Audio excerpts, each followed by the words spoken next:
on. I'll be right there.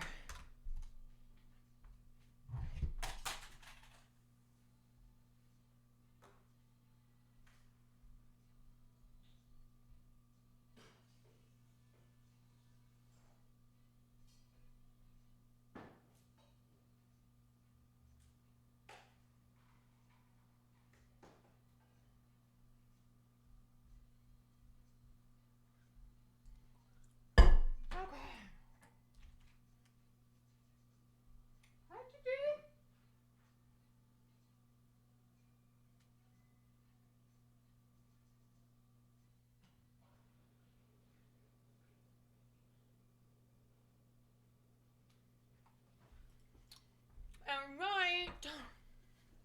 Yo, yo. Yo, yo. Everybody's leaving. Everyone is leaving because the teacher's not here. But guess what, fuckers? You have to wait 15 minutes.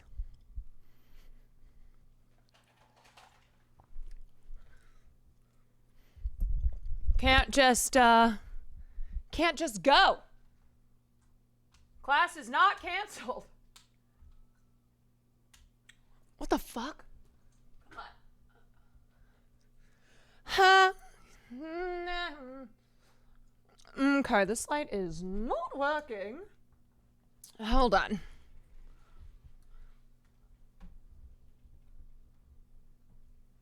The teacher's here. She just has to smoke a quick cig outside.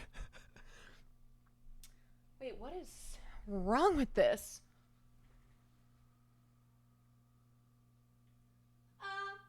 Yeah.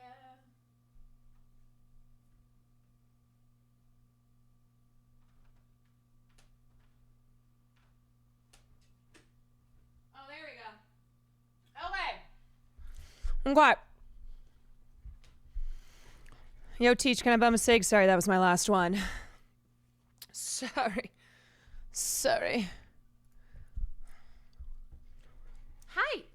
Hi, you want up? Come on.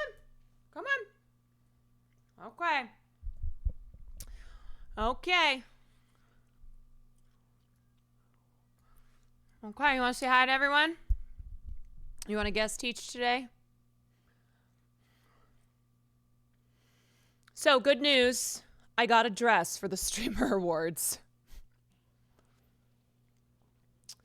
I got a dress. I went to like a fashion rental place today. And I had approximately 1 hour, which I'm a person who takes a very long time doing things. And so I had 1 hour to find a bunch of dresses to try on and then pick one. So, I actually think that having a time constraint is good for me. Like if I go into the grocery store, there has to be a time cap. It's like it's a challenge. You must get this done in 20 minutes. Derp, thank you for the 12 months. What is happening here? Jesus. Oh. Okay, wait. Hold on. Is that right? Yeah. Eva, thank you for the 12 months. Roxy, thank you for the 10 months. All right. Can you show us, do you want it to be a surprise? I can show you guys. What is happening? I want this to be raised. Stop it. Okay, there we go. Sean, thank you for the 14 months. Yes, new podcast episode is out. It is linked at the top. Episode number 5. The Let Me Know podcast rules. Oh, love it. Okay, I need you to get down for a second. Okay, come here. Do you want? Come. Okay. You know what? You're getting your chair. You're getting your chair.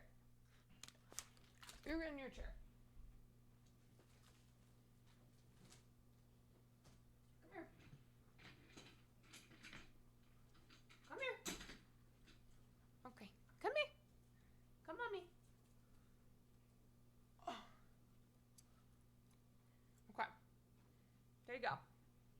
I'm going to go get the dress. So you stay. Okay.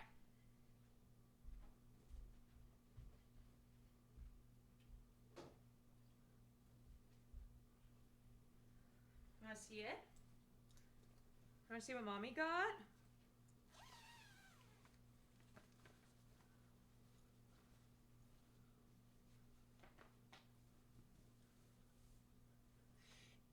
It looks better on. But it's like, it's giving Gladiator 2. It's giving, so I think that's the back.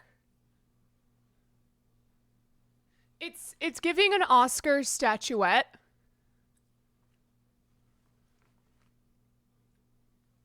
Yeah.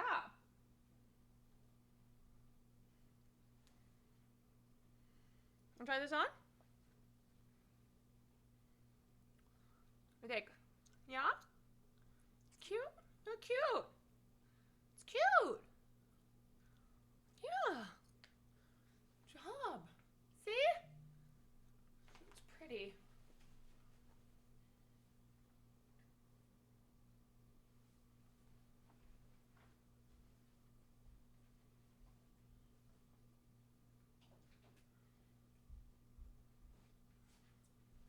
Okay, good boy.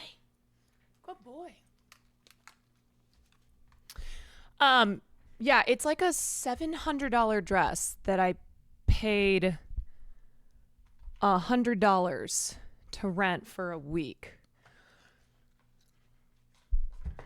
We love a sustainable girly, you know? But yeah, I was between that and this other really pretty dress, but I texted Sam and she was like, I think that one is much more used. So I'm going to do my hair really big. It's, very, like I said, it's giving Gladiator 2. So like big gold bangles, earrings, hair. Hair. Renting is the dream because you don't have to do the dry cleaning. You never wear it again. Yep, exactly. I don't have to feel guilty about spending money on a dress that I'm going to be lucky to wear twice. So that's how it goes. We got it. We are done. Jess, thank you for the tier 1. Madeline, thank you for the 16 months. How do you know when you rent it? So I went into the store today. It took me like an hour to get there because I was like, I just have to try things on. So I went and tried on. You pay for an hour and then that goes towards if you rent a dress. And then I tried on like 7 dresses and then just chose one. I picked one. Yeah. Oh, you dance home. Okay. Hi. Hey, bud. How you doing? Just got back from the gym. Just got back from the gym. They did this again. What? They did this again. No. Why? You ordered chicken tenders and they sent one again? Well, here go, bud. A single tender? The humiliation.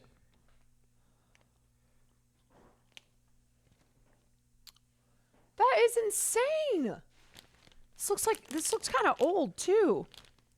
The humiliation Oh my God. of a single tender. One single tender. This shit gets CEO killed. God. It's a literal humiliation. Here, you have it. No, it's for you, though. Here. It's for you. Well, I'm not going to have it right now. Thank you, though. Thank you for the tender. Thank you for the tender, the one tender. Steph, thank you for the 22 months. Anyway, oh God. Well, I have this one monitor that just always shits out. No matter how many times I change the cable. Which one? The big one? No, the small one.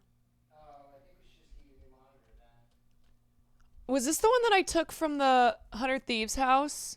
I don't know. I think it is. Maybe it's not as new as I thought it was.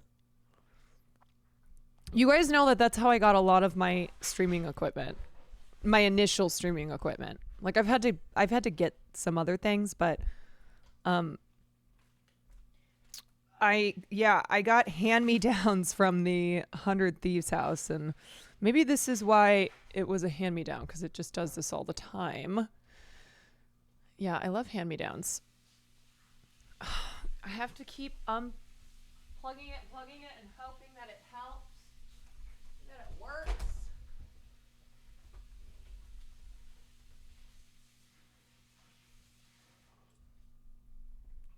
Okay. Come on. No.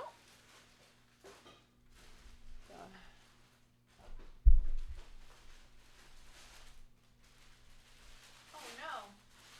Oh, it's like really broken. Oh shit. Oh, okay. Oh boy.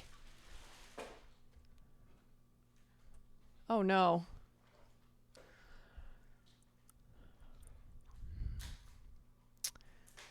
Now it's not even turning on. Oh boy. Oy vey. There are other monitors, Ben. Yeah, I thought this one was a good one though. I don't know. Okay. Well, I just unplugged it and plugged it back in 3 times. I think third time's the charm. There we go. There we are. All right. I want to get going ASAP because I'm bringing my mom onto the stream. And by that, I'm calling her because she doesn't know how to do like Zoom or Discord or anything like that. So I'm calling my mom. Maybe I spilled something on it. I mean, there's a very good chance that I did do that.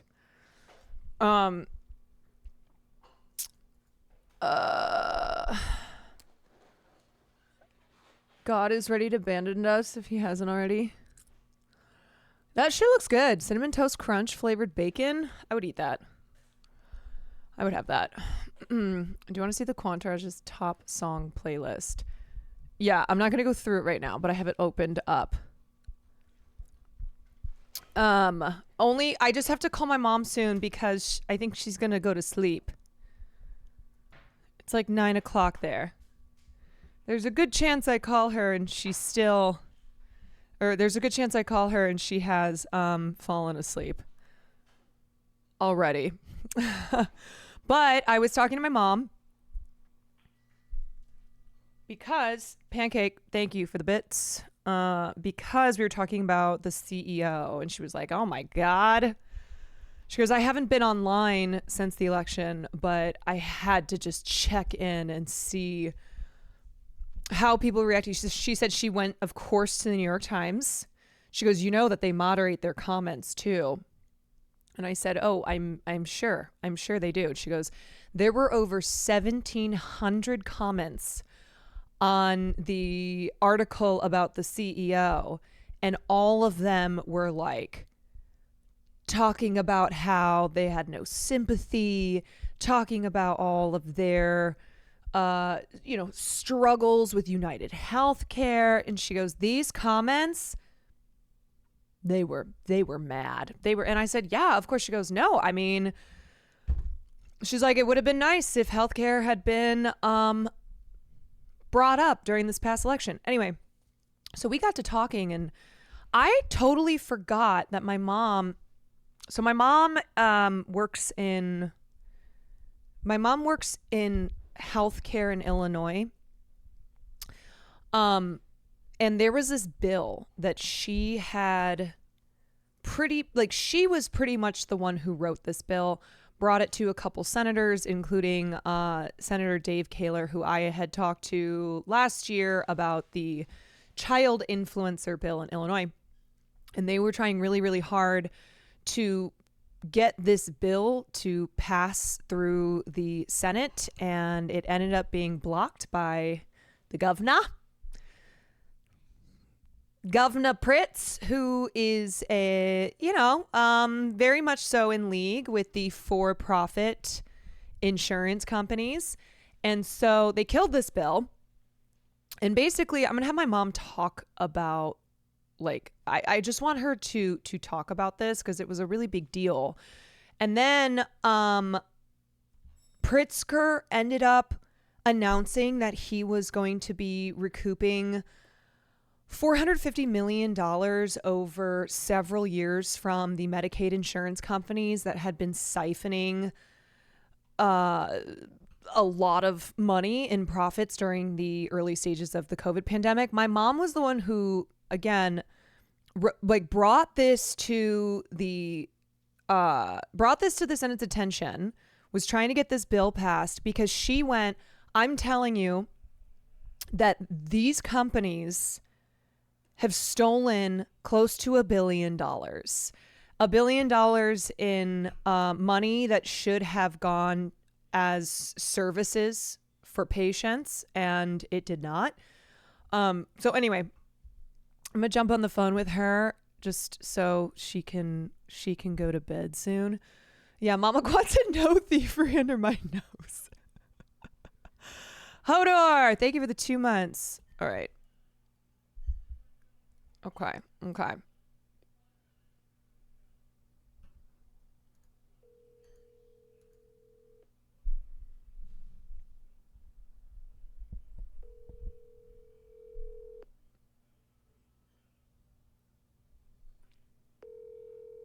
I just talked to her like an hour ago. She might have. Hello? Hello? Hello? We have you on stream with the team. Oh my God. Okay, stream with the team? Yep. Okay. Okay. Yeah, so how do you want to start? Well, I just like barely got into it, but obviously we've been talking about the United Health CEO assassin and how the response overwhelmingly has been a big middle finger to that guy and the for-profit scam industry that he has made millions of dollars in by denying people treatment. So you and I were talking about this earlier, and then you brought up the bill that you tried to pass through Congress. Can you? Well, through the Illinois House. State, the Illinois State House. The Illinois State. Yeah. Can you talk about? She's on stream. Hello? Yeah. Jack says hi. Oh, hi. Yeah. Hi. So just to be clear, it's in the state of Illinois is where this bill was run. Okay. And the way it came about, and first of all, I want to say that we're talking about this right just because of what's happened and how many people are responding to this situation. And interestingly, overwhelmingly, and a great deal of frustration and clearly acknowledging that, this is a terrible situation.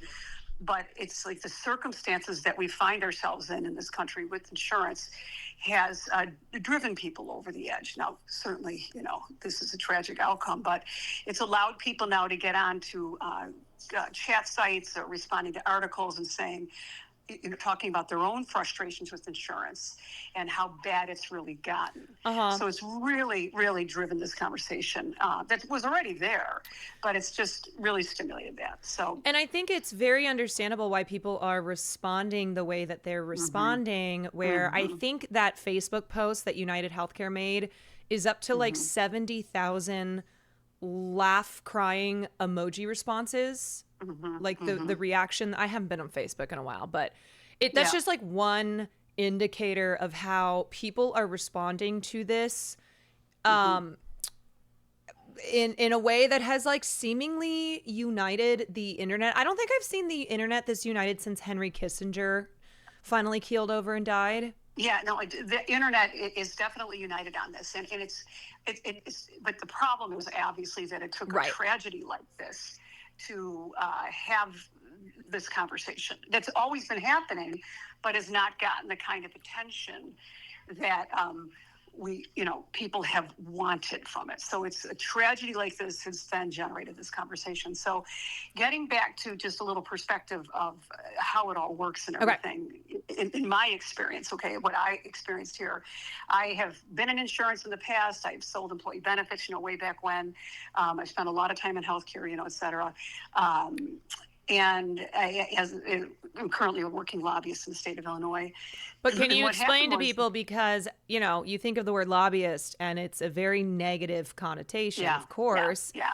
but you hmm lobby on, like, your lobbying is to do things like this where you're trying hmm to expose like these insurance companies, and so Right, you're right. lobbying the government. Yeah. Well, in this case, I was actually, yes, and we were lobbying the state of Illinois, in the sense it's the HFS, which is the Health and Human Services Department, that funds, that the Medicaid is funded through, goes through, and then they're the ones who fund the insurance carriers. Yeah. We have our Medicaid program in the state of Illinois is roughly around $16 billion a year. So it's around a quarter of our budget. That may be a little bit different today, maybe give or take a couple billion, but it's a very significant program, our Medicaid program. And what happened was, we've always had a great deal of frustrations. Illinois Medicaid used to fund itself through the state without a third or a middleman in there. And then they started turning it all over to insurance carriers, and that hence was called managed care, where the insurance carriers said that they would take our money, the Medicaid program money. Oh, how and they would nice. do it. Yeah, they would do it better, but they would do it better. We're going to save you money because we're going to manage the care, and do it with, like, Very all selfless. these bells and whistles and everything else, so all these lofty words and care coordination, all these other things were used to say how they were going to save the state money. This was about 14 years ago, when the state turned it over to a number of carriers, this huge contract. Well, what happened was, there's been nothing but problems with it, of course, as you can imagine, because it's really hard to keep your eyes on this situation, what the carriers are actually doing with the money. They're expected to do X, but it doesn't mean that that's actually happening. And it's almost like kabuki. It's so complicated that it's really hard to follow, follow the ball and see whether it's actually they're doing what they're supposed to be doing. So, And I think you can assume that they're not. right, absolutely, 100%. You walk into this thinking that, okay, that's how you have to approach this, if they're not doing the right thing. It's all about profits. I mean, that's it. That's all. Let's not kid ourselves. These are for-profit companies. Yes, and even so, even if it's a not-for-profit like Blue Cross and Blue Shield, we can't be fooled by that, because what they do is they turn a lot of this money where they, because it's nonprofit, they pour that into these gigantic salaries for people, the CEOs, et cetera. So it's like not the United Health, like the United Health CEO who made $10 million last year. Yeah, he made $10 million. Yeah. Mm-hmm, mm-hmm. So, what happened was, during COVID, I was reading about, the whole state was shutting down, just like it was everywhere. I was reading, though, about the fact that the automobile insurers were sending money back to people that had auto insurance, because nobody was driving their cars, if you recall, because nobody was going anywhere. They weren't going to work. They were hardly going to the grocery store. They weren't going to socialize, et cetera. So I had read that. I'm like, wow. I mean, they were giving back, travelers, or not travelers, Geico, up to $1.5 billion back to their policyholders, because they were refunding the money, because the policyholders were not driving. And so they said, okay, you're getting a percentage of this back, and I'm like, yay, okay, that's the right thing to do. They were, of course, getting pressured to do that. They weren't doing that out of the goodness of their hearts. Nobody does, right, exactly. So when I was reading about that, I said, oh my gosh, well, wait a minute. We have a massive Medicaid program, and what's happening in healthcare at that time is that we were still paying the insurers, that are using our Medicaid dollars, the same amount we were paying them a year prior, for example, when people were using the healthcare system. But if you recall, during COVID, insurance or surgeries were canceled. People stopped going to the hospitals, except if they were entering through the emergency room for some crises, due to COVID. But basically, everything shut down. Doctors weren't taking appointments, et cetera, et cetera. So the insurance carrier was getting the same amount of money per patient from the state, but that patient was not using the healthcare system. Mm-hmm. So I said, okay, just like the cars, right? You're not driving your car, you're not using the doctor, okay? But we're still paying them the same amount. So we're like, hey, wait a minute, let's get some of that back, okay? Because this is a crisis, and you're getting a lot of money. They were making multi-billion-dollar profits, in 2021, 22, during COVID. Well, everybody else was like suffering out there. Hospitals were shut down. People couldn't get in. Community services were suffering. It was a disaster, if you remember. But the insurance carriers were making it hand over fist, and especially in the case because people weren't using the healthcare system, so they kept getting the money paid to them through the state, what's called a capitated rate. So I pay, let's say the state pays, Blue Cross Blue Shield $100 per person they have signed up on the plan. $100. That's called a capitated rate per person. Well, if that person never uses the healthcare system, then Blue Cross Blue Shield never has to pay out any claims on behalf of that person, you see? And that happens in general when some people are high users of the system and others don't use it at all. But during COVID, it was rarely being used at all. So they were just getting this windfall of profits. And so I, wrote up a bill. I called a couple legislators and I said, hey, let's go after this. Let's claw back the money that they have gotten from us, from this taxpayers, for Medicaid. Let's claw it back and say, hey, you know what? You got to give us a percentage of that back because we know what your profits were. And you, were making it hand over fist because nobody was using the healthcare system. Okay. So we wrote this bill up, had multiple, meetings and press conferences on it, et cetera, et cetera. It became a pretty big deal, because the insurance carriers were like, no way. Okay. No way are we going to do this. And so there were hearings, and they were claiming that they were actually spending this money in different ways, et cetera, blah, blah, blah. They're like, Yes, CEO John Smith had to buy his fourth yacht.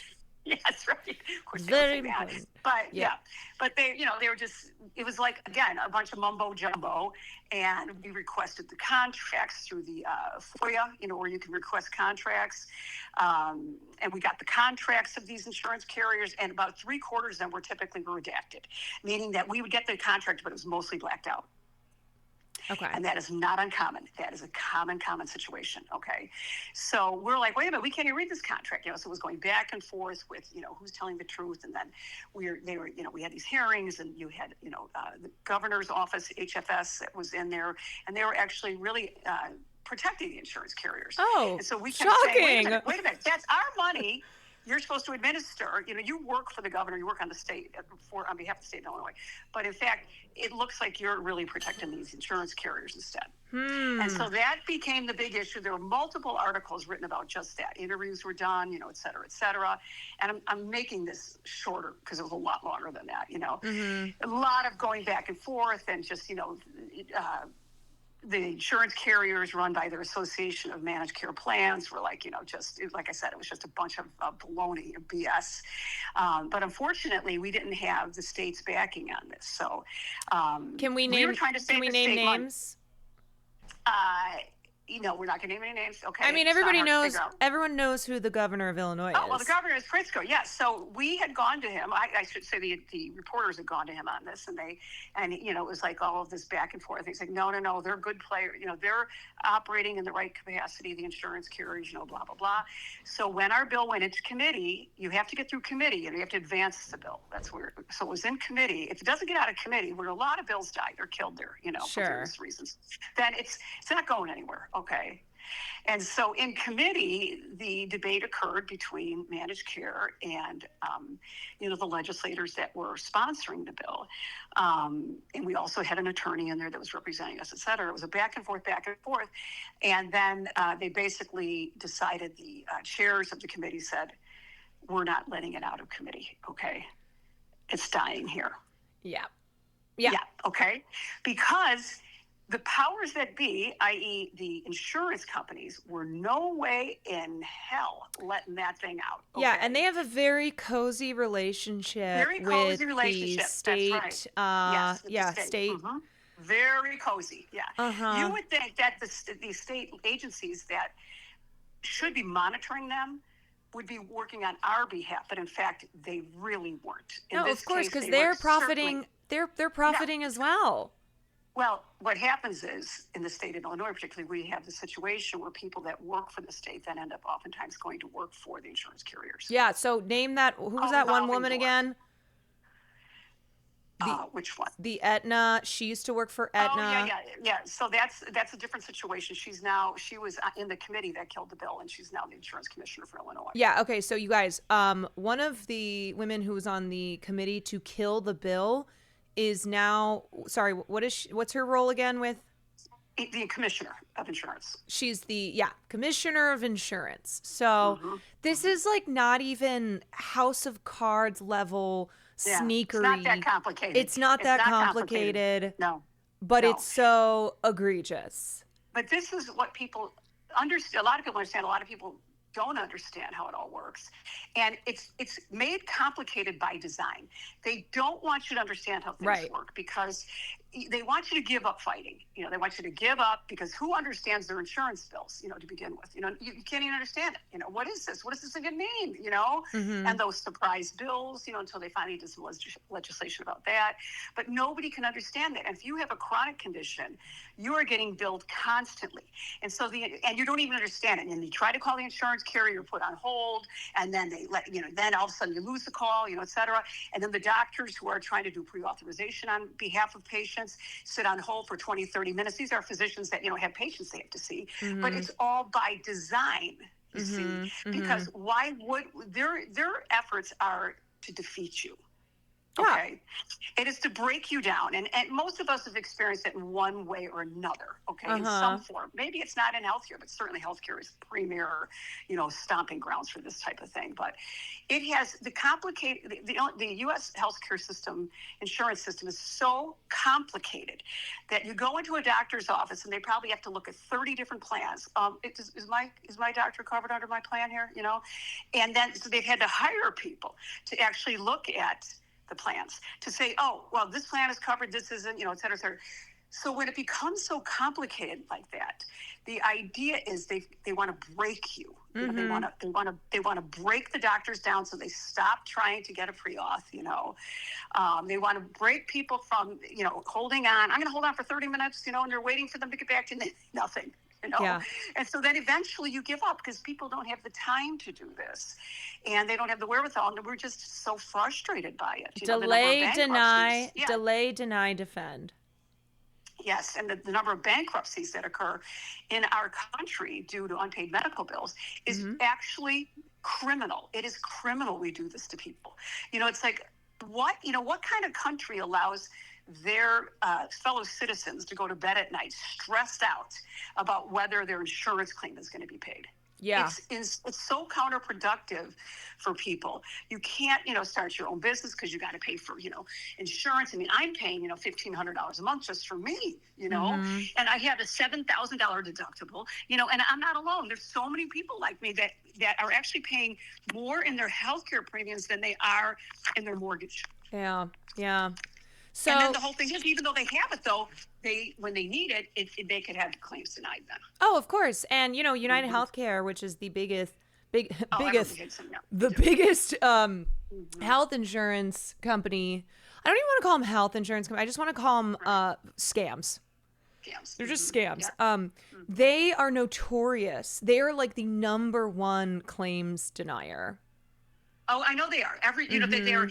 There's seething hatred. There has been for a long time for United Healthcare from doctors, patients, companies, that have to maybe advocate on behalf of their employees that United Healthcare insures through the company, So it is there is no question that they have been just absolutely, the leaders in victimizing people. There's no question about that. So those are facts.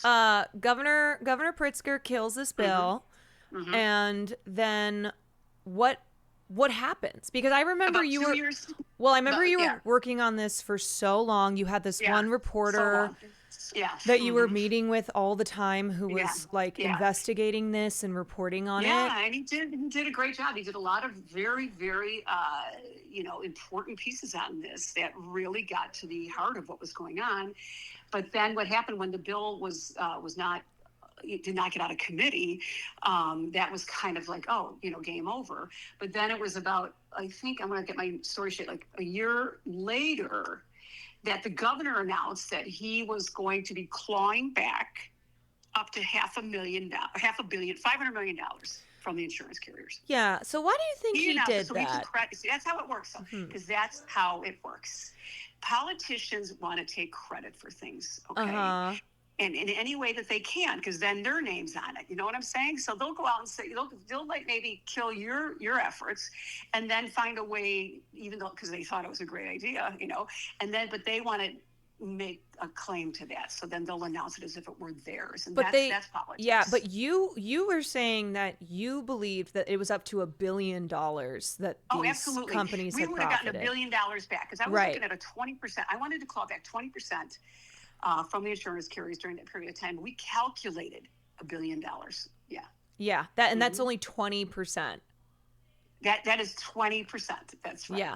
And we were going to get $1 billion back to put into local healthcare, community clinics, et cetera. And so when the governor announced his at, $500 million, he said it's going to go into the, local communities, et cetera, which is exactly how I had set the whole thing up. Yeah, but he also gets away with not doing the full $1 billion, and instead it's $450 million over several years. Yeah. Yeah, and that was the initial clawback. I think that the governor announced was 180 million. But he said that they were looking at the potential of 450 million. So what probably happened was there was some deal that was made. You see, so that they weren't subject to that. What we thought we could do that $1 billion haul, which we were certain of it. At least $1 billion. And so the bottom line is that I was right, and the bill was right.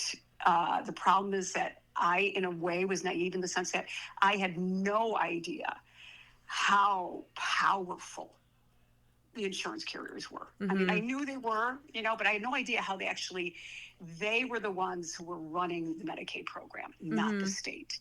They were making the rules.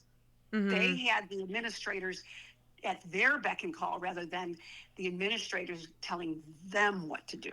And it was pretty much like you going up against these very powerful, well-resourced... tons of lobbyists. Yeah. And it was just me, and then I had reeled in a couple of these legislators, and I had a number of people that were like starting to understand this, and they're like, oh my God, this is great. This could be so good. But people are so fearful of the insurance lobby, particularly the managed care plan insurance lobby, which is very powerful, that there isn't always appetite to go after them, because legislators are afraid of them in the sense that they do contribute to their campaigns, but also there's a lot of other stuff going on behind the scenes that is hard to explain. Well, see, I wonder how they're all feeling with the news of Brian Thompson. I did see that the McDonald's CEO is bringing back the dollar menu. Oh, you're kidding. Yeah. Again, I want to emphasize that it's really awful that it had to come to something like that. It's awful to actually have this conversation. Yeah, it is frustrating, though, because, of course, mainstream media is just so focused on the murder of Brian Thompson and not the conditions that he has created that have left like just countless more people dead, suffering, in debt. And that's the thing about this country, is that social murder is acceptable, right? You can pass policies that result in the deaths of 70,000 people a year that put, tens of millions of Americans into crippling debt. And that's okay because it's legal, right? When something is legal, people don't look at it as murder. And yet someone takes a gun out and murders one of the people who is, heading up, one of the heads of the system. And everyone from, our politicians to the corporate media loses their mind, and we'll talk about this for the next week, as if this is what the real tragedy is. Right. And I think that, and it is, let's face it, if we can take everything away from things, it is a tragedy. Well, however, I think you were right in that it's the fact that somebody got, is clearly has experienced just horrifying conditions and, has been screwed over by the scam for-profit healthcare system like all of us have been. And that because this is legal and it's supported by Congress, that's how you get somebody who, he wrote on his bullets, depose, deny. Yeah. Yeah, and obviously, I don't think there's any more info yet about who this person is. And I know he's just a guy. I mean, that's the thing, right? I think what's important to understand, this is just a guy. This is a guy who did what, as we're seeing, so many people have probably done in their minds, or so many people go, I wouldn't pull the trigger, but I'm not going to sit here and cry over it because I had to watch my dad suffer for 6 months before he died because he was denied cancer treatment. It's terrible. And these stories are but this is what has to happen. These stories are being told every hour in the United States right now, in the media, through, comments, and people are saying, you know, what they feel like. So this has opened up a door. Not that it wasn't, people aren't already talking about it, but people have been screaming about it. People have been screaming about pre-authorization, how horrible it is.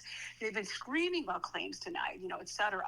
And yet they find nobody's listening is the way they feel, and that's really the tragedy there. And when that happens, it leads people to do, commit acts that are, just awful. But, this is, it's just awful. I can't say anything else. It's just opened up a door of voices for people that are just going crazy on this. I mean, we don't want to have to live in a country where someone is reduced, or where the only option is to literally gun down CEOs who are responsible for just death and suffering in this country. It's we don't want to have to experience the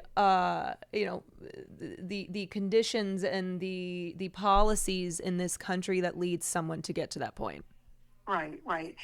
That it got to this point tells you where we are. Okay? Right. That we have got to look at what's happening and address these things so that it doesn't, lead to this terrible situation here. But I would say that what I have found interesting is reading across the board the comments from people, and it's almost 90% of people. And I'm not just I'm talking about comment sites that are very moderated also. Like the New York Times. Like the New York Times, very moderated sites. So it's not like people are just coming on there and just beefing, whatever, and that's perfectly fine too. But they really control some of the commenting on there, and people are just so upset about it. They really are about where they find themselves in the United States healthcare system. That is what we call... System. It's not a healthcare system. It's really an insurance, system scam. Yeah, and that is what we call class solidarity, right? We're seeing it. We're seeing this play out in the aftermath of this murder. And it's one of those things where I do hope that the conversation doesn't die out, because people are very angry, right? And now it's up to the media to start covering this, not just focusing on Brian Thompson, the individual. Oh, so sad. He got gunned down. Crime is insane in New York. It's let's talk about why this happened. And it's not like we need a motive, right? It's not as if we have to wait for, the shooter had this manifesto. We know, right? And also seeing this reflected in the endless comments online and the conversations people are having offline as well. Because all of us in the United States of America, all of us suffer. We do under these systems.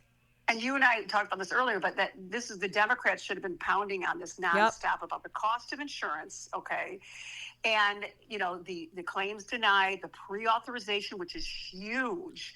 And the doctors hate it so much because they end up spending so much time on the phone. And then in some cases, the phone will go dead. This really happens, okay? Or they have to send a fax and the fax is never received, this type of thing. So this pre-authorization and the claims denied, et cetera, has just outraged people, and it's broken people, and it's driving medical professionals out of healthcare. Yeah, because they just can't take it anymore. They're like, how can I practice medicine when I spend all this time on the phone, or I have to hire a staff member to spend all that time on the phone? yeah. Remember when Joe Joe Biden said he beat Medicare? He beat Medicare, yeah. Yeah. I beat Medicare, Jack. You know what? I cannot wait to get onto Medicare. I'm here to tell you, okay, which means I have to age towards that, but Dad's on Medicare. And it's like Medicare, it's like, oh, thank God, And people are so relieved. And now, of course, these Medicare Advantage plans are very problematic. That's so predatory. Okay? Yeah, and it even is. Medicare's like the best thing that we have, and it still is, there's tiers to it. It's like you have to pay if you want preventative treatment, but at least you have at least you have single payer. Yeah, single payer, right? Mm-hmm. And most doctors take Medicare. Yes, almost all doctors take Medicare, whereas with my insurance plan, since it just switched again, I have to then go through the whole list. I know. And call ahead and see if this doctor's covered under this plan. And I've had it where like the doctor, like the practice of XYZ is covered, right? But not a particular office. So I go in there to get like my eye exam, whatever. They're like, oh yeah, we don't take your insurance, but our other office, 5 miles away from here does. Okay. Like, what? No, it's insane. Crazy. I mean, yesterday I said in chat, I was like, I obviously can't, read every comment, but I know that everyone here has a story, or Everybody just Everybody ongoing does. Yeah. Mm-hmm. Right. And that's Everybody what we've been has a reading story. so much of, like people, especially, talking about specifically United Healthcare, where they're like, oh yeah, United Healthcare denied my claim like a week ago, or here I am dealing with the fallout of being denied my treatment. And then I, hear the news about what happened. And they're especially egregious in, particularly like substance use and they're horrible. Okay? I know. We talk a big game about mental health. I know, but then oh my God, they're just all set to deny so many of those claims. I know. You're just sunk. You really are. I know. We were talking about this yesterday. I mean, it's crazy that at the end of 2022, 15% of adults reported having a substance use disorder, and of those adults, 93.5% did not receive any treatment. And then, you have like over 100,000 overdose deaths. It's a catastrophe. It's incredible. It is a monster problem, and the insurance carriers are just brutal. And in the state of Illinois, managed care again, like they'll make, like say a patient comes in that is going through, they have to go through treatment, et cetera. It takes a while to get through treatment, but they want you to keep up like every 7 days. Well, we think they should be okay and go by now. And they're like, wait a minute, we need another 14 days, so the providers are constantly fighting that. Mm-hmm. It's constantly, and then the insurance carriers will say, well, we have 3 days to decide whether we're going to keep them longer. We'll allow to pay them longer, And so 3 days. But if they say, guess what, we're not going to pay, then you're on the hook for those 3 days. Okay. So it's all of these games that they play. You want to extend your patients because they need more help, and you say, I need 1 more week or 2 more weeks. They're like, well, we don't think so. Give us 3 days, and then so the patient's still there, right? And then they call and they say, we're not going to pay for them. And so then the provider is on the hook. Mm-hmm. So this is why, this is why many of us advocate for single payer, comprehensive healthcare for all of us.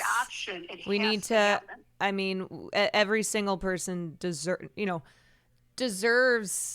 healthcare. That really is a human right that we have been denied here in the United States of America. And how do we go forward from here? Unless, we have to keep talking about it. We also have to talk about the truth. For example, this myth right now that keeps saying, well, you don't want to get your health care in Canada. You got to wait, whatever. I said, I got a news flash for you folks. Okay. You got to wait here too. All right. Yes. If I wanted to go see an endocrinologist for takes so my long. illness, it's about a year. Yes. Okay. It's crazy, but this is all propaganda. It's all lies. It is. It's all lies propaganda. because they want to make it seem as if this system is actually the best system. So that's why we got to keep doing it. If you have a lot of money. If you have a lot of money, go for it. Okay. But if you're just your average citizen out there, et cetera, just trying to make it, it is just a disaster for people. It really is. Mm-hmm. And like I always say to people, like, do you ever see people in Canada marching on sidewalks or having huge, marches about their health care? No, they're not maybe it's not perfect, as we all know. Okay. There's problems with it too. But here, people are truly dying. Yes. They can't access health care because their claims are denied. Yes. Yeah. You have people who are, you have 30 million who are uninsured and even more than that who are underinsured. People who pay, they pay for health care. Whether, it's their employer-based health care, they pay just totally out of pocket like I do. And and you're still underinsured. It's still like, okay, yeah, this is basically this is just to have health insurance. Yeah, that's just to have health insurance, right? I was telling the out-of-pocket expenses are enormous for people. It's insane. I was telling everyone about when I got hit by that car in college, and then I told Maggie not to let me get in the ambulance. Yeah. Because I was like, no, just get Devin's truck and put me in the truck. Yes, I was like, do not put me in the ambulance. With that bill? You want to be stuck with that bill? Okay. No, it's just a disaster. I know. So many people who are like, I'd rather be dead than saddle my family with all this debt. Like, that is so screwed up. Yeah. And people do think that, though. They do. Yeah. And that's why, we're out here talking about Medicare for all. And it's one of the greatest, travesties of the election season that healthcare was just not talked about at all. And you wonder, because it brings people together. It does. Everybody knows this. Yes. Either they're suffering from insurance denials and the insane hassle, or one of their loved ones is. Okay, they either had a baby, maybe the baby was in NICU, maybe the baby died, and then the baby dies, and they get all these bills from the insurance. Yeah. It's like, oh, we're not paying that, whatever. It's like, oh, okay, I just went through hell, and now this continues, Wow. So it is a absolute disaster. There's no other way to put it. The whole healthcare system is really a tragedy. It really is. We gotta bring it down. We have the best and the worst. Yes, people come here for some specialists that are very highly trained in the U.S. and that all works for people that can access that. And I'm not saying that people that sometimes don't have money can't sometimes get to those specialists. They can, but overall, we're all in this scrum trying to get to the doctor, and the doctors are so overwhelmed now because the insurance carriers are demanding, or the hospitals are demanding that they're seeing a patient every 15 minutes. So how can that happen? And then they got to deal with the insurance and everything else. So no, the fact that people are talking about this and are just outraged about everything, this conversation had to happen, and it's something that the Democrats should have been driving. I mean, they should have been talking about this nonstop, because every single person out there can't stand the insurance companies. But they're getting lobbied by, come on. It's like, you just Google, name a Democrat, and then, here's all the hundreds of thousands of dollars that they have gotten. Millions of dollars at the federal level. I just mean on an individual. There's certainly ones. There's certainly the bigger ones who get millions, but even just your small fry, right? Yeah. Oh God, absolutely. And so, so you got that side. So what incentivizes them in a political system that's run by money to go up against that? Who's going to support them in their candidacy that wants Medicare for all? You experienced that when you took this bill to legislators who they were like, okay, we'll try to bring this forward, but they weren't bulldogs because they were scared and they buckled. They buckled. Yeah. There's You know, just not the enthusiasm. There's just not the will. yeah. You know. Or But maybe the will is there. What is that expression? The will is strong, the spirit is weak, or something like that. Yeah. I forget what that is. Yeah. Oh. But yeah, they know, but they're also having to be, working within their limited guidelines to try to do what they can do. And it doesn't, it's politics, the politics at the end, Well, it just sounds like we got to burn this whole system down. Well, sounds like we got to take it down. I think that the system is crumbling. It is falling apart as we speak. I've seen a big change just in the last, 5 years, because you have to remember so many people left the healthcare system. So there's a major problem with staffing. Staffing is a huge problem. And so there's fewer people, there's fewer nurses, there's fewer ancillary staff, et cetera. So it is falling apart on its own, particularly, but driven by the enormous greed that's in the system. We're going to do a January 6th. Oh, yeah. Are you with us? I was thinking I'd be out of the country then. We're doing a January 6th on the entire country. Stand back and stand by. Everyone is standing back and standing by. Look out. Yeah. Now, if the Dems had an ounce of sense, some Dems out there that are looking, to the midterms, for example, would really be ginning this up right now and saying, we hear the people, we hear you, okay? Really start running that. I don't know who'll do it, though. I don't know who's capable of that. I don't think yeah, I think the ones who are doing that are not hardline Dems. Yeah. Yeah. And I don't think they would then lack the stature, or the power, because it's all about the power, too, to be able to drive that, to legislation or but you know what, honestly, doing so much reading the last day on a lot of this, I think that, again, this tragic event could be a turning point also. It really could be. It's terrible that it has come to this, but this could be the turning point where we've got to face what this is. And I'm not even getting into the problems with the long-term care. Once you got to get any help when you get older. So your team out there is young, okay? But wait until you enter that part of life where you've got to negotiate, nursing homes and home care and skilled care. And oh my God, I mean, that's a disaster too, and so expensive for people. Yeah. Yeah. Well. Yeah. I'll let a lot more to talk about this, and we'll carry on over the time. But I know I talked fast and everything, kind of try to say what happened here. It may not make sense to people. No, it made sense. No, it did. Okay. Yeah. People are. Remember, healthcare and insurance. It's by design. It's complicated. Yes. They want it to be that way. When Cece sent me the number of plans that she was offered at her job, it really made my head spin. And I used to be in insurance many, many years ago, worked for Blue Cross Blue Shield 30 years ago, But when I saw those plan options, how does anyone understand this? Really? But it's by design. Again, they expect you to just throw your hands up and make a wrong choice and then never get anything paid. Yeah. So. I mean, and that's what I explained to people. I was like, both my parents have been in healthcare for a very long time, and they are still like tripped up, and it's very complicated for them. Yeah. Yes. Oh, it's so complicated. Yeah. And when you see the bills and then try to understand them, and then you keep getting rebilled, and then they're sending, things to your text messages. Do you have a balance of extra? Like, what are you talking about? I paid that. And it's just. But see, eventually you just break down. And that's how you get the guy in Manhattan.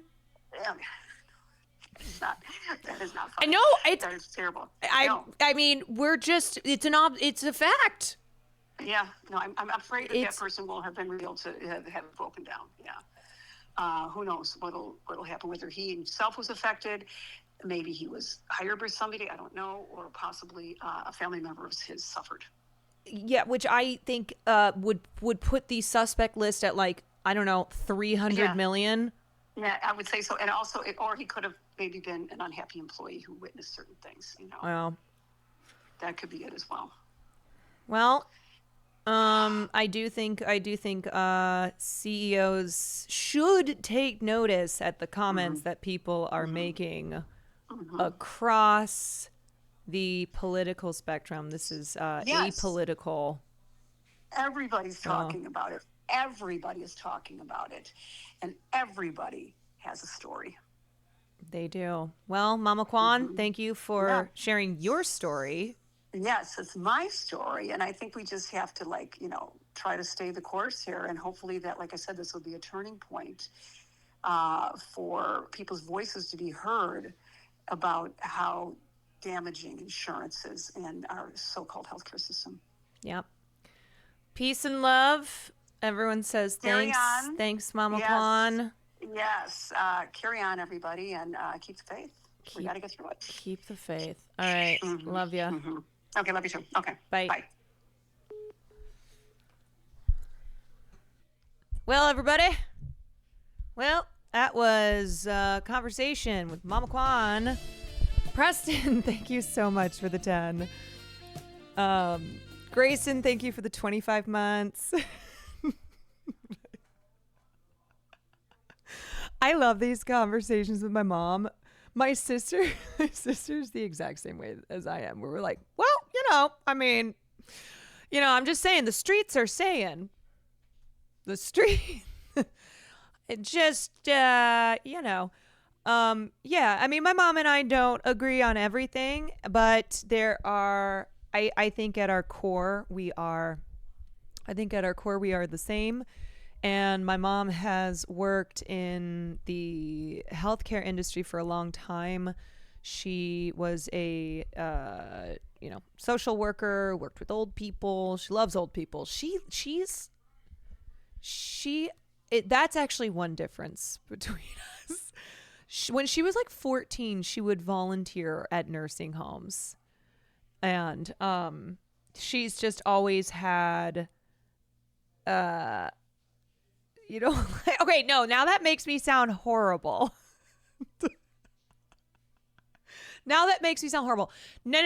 I think I would phrase it more as like, I prefer to work with children than old people. Like, I really loved being a teacher at an elementary school because I liked being with people at the beginning of their lives. And my mom is my mom was a geriatric social worker. Is that what it's called? I think so.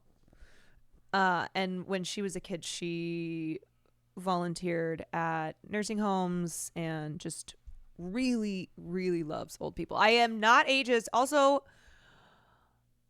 old people have been mean to me. Okay. So not all old people, not all old people. My friend works in hospice as an angel for doing that. It'd be so hard. Look, people deserve love and care at the end of their lives as well. Of course. Anyway, what I was saying was my mom and I are not, politically in agreement on everything, but we are at our core, like so many of us, where we believe in everybody having the right to healthcare and housing and safety and food. And these are fundamental human rights that we should all agree with. Tough to agree with parents and all. Yeah. I think my mom, here's what I would say. Mama Kwan and me, Jank, Uncle Jank, and Hassan. Like, if my mom were Jank, I don't think we would have as loving of a relationship. I think I would be driven up a fucking wall. Yep. Yeah. I am the left. My grandma introduced me as the black sheep of the family to a bunch of politicians. Nice. You're like, yep, that's me. Low-key shaped my mom's politics. She's very progressive now. My dad, on the other hand, I can't stand him sometimes. Sometimes you win, sometimes you don't. You know? I think I think with my family members, it's hard to not, for all of us, it's like hard to not be totally aligned, but there are definitely circumstances that could make it significantly worse,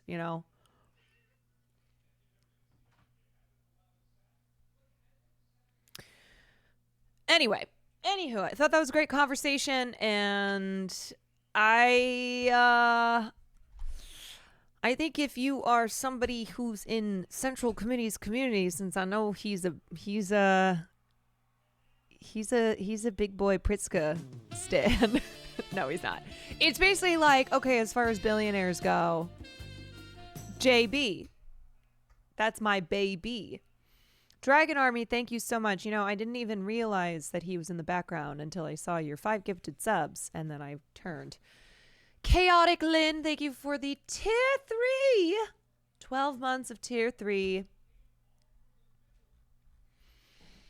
But yeah, it's just a reminder that there really are no good billionaires. No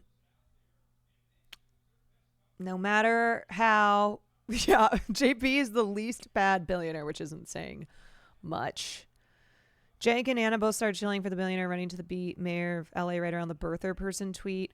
Yeah, also, Anna, dude, what is this latest fucking tweet of hers?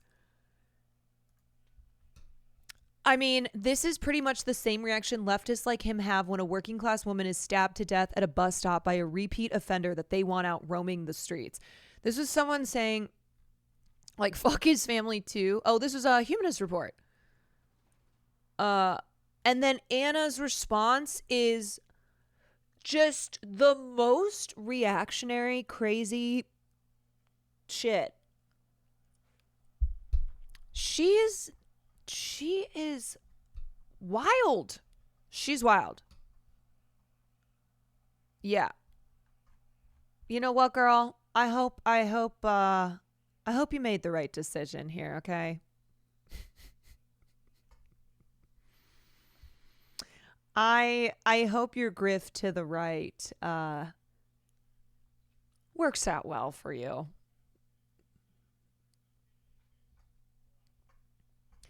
Yeah, no, Uncle Sam is the real grifter. Uh-huh. I hope you're happy now. I hope you're happy now. You grifted to the right and you say this crazy shit. I hope you're happy 'cause you're dumb. I hope you're happy. You thumb. Bum bum bum bum bum bum bum bum bum bum bum bum bum bum bum bum bum bum bum ba. No one mourns the wicked, y'all. Some dirt. Thank you for the 9 months. I have seen tweets or texts from Anna Kasparian, and it's not an exaggeration to say that her grifting to the right is a result of burning jealousy. It is so transparent and really embarrassing and extremely pathetic.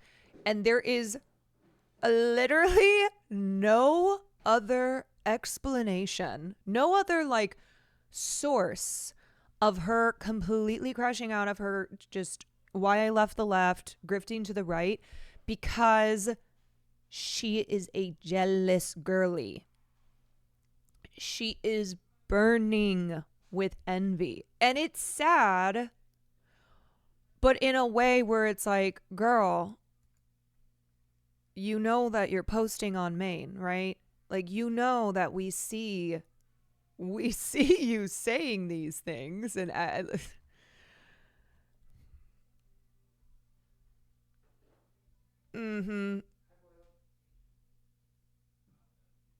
yeah. All right. All right. All right. All right. All right. Let's get to talking about. This episode is brought to What do I have here? What do I have here? Oh, And Omar dude, Jimenez is I'm sorry. I just keep laughing at the ridiculousness of all the coverage of this, where they're like, the man who stayed at same hostel as suspect speaks out. And I'm gonna skip ahead. The shooter after the shooting, which is only about 15 minutes or so after the shooting, seen on the Upper West Side here. But for perspective, that's about 30 blocks from. They are really treating this like he's the Zodiac killer. Where I'm standing, and with a route that could take you through Central. Just want to say today's pod, 9/11 bit had me floored.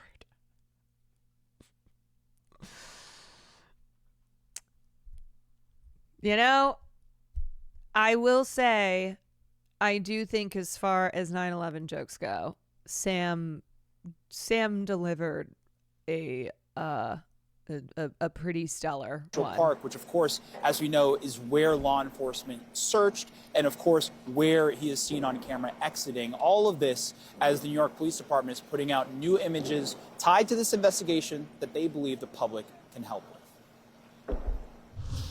New images tonight of what the NYPD is calling. Also, now, of course, the internet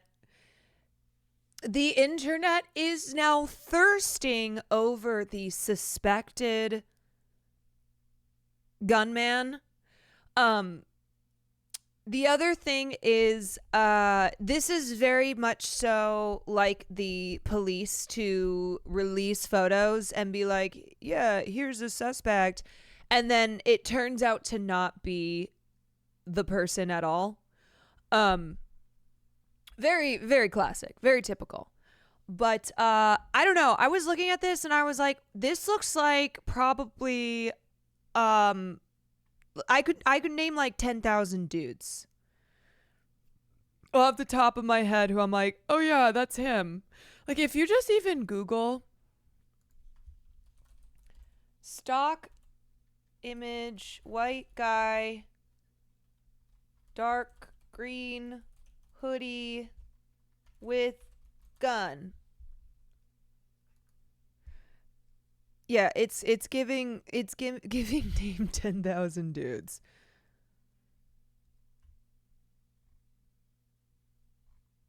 Like that's him. That's him.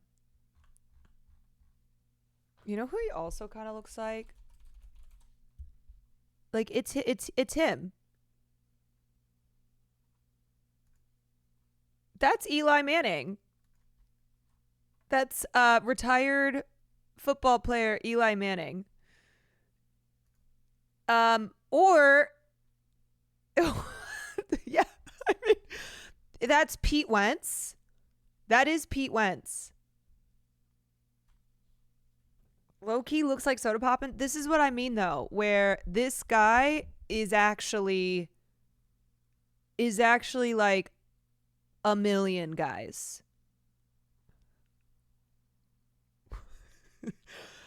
So that's why my title is Healthcare CEO Assassin Revealed as Some Guy.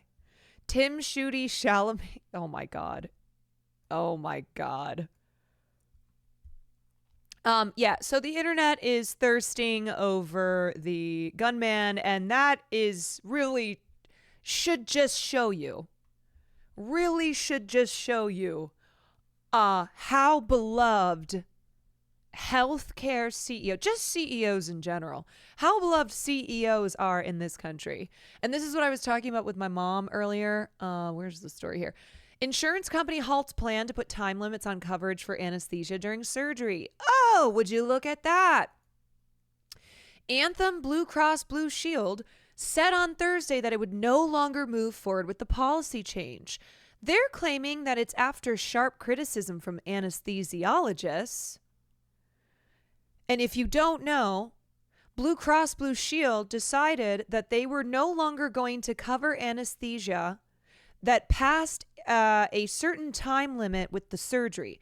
So, like, you could be in the middle of brain surgery and your mom wakes you up to be like, sorry, honey, I know your surgery's not done, but Blue Cross Blue Shield has put a time limit on covering the anesthesia, and unfortunately, your surgery is taking a little bit too long. So hopefully this doesn't hurt.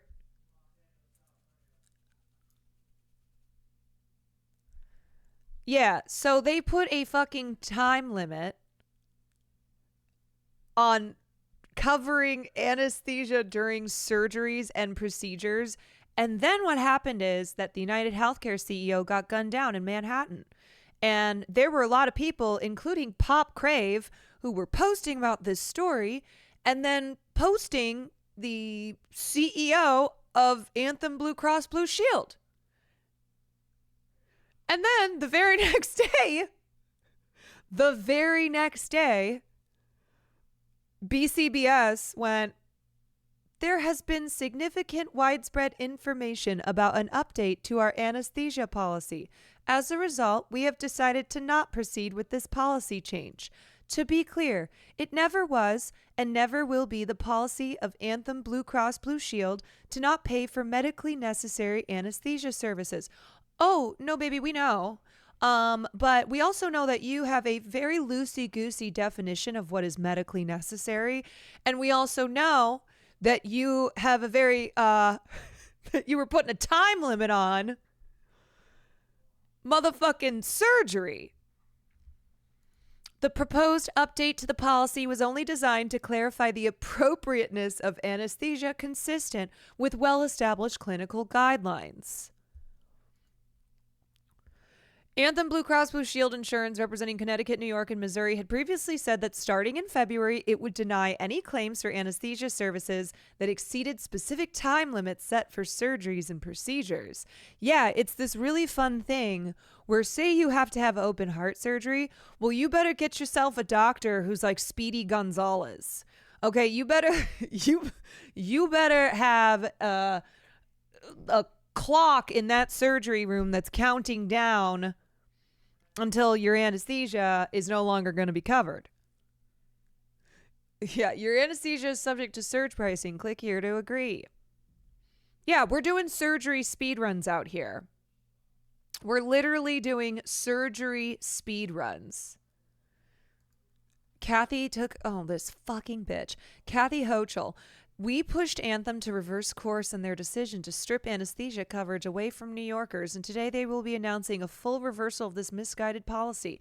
Don't mess with the health and well-being of New Yorkers. Not on my watch. Don't you mean don't mess with the health and well-being of New Yorkers unless you're me, Kathy Hochul? Like, remember how we were just on the phone with my mom? And she talked about how she had spent months and months and months and months trying to get this bill passed, trying to claw back $1 billion that the insurance companies had profited, that was taxpayer money. And then the bill was killed. And then suddenly next year, Pritzker comes out as like, hey, I'm going to do this really great thing. Me, JB Pritzker. I'm going to get back $180 million. Woohoo, yay. Yeah, whenever a demon like Kathy Hoch, the Hoch, does something that is seemingly good, just know, it is not because in the goodness of her heart, she went, oh, well, wait a minute. So you're telling me that she was only made aware of this because of the Pop Crave tweet? What fucking timeline do we live in? What timeline do we live in where Pop Crave tweets this out the day that the United Healthcare CEO is assassinated in Manhattan, and then the Hoch goes, outrageous. I'm going to make sure New Yorkers are protected. Like, girl, what? Yeah, okay, Hoch. So why don't you support Medicare for all? You want to make sure New Yorkers are protected? You want to make sure that this kind of stuff doesn't keep happening or continue to happen? Because here's the thing, you guys. This Blue Cross Blue Shield policy update, this is just one of the endless fuckeries that these scam companies engage in. This is the entire business model. This is how they make billions in profit.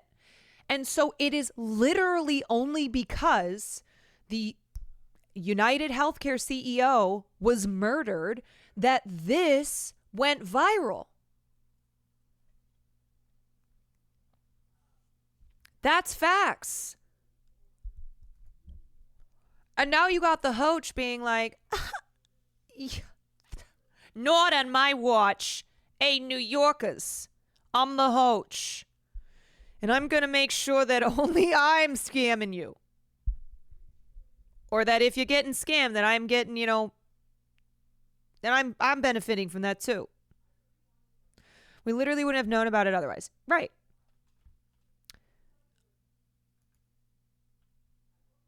We are 6 months away from Pop Crave having a war correspondent.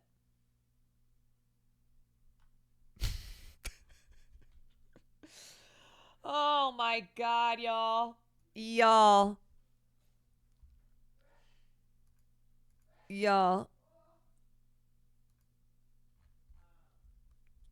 I'm screaming.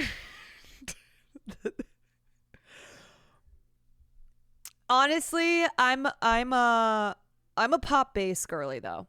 I'm a pop bass girly, especially when pop bass started popping off at Israel. Pop bass was really putting the pop and the bass in their name. Izzy Pizzy, thank you for the 15 months. Some Dirt, thank you for the 9 months. Holy shit, this is the world that we live in. My barista said he saw my tweet, feeling alive.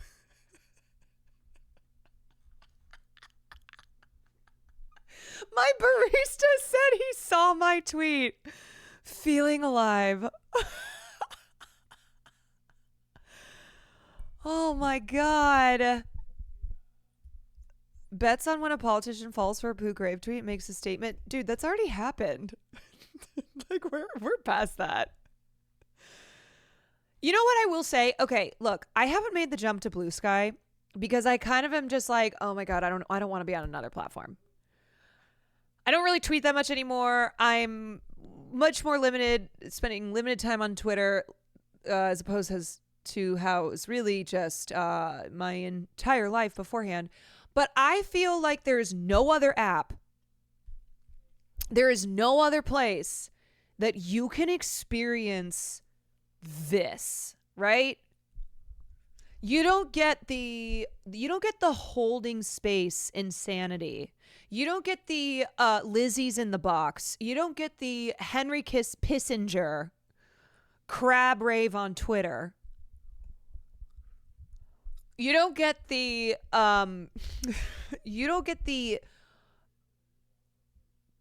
just site-wide response to hot, eco-friendly CEO assassin.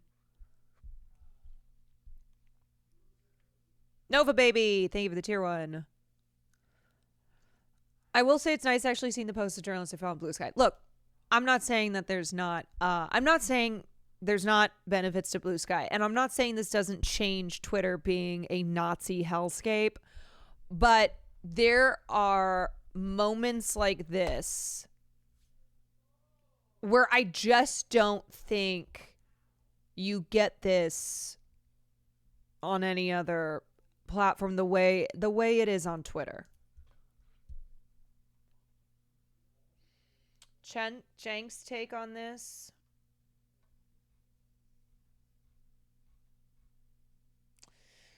Shooting the United Healthcare CEO is a terrible thing to do. It's deeply immoral and solves nothing. At the same time, 76,000 Americans die every year because of the health insurance industry. I also mourn for them, and I don't see any press coverage or concern for their deaths.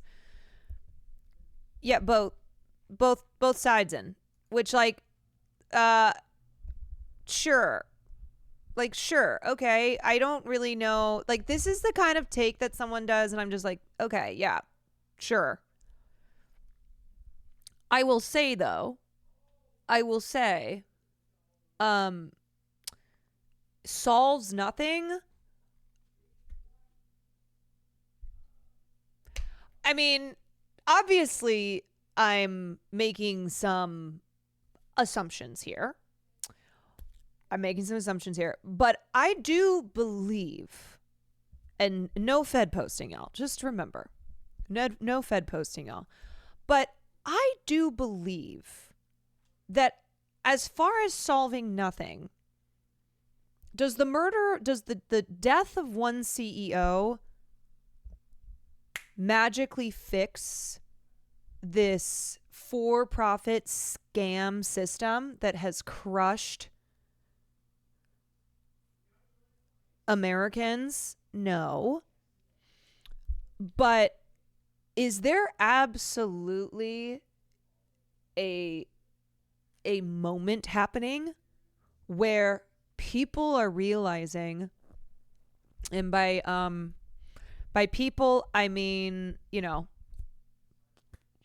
us, that we're realizing, oh, see, we are connected. We do have solidarity. Like, we need to have solidarity. We are all getting crushed by this fucking system.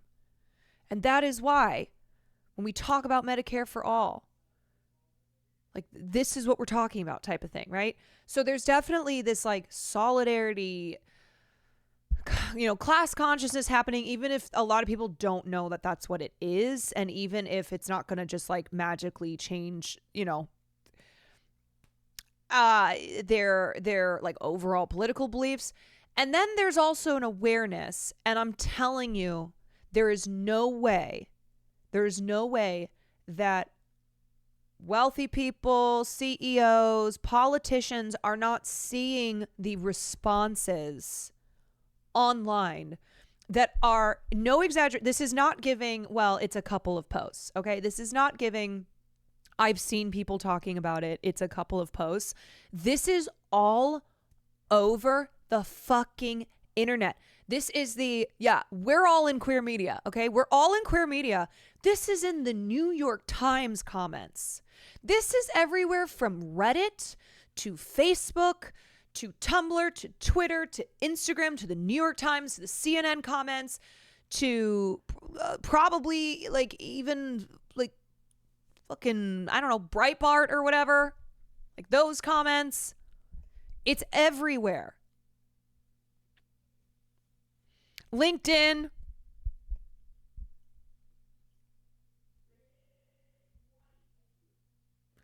So obviously what Cenk is trying to convey here, I believe, is that murdering people is not going to,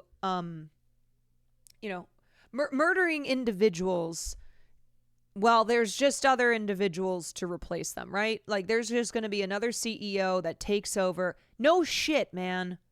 Like, that's the thing, right? Do you, like, who's that for, right? Who's that for? I think here's a better tweet, okay? Let me look up Kenny Clips again, because I think Kenny Clips had a better tweet on this.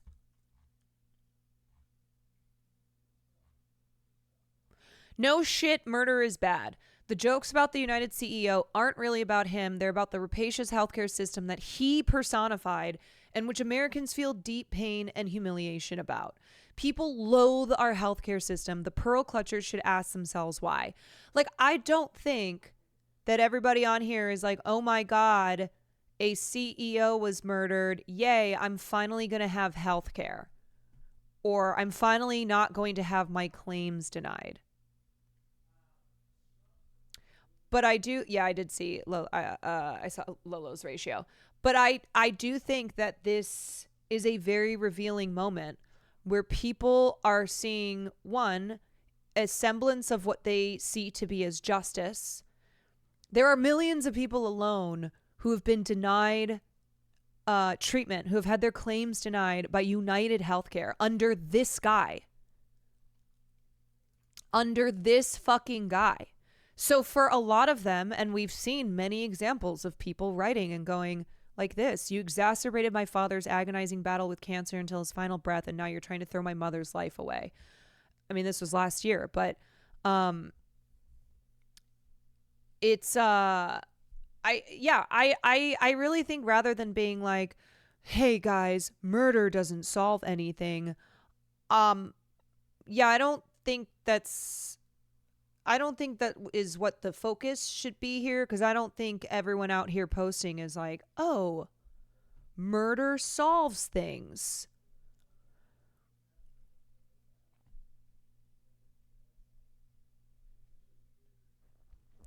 But I mean, look, my whole thing is I am anti-violence. But you can't even compare the violence of one individual killing another individual to the to the conditions, the social conditions that individual's lived in because of a guy like this, because of the system that he benefits from. And social murder is not considered murder in this country. You can pass a policy.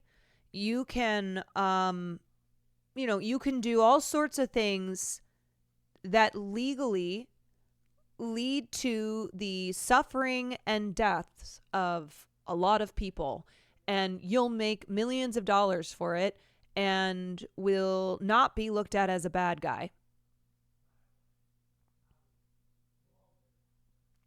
So this isn't about being like, ooh, this is how we should go about, changing these systems. This is how we should go about making sure that everyone has healthcare. Like, that's not what people are saying, okay?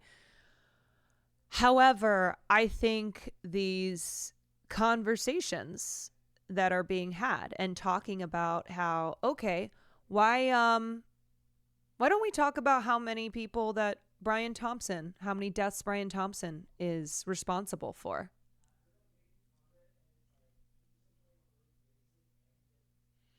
And the thing is too, this is a fact. We're not having these conversations like this. We're not having, we're not engaged in this way without a story like this that is, one, very rare. Okay, CEOs don't get gunned down in Manhattan. It doesn't happen. It does not happen. So this is a rare instance. And it is one that is being covered by every major news outlet. They're nonstop covering this. And people are uniting in talking about how denying care that's systemic violence, right? That's murder. But it's legal. They're talking about how this guy has profited to the tune of millions and millions of dollars by people dying, by people being in pain. This guy, he was being sued for insider trading. He oversaw an AI system that was implemented into United Healthcare's way of assessing claims. They have been using AI that has a 90% error rate, and they know that. They absolutely are aware of these things. So this isn't even like he is indirectly. Like, no, he has directly, pulled the trigger on tens of thousands of people in this country.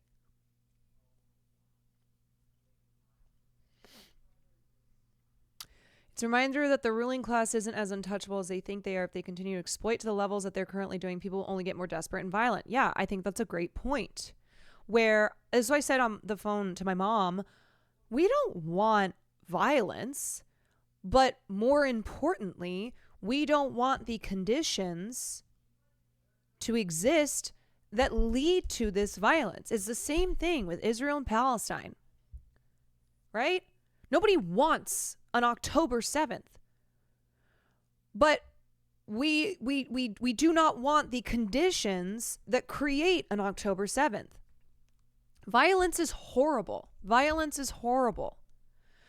But, a conversation around a violent act like the murder of Brian Thompson has to, most importantly, talk about this system that has created such hardship for so many people in this country that leads to either someone finally pulling the trigger or supporting the person pulling the trigger.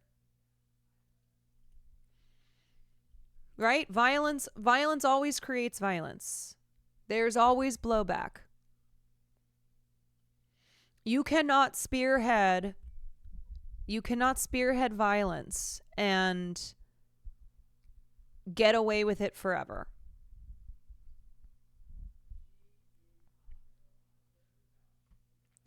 The CEOs are scared. CareSource, Blue Cross Shield, Medica, CVS, Molina, and more have all removed their website pages about their leadership. Isn't that interesting? So, not to keep going back to this tweet, it's deeply immoral, solves nothing.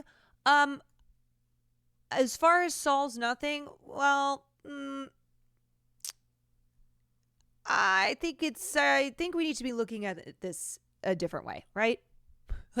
This doesn't happen. This fear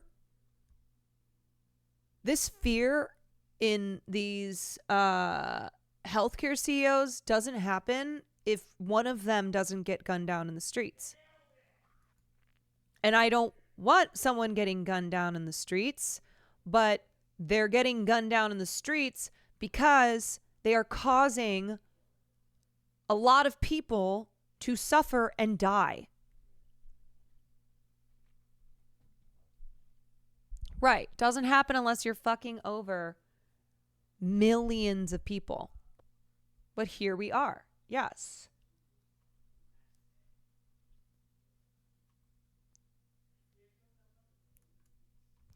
Also, I saw this tweet too. Oh, wait. Did I not save this? I saw someone talking about how they work for oh, shit, where's this tweet? I think they work for a pharmacy or something. Oh, here it is. Yeah.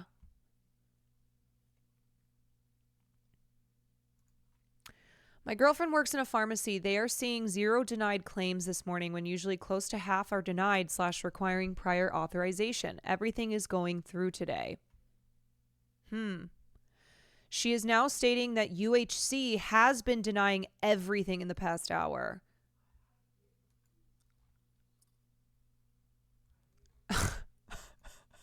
UHC is actually our stock went up. So, do it again?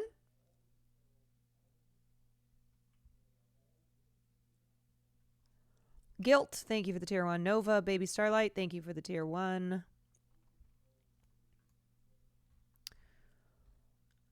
I'm seeing my mom's suburban middle-aged mom's friends post stuff like, I hope more of them die. What is even happening? Lamau.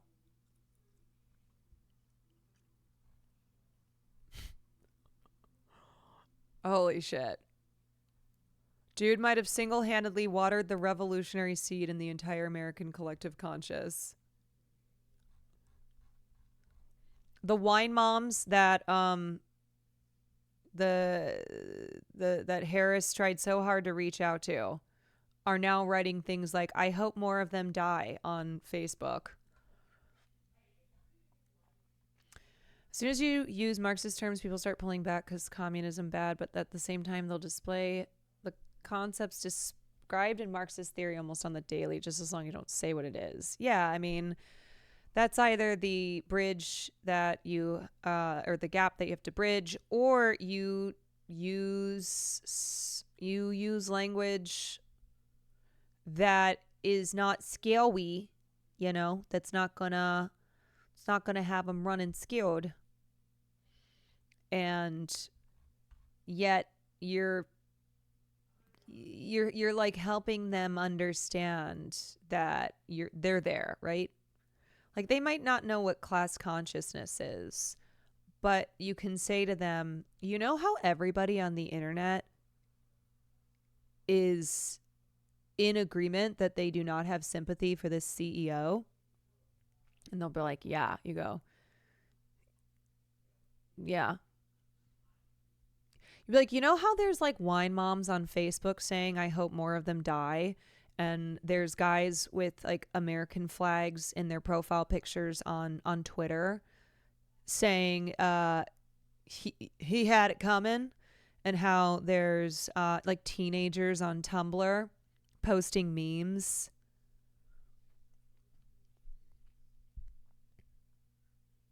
People are saying,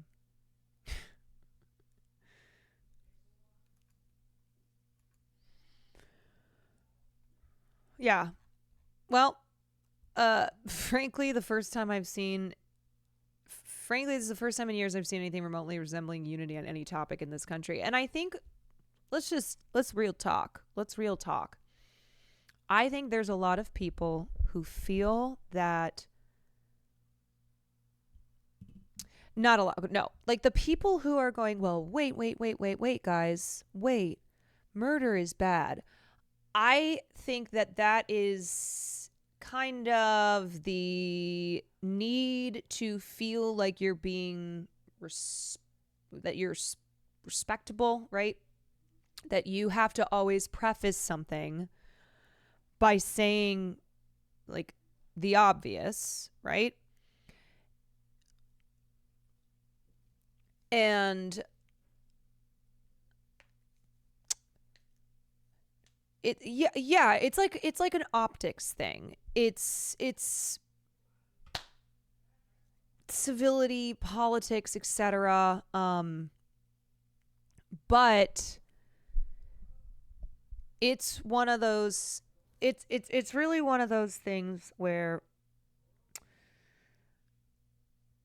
I think that we should not have that as our focus. I don't think that we should treat everything with kitty gloves and make sure that we're always behaving first and foremost civil. I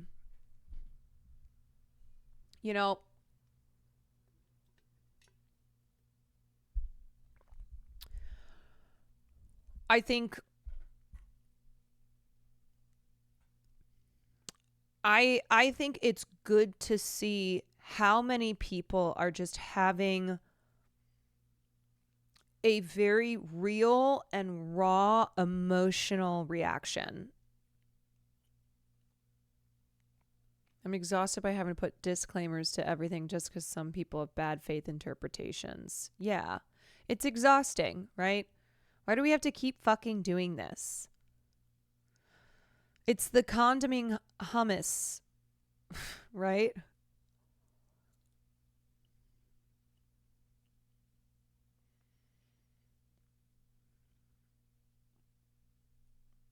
The ruling class puts on a suit and tie but are anything but civil. The suffering they cause is incalculable. Yeah, I saw Like, I saw this fucking tweet by the worst account ever. Did I not end up sharing this? Is it Rachel Bitkofer? Yeah, does anybody know this Twitter account? The CEO of United Healthcare was murdered in what appears to be a targeted killing. The comments about it on the internet underscore there's a deep depravity rotting in a lot of Americans right now. Deep. Yeah, same person who writes stuff like this. Then they'll end up in camps or being deported. I guess that's real solidarity with Gaza. Like, this person is horrible.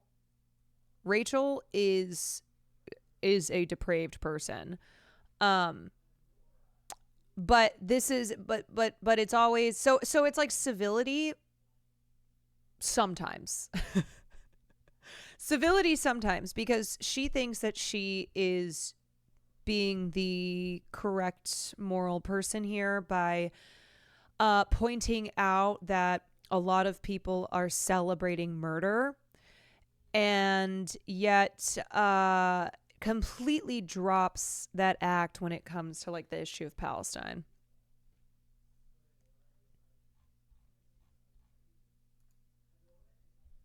But yeah, it is the disclaimer thing that's exhausting, right? Why when talking about the news of the CEO being murdered, do we have to first and foremost be like, let the record show? Now, I know we've been joking about that, right? No Fed posting, like, don't get banned or anything. But I just mean not on Twitch, not on not on a platform where you can get banned for saying, like, for joking about your age. But I mean just in general, this idea that we have to state the obvious before we can do anything. You know, we got to make sure that we condemn violence before we get to talking about why that violence happened.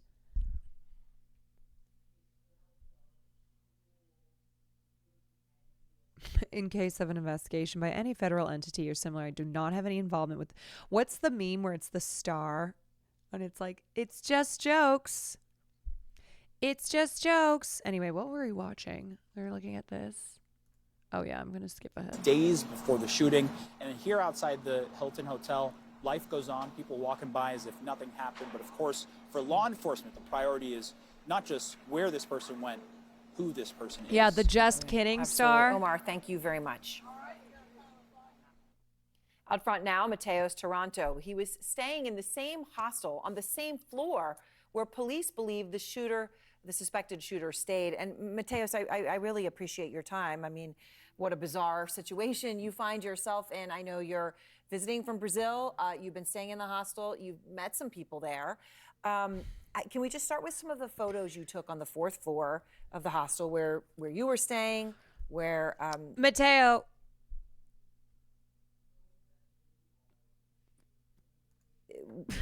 Where police say he was staying. Can you tell us anything about that? What it's like in there? What those halls look like? All right. So the hostel is actually really crowded. There are a lot of people there. I'm sorry, but this is so stupid. Having a guy describe the hostel. Yeah, surprise, it's a hostel. Wow, it's got a long hallway and it's crowded. So they divide like rooms to, I think, 4 to 10 people. But in the 4 hallway, to 10 people in one room. Yeah, 4 to 10. If this was literally anyone not a CEO, no one would care, including the police. Yeah, are you kidding? Yeah. I don't mean are you kidding? I mean, like, yeah. No one would care, including the police. The police fucking murder people and get paid to do it. And now here they are being like, we're offering a $10,000 reward. We're offering a $10,000 reward for someone to do our job. 4 to 12, yeah. So the hallway is just simple. It's just the doors that go to the rooms, the shared rooms.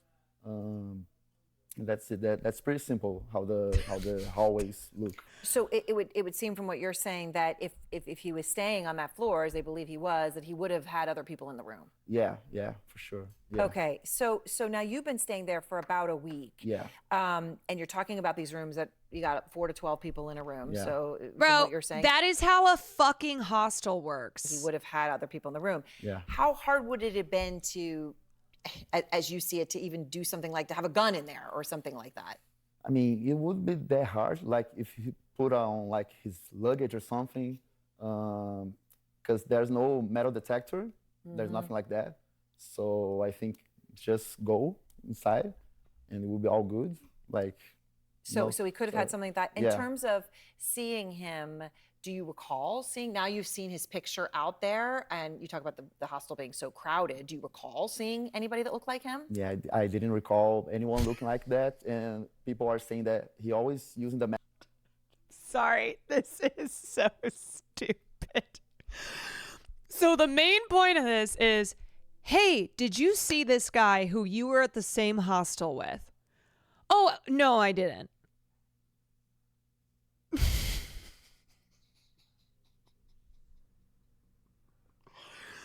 But also maybe Mateo's like, you know what? Actually, I didn't see anything. Mask. So even if I saw him, I wouldn't recognize him because he was always wearing the mask. Right. And obviously, as you were there those few days, Yeah.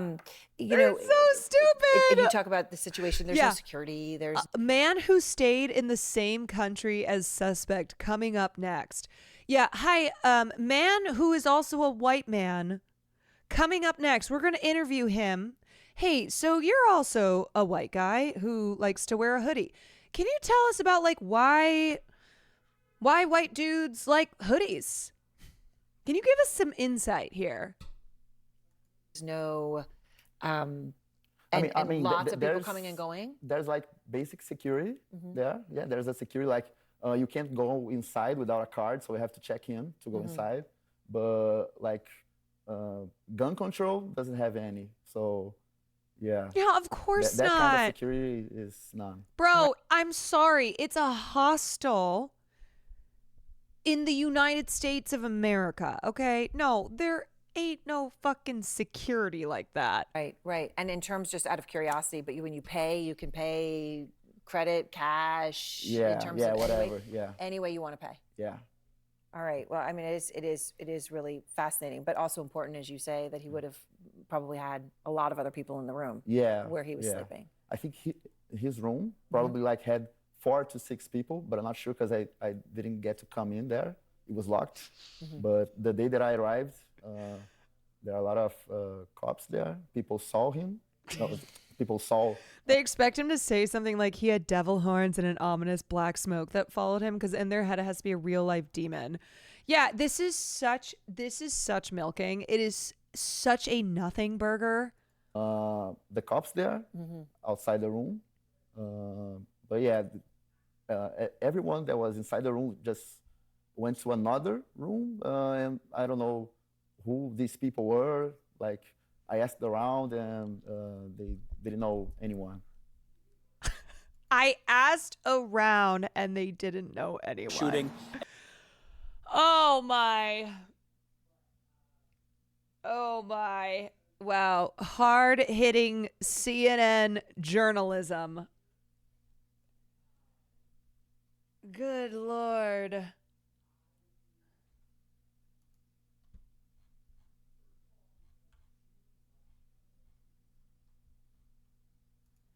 Yeah, this is what I mean by they are like the mainstream media is obsessed with a story like this. But in a way where they just sensationalize it like they do everything else. They're just looking for he had this manifesto. He was talking in his sleep. They want the drama of it all. Please check out the Bike Nerd. Oh, we looked at the Bike Nerd yesterday. The Bike Nerd has been community noted, or is this a different Bike Nerd?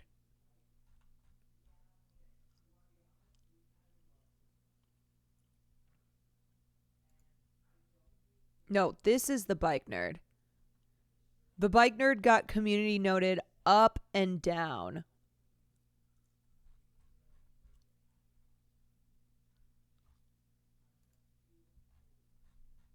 I don't give a shit about this bike nerd.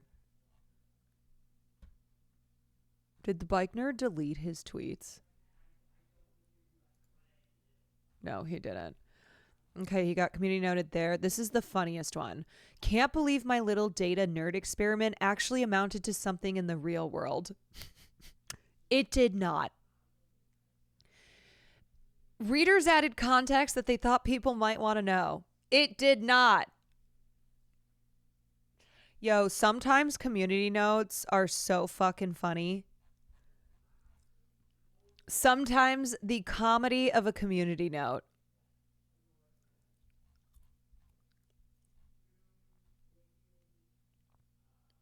Did you see the probably fake tweet where Anonymous took credit? Hogan, thank you for the gifted.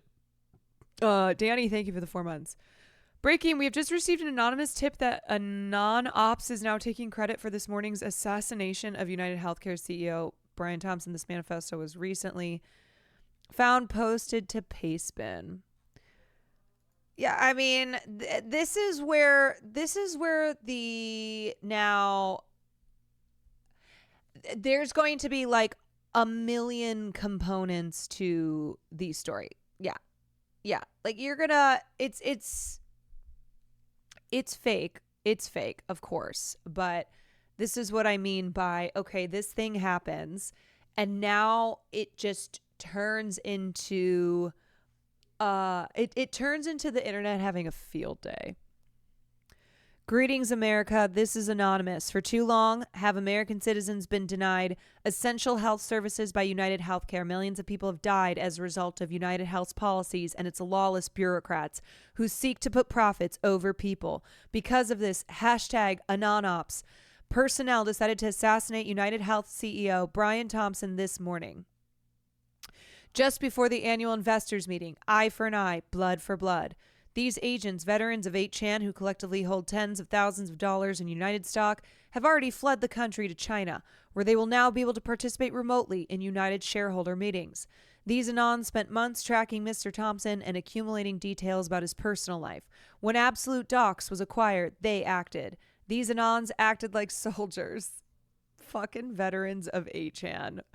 In a war, there are many moments for compassion and tender action. There are also many moments for ruthless action. What is often called ruthless, but what may in many circumstances be only clarity, seeing clearly what there is to be done and doing it directly, quickly, awake, looking at it.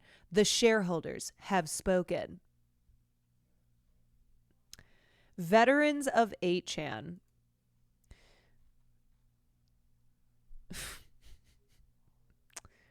Wow. Veterans of 8chan, the of all the veterans, the ones who have really been through the worst of war. Diesel Boss, thank you for the 2 months. Okay, I wanted to look at Medicare Advantage.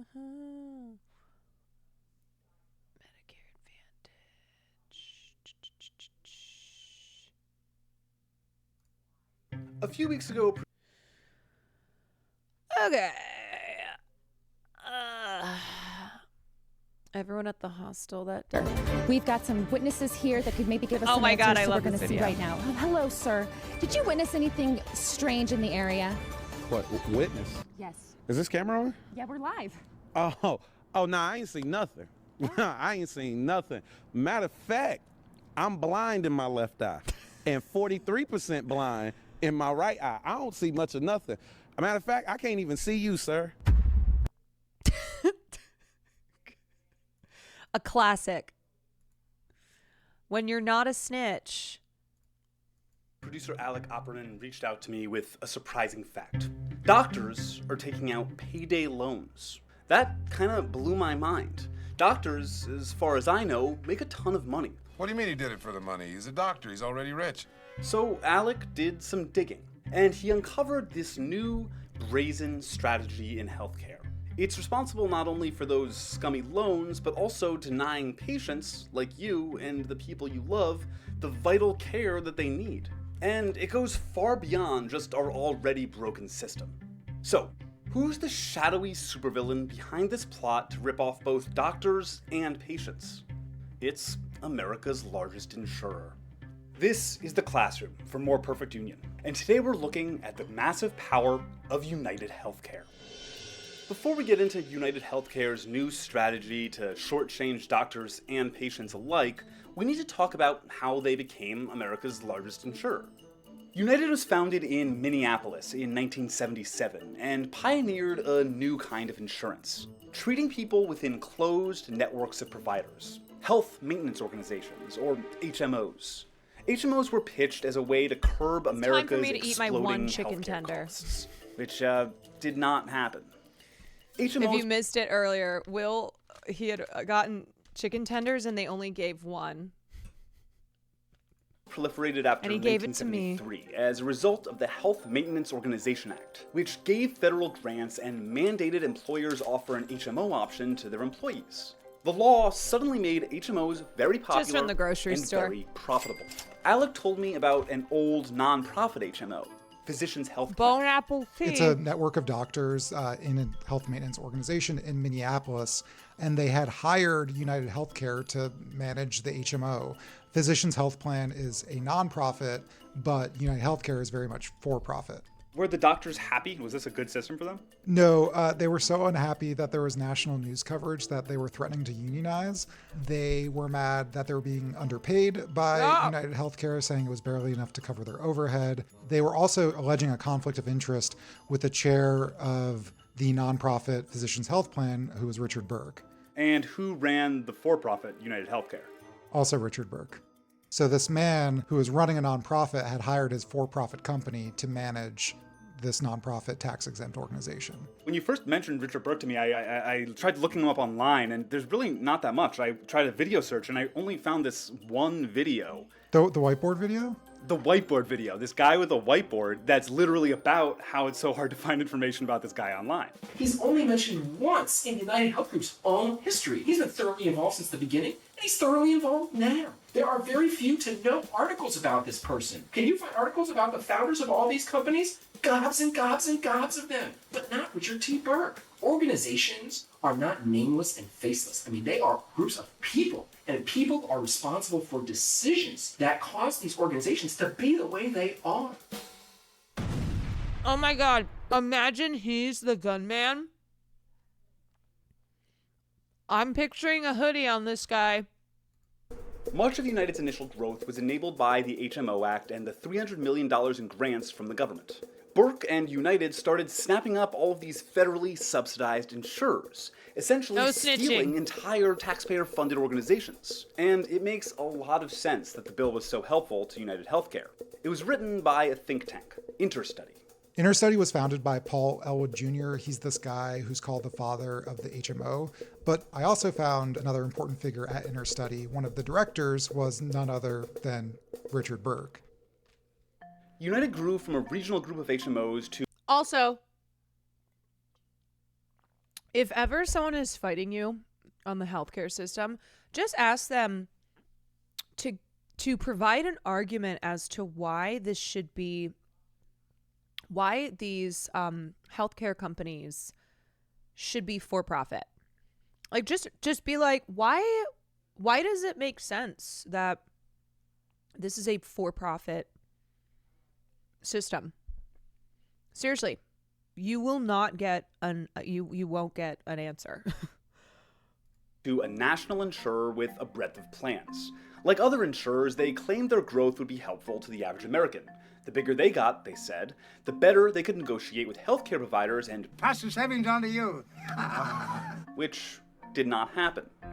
A wave of mergers and acquisitions in the insurance industry in the 90s wiped out the patchwork of regional nonprofit insurers that had already existed. Companies like Anthem went on a shopping spree for these nonprofits and added them to their for-profit empire. At the same time, United continued to consolidate and spent billions acquiring other for-profit insurers. Despite their promises, healthcare costs continued to increase. But they were getting more efficient in one crucial way. rationing your healthcare. For years, only a small portion of claims got denied. It just wasn't cost effective to have a human review every request for care. But today, nearly 1 in 5 claims are denied. In 2021, that added up to nearly 50 million. 50 million instances of Americans being told, no, we won't pay for that thing you need to live a healthy life. Think about it. You pay a premium every month to United Health and other insurers for health insurance, and they mostly focus on making sure that they won't have to foot the bill.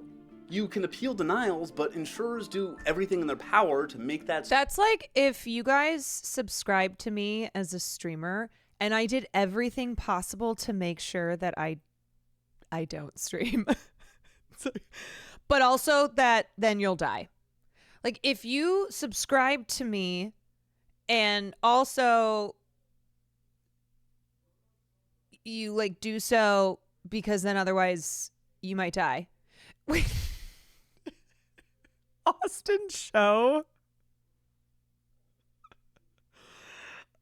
Oh my God. Austin Shoko. Yeah. Pomi, thank you so much for the 5.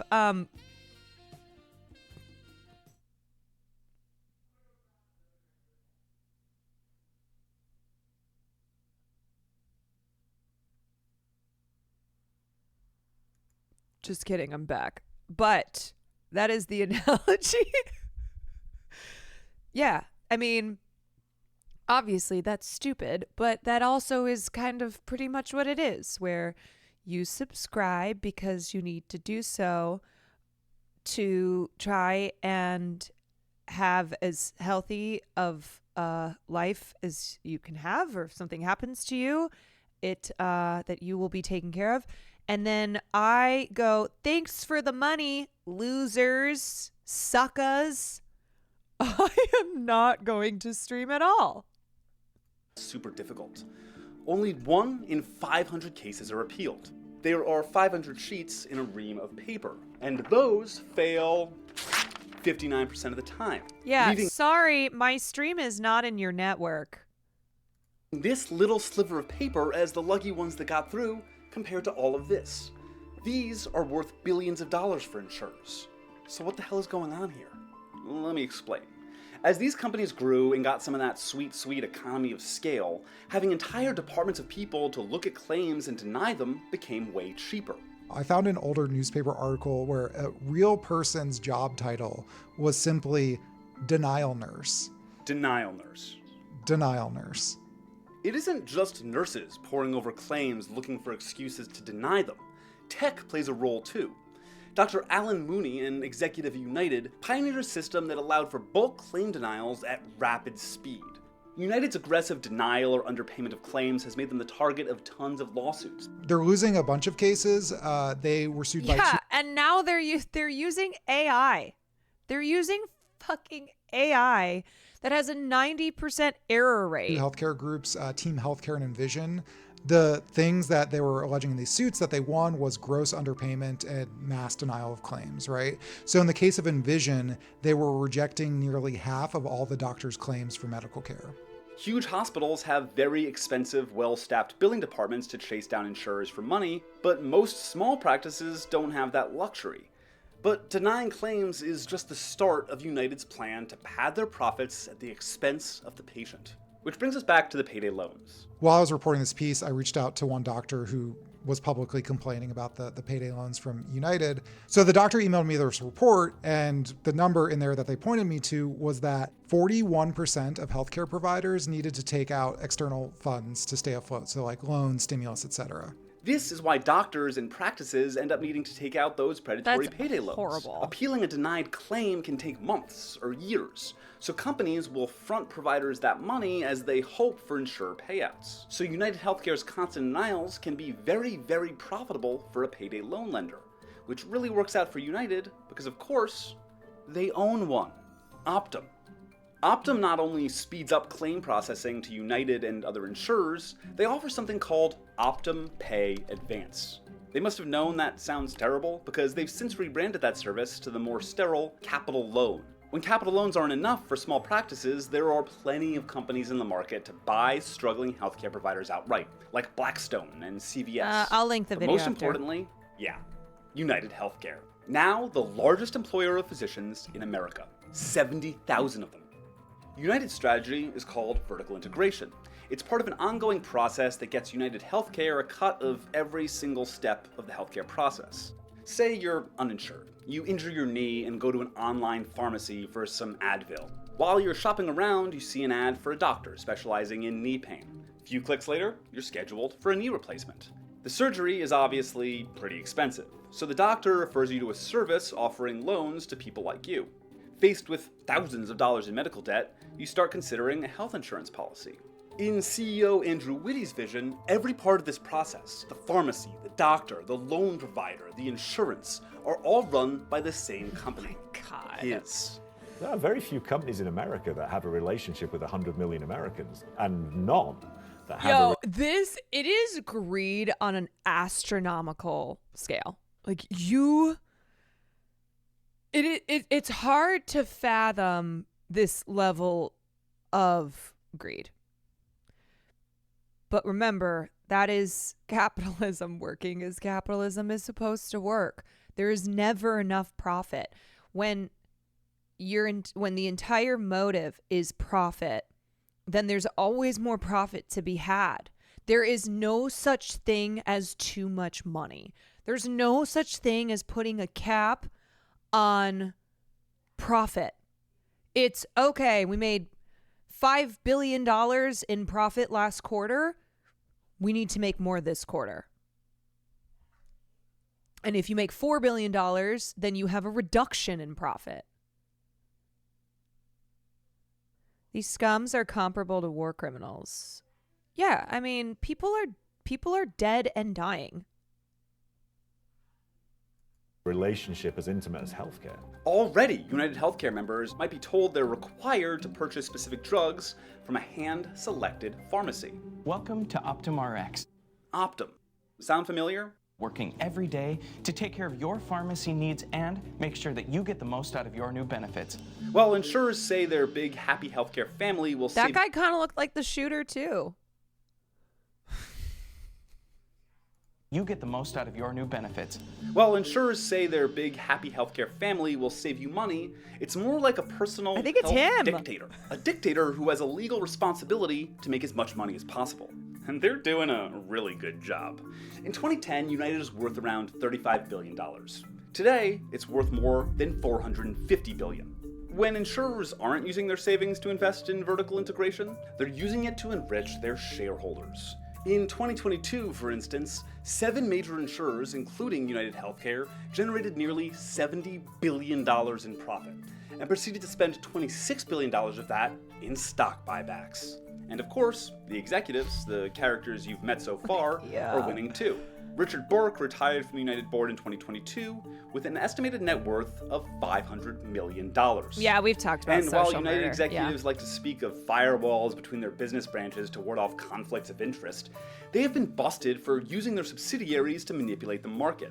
New York's Attorney General charged United Health Group with using a research firm the company itself owns to manipulate reimbursement rates. That firm was called Ingenix, which you might have guessed shut down. Nope, they just rebranded as Optum Insight. Today, Envision alleges that United uses its negotiating power to lower reimbursements for practices or to kick them out of network, putting them in the kind of financial distress that would allow Optum to swoop in and acquire them. The Department of Justice tried to stop United's acquisition of Change, Optum's competitor that facilitates the exchange of claims information between providers and insurers, but in spite of United's history with Ingenix, the judge took CEO Andrew Whitty's word that sharing of competitor info would be against, quote, everything we stand for in the organization. With this merger, United will have access to a trove of data on what other insurers are paying and what they've negotiated with doctors and hospitals. This could allow them to unfairly undermine the competition, further cementing their healthcare monopoly. Didn't the FTC, United Health, yeah, Justice Department, this was recent, Justice Department sues to block United Health Group's acquisition of home health and hospice provider.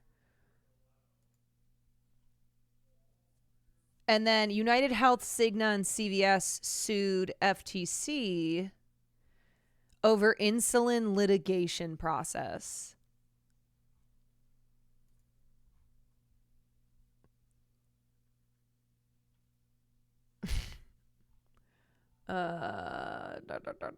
What is happening with this? The Justice Department filed a civil antitrust lawsuit today to block United Health Group Incorporated's proposed $3.3 billion acquisition of rival home health and hospice services. Yeah, I mean, it's the same monopoly shit, you know? They just want to get bigger and bigger and bigger and bigger. Own as much of the market as possible. It's also worth mentioning that before he was the CEO of United Healthcare, Andrew Whitty was the CEO of the drug maker GlaxoSmithKline. While Whitty was in charge, GlaxoSmithKline paid $3 billion for fraud, including but not limited to bribing doctors and, quote, encouraging the prescription of unsuitable stories in the comments and one as Optum undermined the competition, further cementing their healthcare monopoly. It's also worth mentioning that before he was the CEO of United Healthcare, Andrew Whitty was the CEO of the drug maker GlaxoSmithKline. While Whitty was in charge, GlaxoSmithKline paid $3 billion for fraud, including but not limited to bribing doctors and, quote, encouraging the prescription of unsuitable antidepressants to children. It's an organization with a great ethos, a belief in doing things with integrity, a belief in putting the patient at the heart of every decision we make. Like a jewel thief who moonlights selling security cameras, United has found a way to profit even more off of the havoc that they wreak.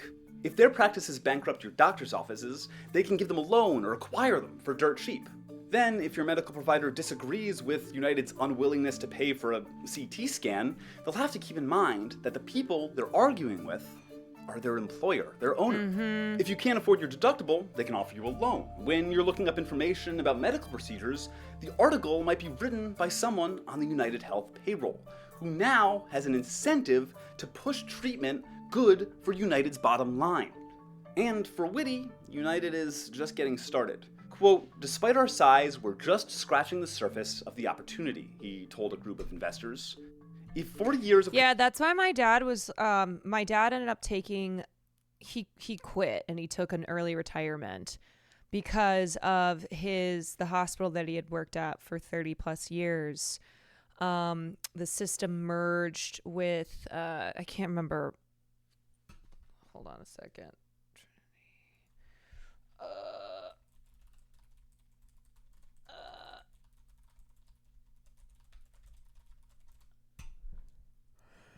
Trinity Health completes merger of Mercy One Health System. Yeah, so it was this huge merger, and it was bad. Like my dad, you know, as a doctor, as you know, one of the people who is there to actually provide healthcare services to people, he was very much so, you know, speaking out against the merger. And then it went through and my dad ended up like quitting / taking an early retirement. And then at his retirement party, he had worked there for 35 years. At his retirement party, none of the board, none of management showed up. Nothing. He didn't get a retirement gift. They wouldn't even, I think maybe a couple of them like quick handshake and that was it. It was sad. Like it was honestly really sad because he had been there for 30 plus years and did not plan to go out that way. But yeah, they don't give a fuck. Consolidation has taught us anything about health insurance. It's that big is usually bad. While companies like United will always frame their growth as a way to help you, their relentless rationing of healthcare shows it's anything but. They've done it with automated denials, and they'll continue to find innovative ways to protect their bottom line as they acquire more and more healthcare businesses. So what can be done about this? Vertical integration has been a very convenient way to escape antitrust measures for insurers like United. because regulators are accustomed to only scrutinizing acquisitions that remove their competition in the same space, in this case, insurance. United isn't even the only problem. Their vertical integration strategy is spreading across the industry. It isn't too late for antitrust regulators to start scrutinizing when companies like CVS or United Healthcare are buying up anything and everything. So, how have the healthcare monopolies affected you? Share your insurance stories in the comments, and one might make it into our next video. So don't forget to like and subscribe. My dad got fucked over by his company that he worked at for 40 years, only company he ever worked for. Dude, it's just like, I cannot imagine that feeling. I can't imagine working somewhere for 30, 40 years and then just one last kick in the ass before you retire. Here you go. I think somebody wanted the link. Someone wanted the linky po. Oh. All right, where are we at? 2:30. Okay.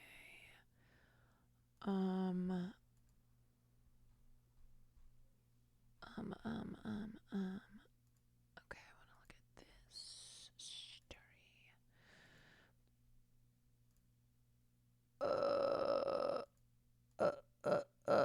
Okay. I think let's look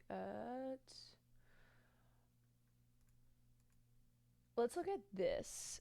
So I started watching Ronan Farrow's new documentary on HBO, Surveilled. Has anybody watched that yet? Why should people around the world care about the hacking that you're documenting here? These cases affect 450 million people. It's a violation of their rights.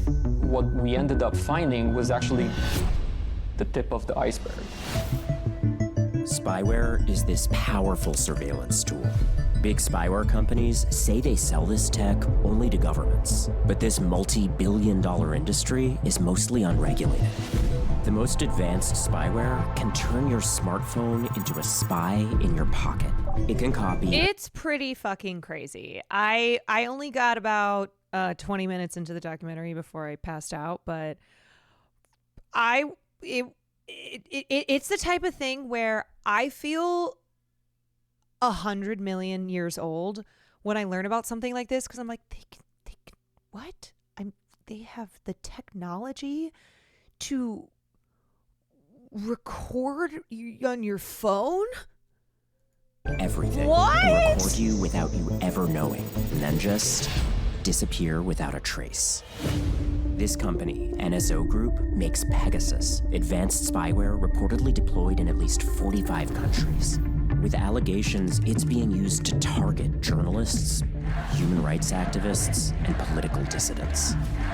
What's the most objectionable thing that you saw in your time at the company? One of the moral problems that I had was the journalist murder. Should people be concerned? Definitely, yes. Does NSO know that some of its customers are abusing this technology? This tool could fall into the hands of the Iranians, the North Koreans, the Chinese. We need our experts to know what is out there. They targeted my family. My mom, she worked at the hospitals, so they had access to hundreds of data of patients all around the world. The damn Do you Chinese. think it's headed down a path of more domestic impact? These technologies, any nefarious use that we can imagine, we're probably going to see.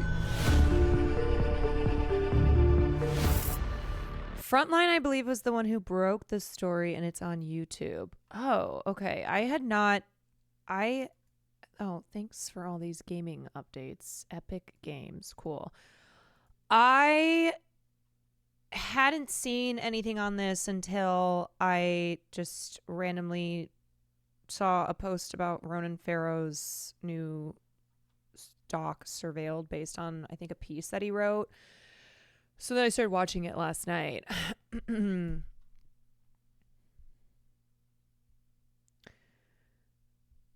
The government in my country used Pegasus on people I know, journalists, super fucked up. Yeah, it's one of those things where if you don't know a lot about like cyber warfare, if you're not a tech person, like I'm not, it will fucking floor you. What is out there? Like what is being used as we speak? I know, it's shocking. NSO is, yes, they had just gotten into that when I fell asleep last night watching it, but NSO is an Israeli spyware company. Who do you think that they've been spying on? Who do you think that technology has been used on and has led to like the imprisonment and torture of civilians? Anyway, so Ronan was on Democracy Now! This morning talking about it. DemocracyNow.org. I'm Amy Goodman. We end today's show. I actually did my master's under a professor who wrote about this a lot. Oh. Perspective, the cyber frontier and infrastructure. The accelerating integration of cyber technologies into physical infrastructure systems has radical implications for the operation, management, and vulnerabilities of our critical systems. Viewing the embedding of smart technologies in you know what the thing with someone like me is? They don't even need to hack into my phone because I'm just always accidentally recording like an hour of whatever I was doing for the last hour and then messaging it to people. Or I'm just accidentally like pulling up Twitter, making a random group chat, sending another tweet in that group chat. Do you remember when I said I did that with the journalist Kat Tenbarge and streamer Wake Wilder? I almost did it again the other day. I looked down at my phone and I had pulled open that group chat that I accidentally made and I was about to be sending something else.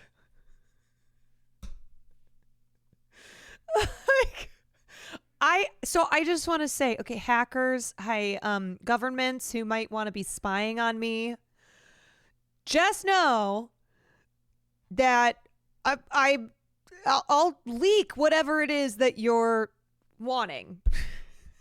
Okay? That explains the dead batteries. Oh my God. That's why my battery is always dead. This is really interesting. Viewing the embedding of smart technologies and infrastructure as simply an interconnectedness of systems is insufficient. See, this is the type of stuff that I need to be reading up on more, okay? I need to be reading and understanding this kind of stuff. Looking at how surveillance spyware, including programs like Pegasus, is being used to target journalists, human rights advocates, dissident voices across Western democracies and around the world. Pulitzer Prize-winning journalist Ronan Farrow looks at the issue in his new HBO original documentary, Surveilled, now streaming on Max. The film directed by Perry Peltz and Matthew O'Neill. Studies. I did a master's Democracy on Now! it, Swan course on Gonzalez it. and I spoke with Matt O'Neill and Wait, you mean like suggest books or works by people who've been writing about this? And Farrow about Surveilled. Given the fact that all my blackmail materials Israeli online already. industry I know. has become such a main source of this surveillance technology, do you have any indication that it's basically United States military funding that goes to Israel, that government then contracts with its own so-called private companies to develop this technology? Books and In journal an attenuated articles. way, Yeah, I need to fucking there learn about absolutely this. is that flow of resources. Israel has become a cradle for innovation in this kind of technology for a combination of reasons. I mean, Tel Aviv is a center of tech innovation in general. They have a great pool of tech talent.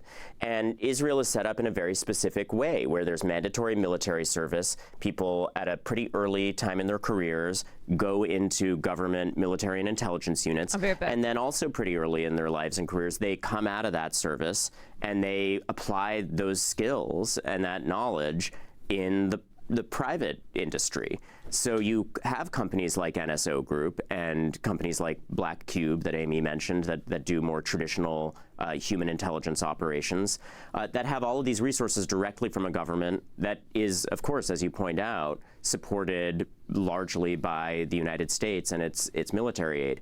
So a lot of these solutions are Israeli as a result of all of those factors. How much does Israel target Palestinians? We've talked with reporters like Yuval Abraham from 972, who exposed Lavender and Where's Daddy, where they follow people home, Palestinians in Gaza. Of course, we know about the exploding beepers and phones in Lebanon. And then I want to ask, did you ultimately take down the head of NSO Group, which makes Pegasus? So first of all, on this question of targeting Palestinians, the reporting suggests, yes, there have been a number of documented cases of spyware technology being found on the phones of Palestinian activists, politicians. We talked to a Palestinian former Knesset member, a politician in the film, who puts forward the theory that Israel essentially uses the Palestinian populations as a laboratory for this technology. And one of the reasons why private spyware companies thrive in Israel is that in addition to the Israeli government's internal, very robust capacity for this kind of espionage, there's always a demand for more of this kind of tech, including from private vendors, to deploy in the conflict that surrounds Israel at all times. Because they are a highly militarized state beset by all of these existential threats, and especially now in this state of conflict, there is just always a context in which to apply and refine this technology. And there has been additional reporting that in this most recent conflict as well, there's been a deployment of Pegasus in an effort to try to track hostages. Now, of course, there's controversy within Israel. People see some of the intelligence failures around this latest conflict, and there's right-wingers who in that country say, well, there should be more use of this technology. But certainly to your question, people who care about the agony of Palestinians right now, I think should be aware that this technology has wormed its way into this conflict, and that this conflict has reinforced the development of this technology. To your question about the leadership of NSO Group, I would not say that I took out the head of NSO. The head of NSO was, as we acknowledge openly in this film, a source of mine. He did... Okay, I know this is not the point. What he's talking about is very important, but every time I see Ronan Farrow, it is just so clear that his father is Frank Sinatra. It must be said. That is Frank Sinatra's baby boy. Like, that is... I think he looks more like Frank Sinatra than I even look like my dad.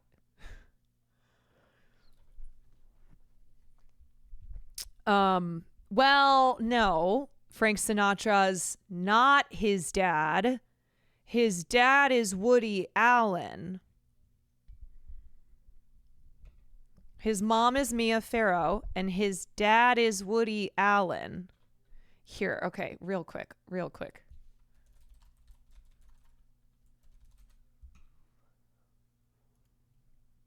For those who don't know.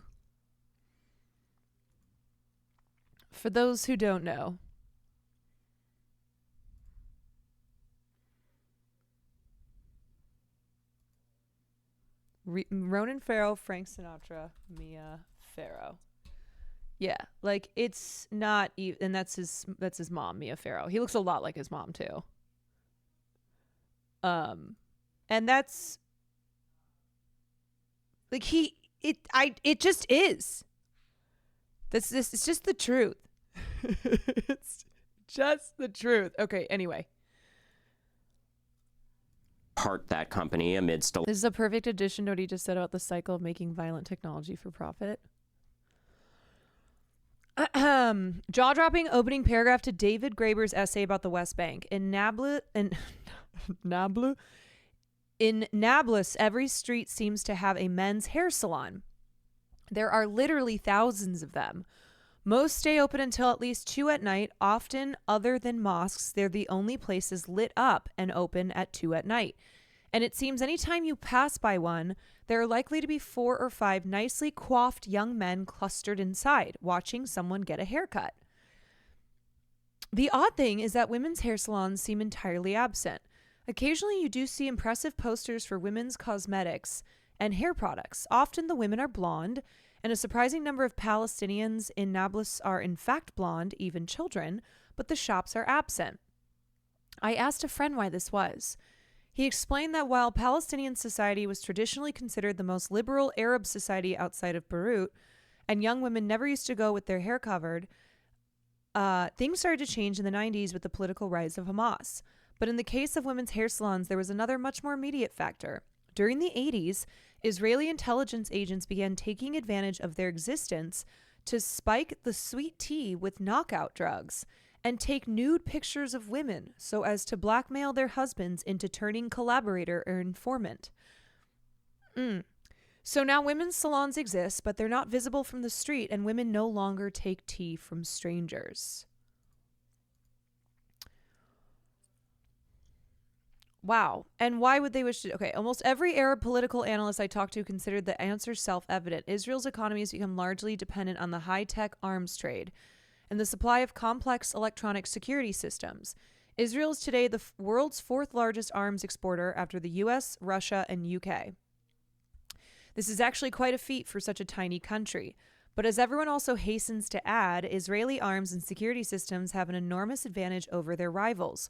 One Israeli firms never failed to emphasize in their promotional literature. They are extensively field tested. This new type of shell that was used to destroy tunnels in Gaza. This new type of random distribution tear gas dispenser was successfully used against protesters in the Balata refugee camp.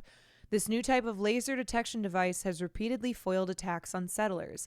Arab resistance has become a key economic resource for Israeli capital, and were it to completely quiet down, the export economy would take an immediate hit. That is, that is fucking evil, man. I mean, like, these surveillance companies are making money by providing the cyber technology to spy on Palestinians. Like, Palestinians who are currently in administrative detention, many of them are there because they have been spied on by this tech, and any message that's like, you know, free Palestine, anything, really anything is being used by the Israeli state to authorize their detainment for however long they want to detain them, and no due process. They're being held without charge, right?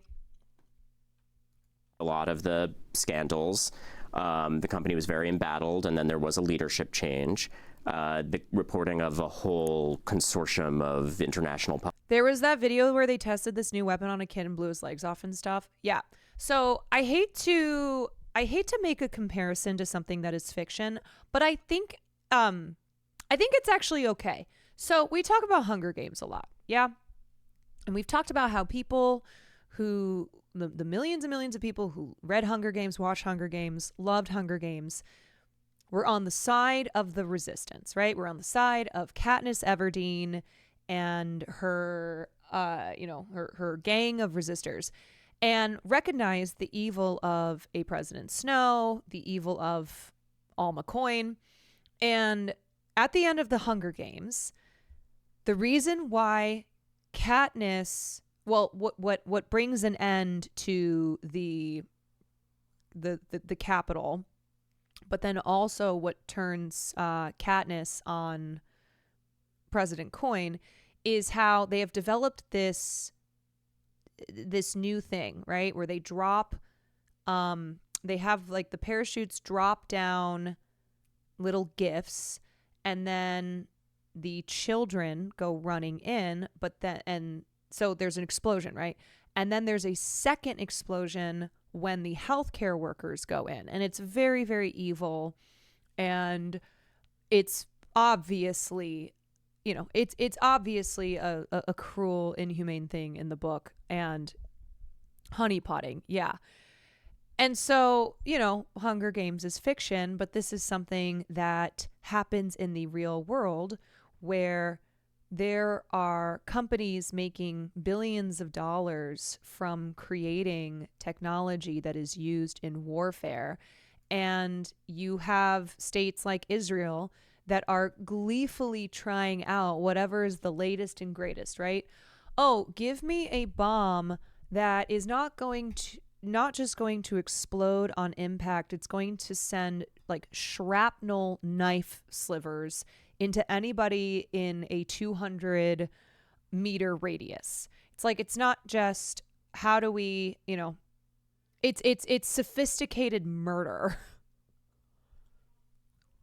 Publications, a lot of different outlets, I think, contributed to those scandals. I would say the foremost player in disclosing information about this company was the watchdog group that we track in the film. Yeah, literally just human experimentation. Hey, we have this new technology. Let's experiment on this population that we can get away with experimenting on.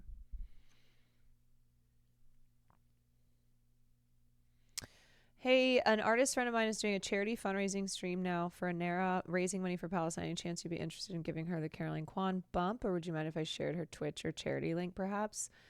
Yeah, why don't you go ahead and why don't you drop the link, and then do you know how long she is going to be streaming? Because I can send a raid over there. So much fiction is derived from the Palestinian struggle and the atrocities done to them. The Bajrons in Star Trek were specifically based off Palestinians, even though the Kardashians are based off Nazis. Wait, the Kardashians? Like the Kim Kardashians?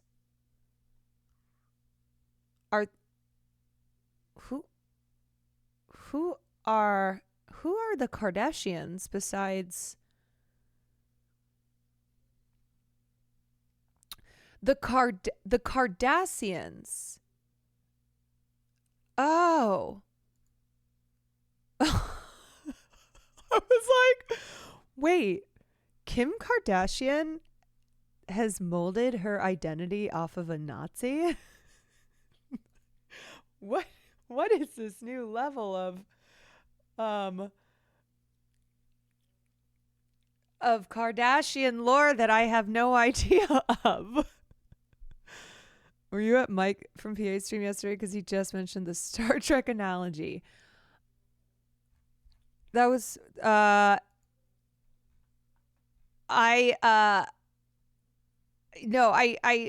know what you're saying, that it's funny though that it was written as Kardashians. It's Kardashians, and I don't know enough about Star Trek to know that you meant Kardashians. The Kardashians from Star Trek. Citizen Lab.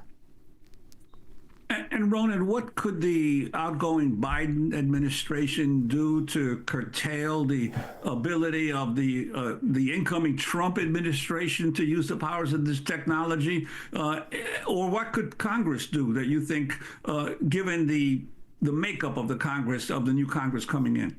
This is where it gets really tricky and, frankly, even bleak. And I think this is why activists and journalists tracking this issue are in a state of such alarm. The Biden administration, the executive branch, can do relatively little, as far as I understand, that can't be undone by the Trump administration. More robust executive orders, are a possibility, but the Trump administration, A, can pass its own executive orders, and B, has just shown an unprecedented disregard for the rule of law. So not only are there existing loopholes, not only can those loopholes be widened, but we may have a set of players coming in based on their own statements who just disregard the entire framework and overreach in various ways. You see a clear concerted effort in Trump's appointments in this new cabinet and wider administration to circumvent the rule of law. Biden ain't you doing see shit, the selection yeah. of someone like Kash Patel, who would very clearly give Trump free rein. This guy always looks like he's poopied in his pants. He always looks like he's done a poopy. He's like, boop. And to manipulate I did a law poopy. enforcement investigations if he were running the FBI, and has suggested that the executive should have absolute power, has suggested that journalists should be prosecuted. This is Patel speaking to Steve Bannon on his podcast, The War Room. We will go out and find the conspirators, not just in government, but in the media. Yes, we're going to come after the people in the media who lied about American citizens, who helped Joe Biden rig presidential elections. We're going to come after you. Whether it's criminally or civilly, we'll figure that out. But yeah, we're putting you all on notice. And Steve, this is why they hate us. This is why we're tyrannical. This is why we're dictators, because we're actually going to use... Why does he keep looking off to the side like he's reading something that's been written out for him? The Constitution to prosecute them for crimes they said we have always been guilty of, but never have.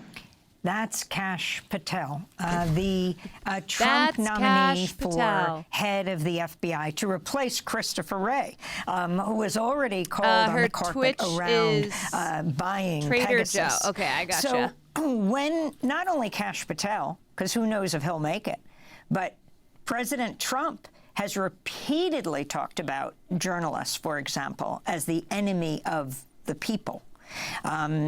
Your final thoughts, Ronan?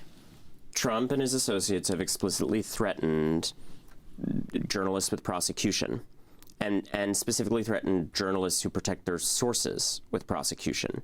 That is dangerous for democracy. This is one of the first times, and I'm, as we discussed, someone who's dealt with a fair number of surveillance and intimidation efforts, that I've felt frightened to work in this country. I think in this incoming administration, we're going to need the work of journalists more than ever, and we're going to need the space for journalism, for dissent, for all of the spaces that are shrunk and cracked down on when you have this technology. Y'all, we are fucking holding space. We are holding space for dissent. You guys are still crying about Trump. No one's crying here, buddy. Are you crying because you're so excited? I think really the only person in here who would be crying is you. Freely used in an unfettered way. And we've just seen this horror story play out in one country after another, even where there are ostensible protections in place. We see how hard it is to get accountability after the fact. We see how tempting it is for law enforcement to overreach and start to target people in a vindictive, politicized way. And then you have these sets of statements where you have Donald Trump threatening political opponents with military tribunals, for instance. And as ever, we're in the media engaged in this debate of what's a joke and what's not. But these kinds of appointments, or at least attempted appointments that we're seeing, are no joke. And this technology that is already at the fingertips of this... So mad. Look at all of you. Dude, I make like $15 million a year. I'm not mad. I'm not mad. I make so much more money than you do, and I don't have to worry in the way that you do.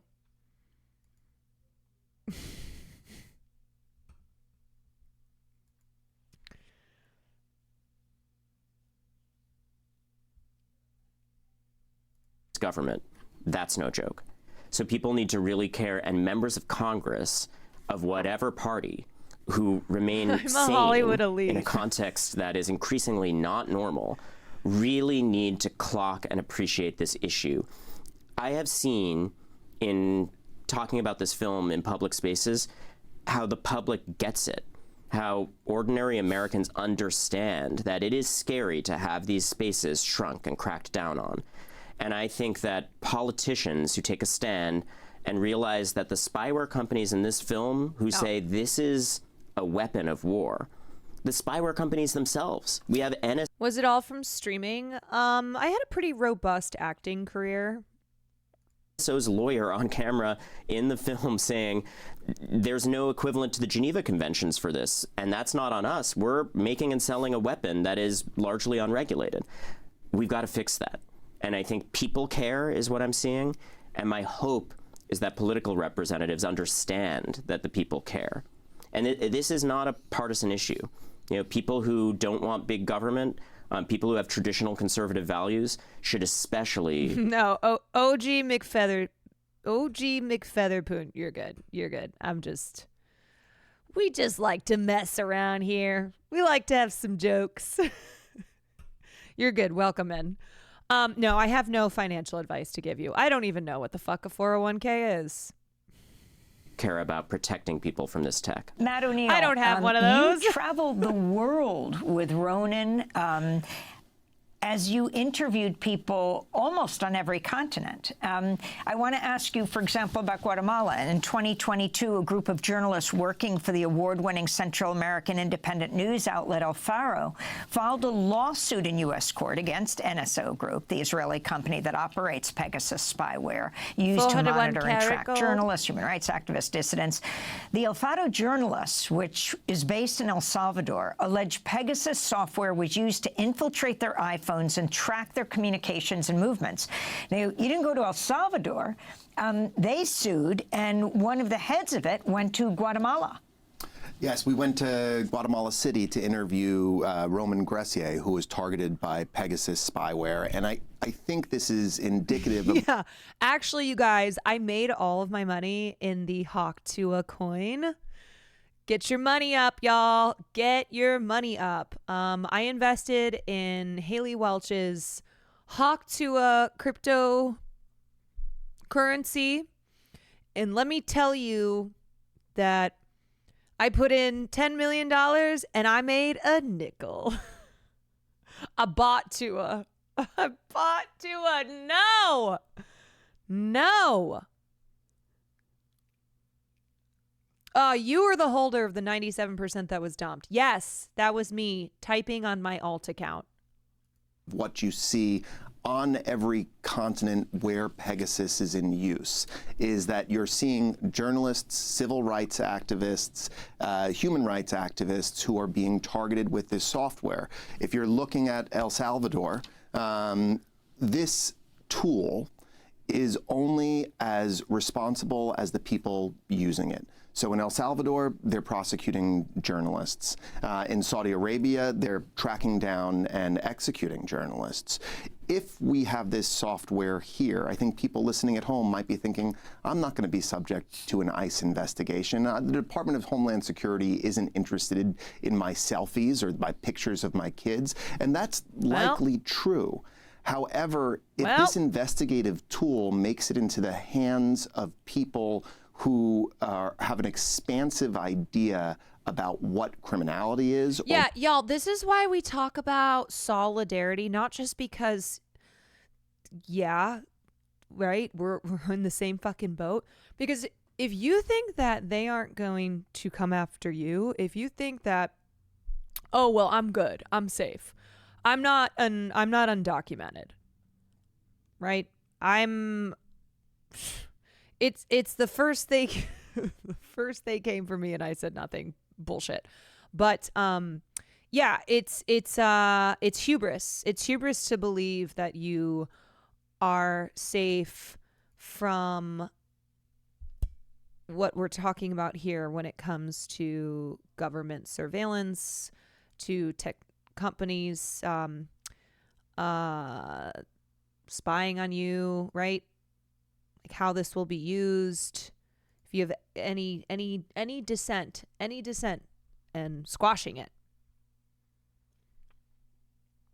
Like I know it sounds like bullshit. I know a lot of people still will go, "Oh, no, not me. I'm fine." What the reach of their institution is into people's lives. Or proudly announce there are enemies lest they have. We will all be caught up. We don't need to be the target of an investigation. They could be targeting you, and our text exchange this morning would have looped me right into that. So, if you can talk... He just looked around like, Oh, shit, I just said it. Ronan, about what you do. Juan asked you this question before, but really specifically, it amazed me how simple some of it is, and of course, much more complicated to stop this level of spying. Well, simple, but it's not foolproof. You know, I have been told by senior people within spyware companies that rebooting your phone every day is a great practice. Why?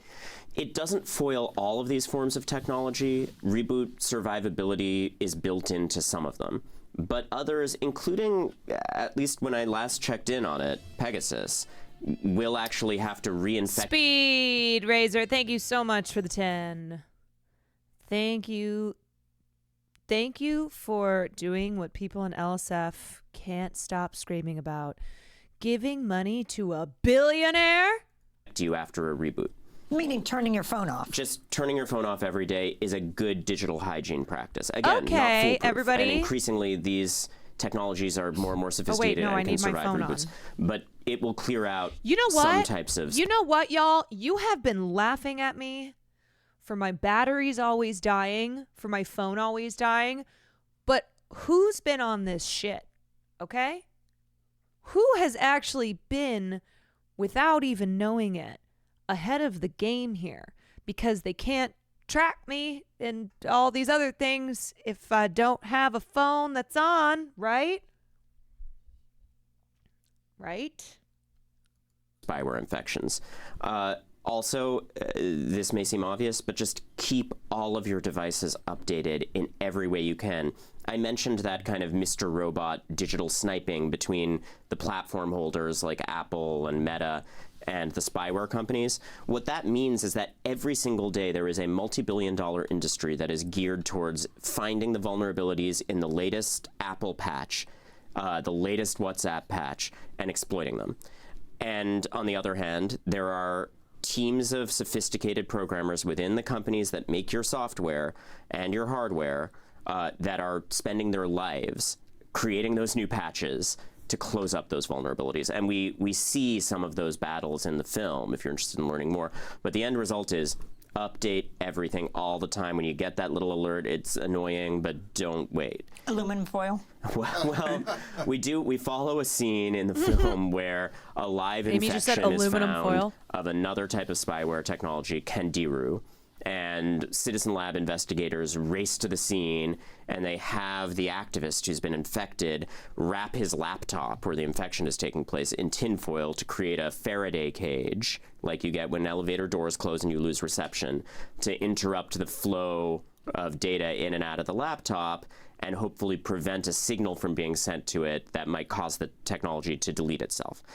In that case, it was successful. They managed to prevent the technology from self-destructing, and they got a live example of how this infection was working, and it actually helped Microsoft generate a patch that thwarted this technology for a time.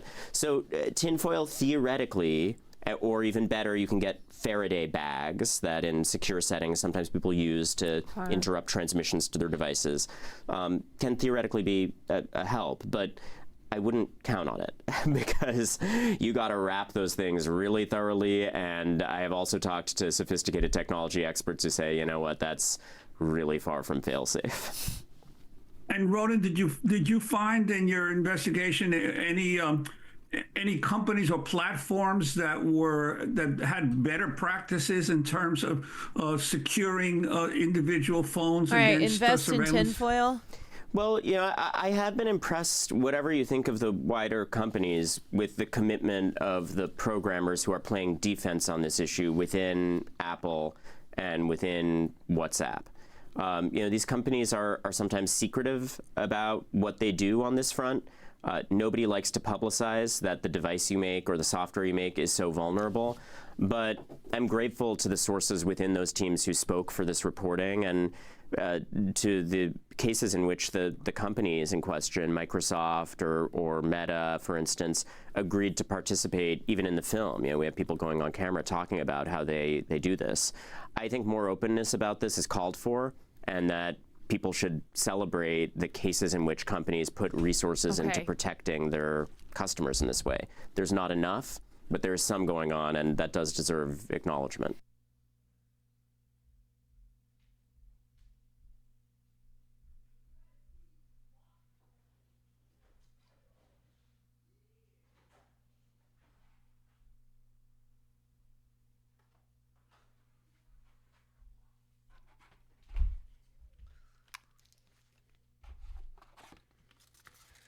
Y'all, let's go.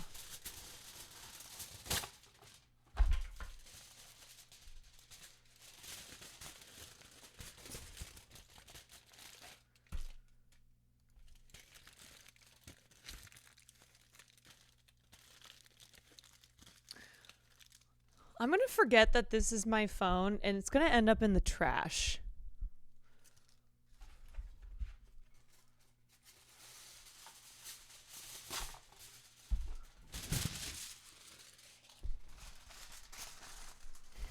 Does that work? Yeah. Or it's going to end up in the oven.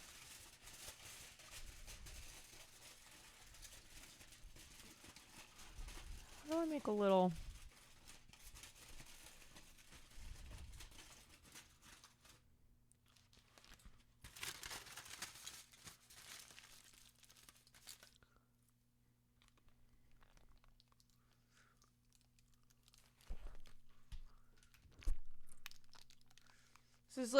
This is literally the scene from Signs. You're right.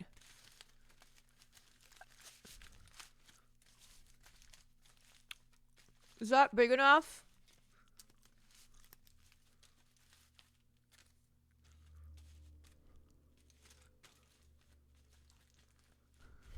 Okay, obviously this is a serious topic, and that's why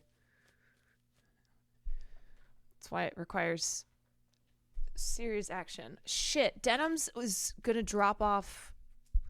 I told you that Denims is doing these baking classes, and she brings me goodies over, and she has she made cinnamon rolls. So I might need to just check.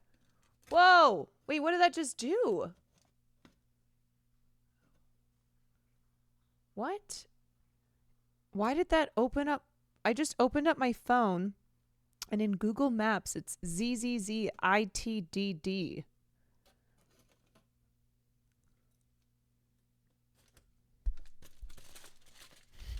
I don't know. I told you. What did that just do?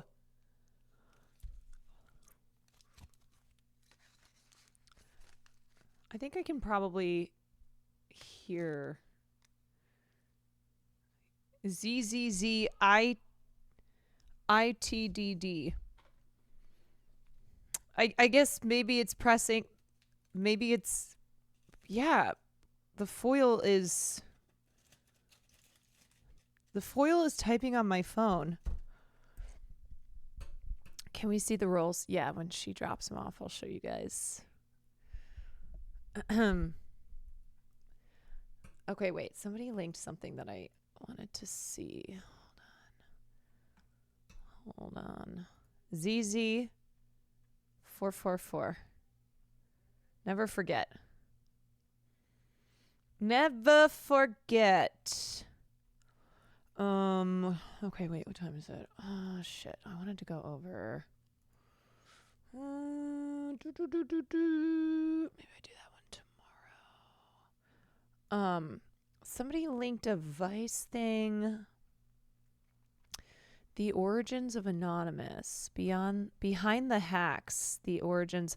Wait, isn't that the fake tweet about how they took responsibility for the CEO? Wasn't that Anonymous, the hacking group? This is what somebody linked to me. The Vice News behind the hacks, the origins of Anonymous. They used to be legit hackers.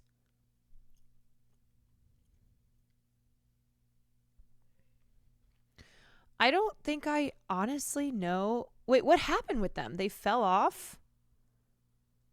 What do you mean they fell off? So they were a hacktivist collective group that fell off?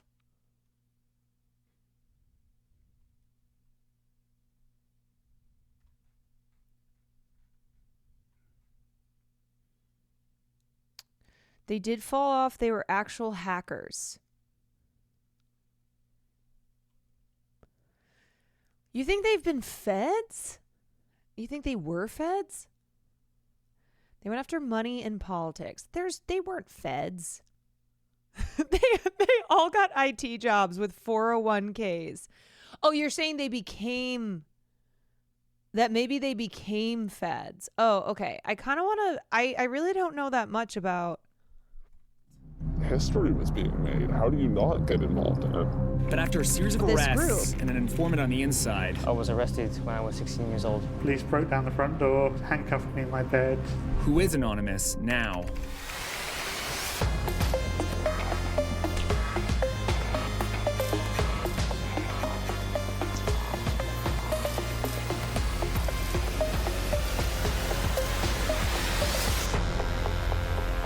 They got caught.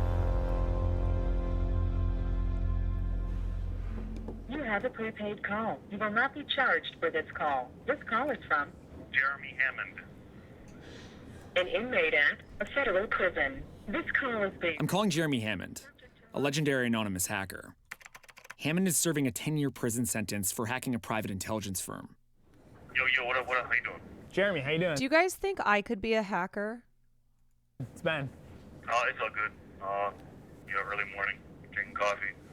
Okay, well, look, they literally just called me to the lieutenant's office about 2 seconds ago. Why? So, because I'm a woman? I see. All right. Okay.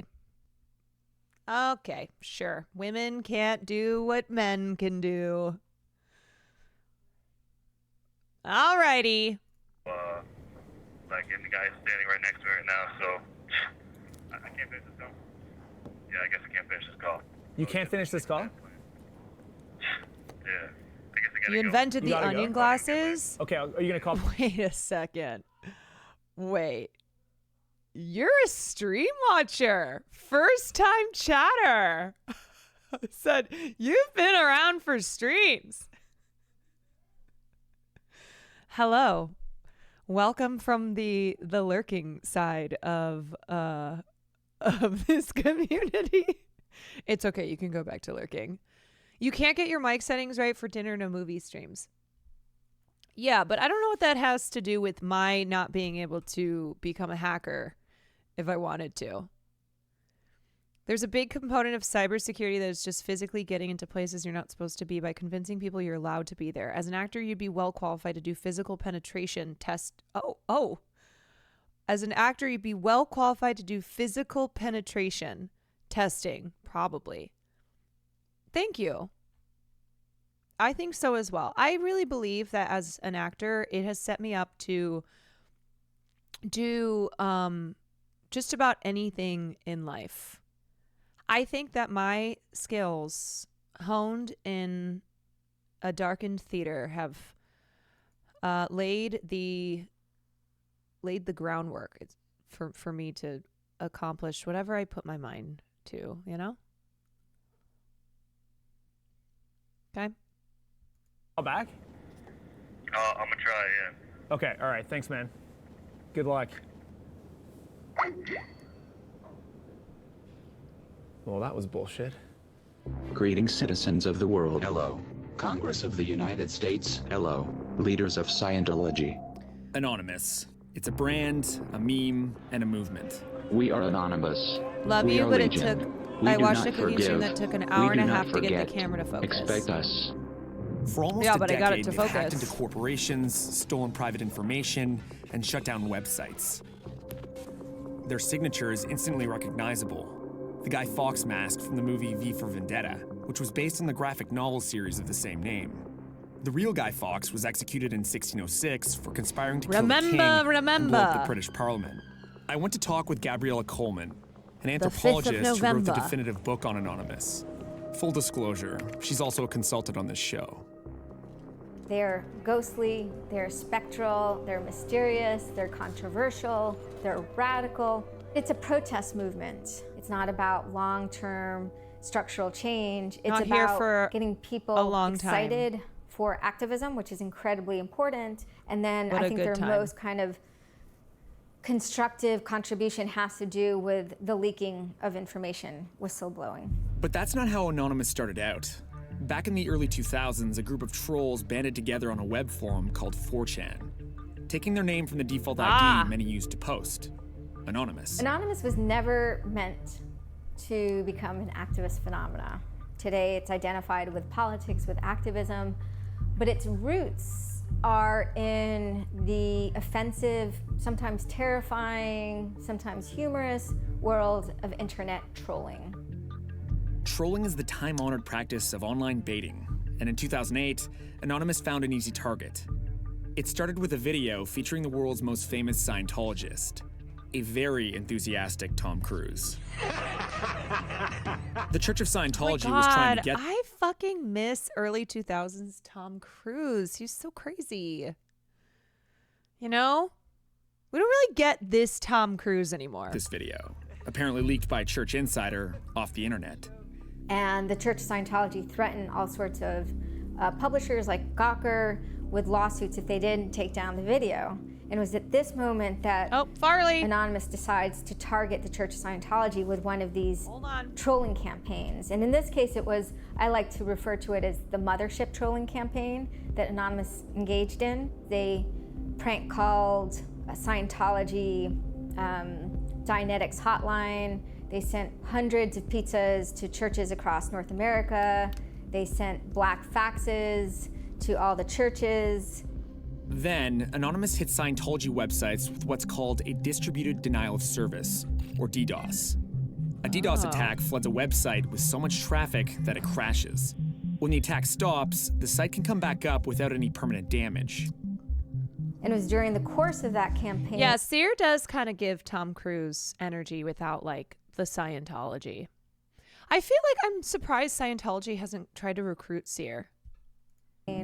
That they also then started to debate whether they should kind of earnestly protest the Church of Scientology, not for the sake of trolling, but for the kind of sake of activism.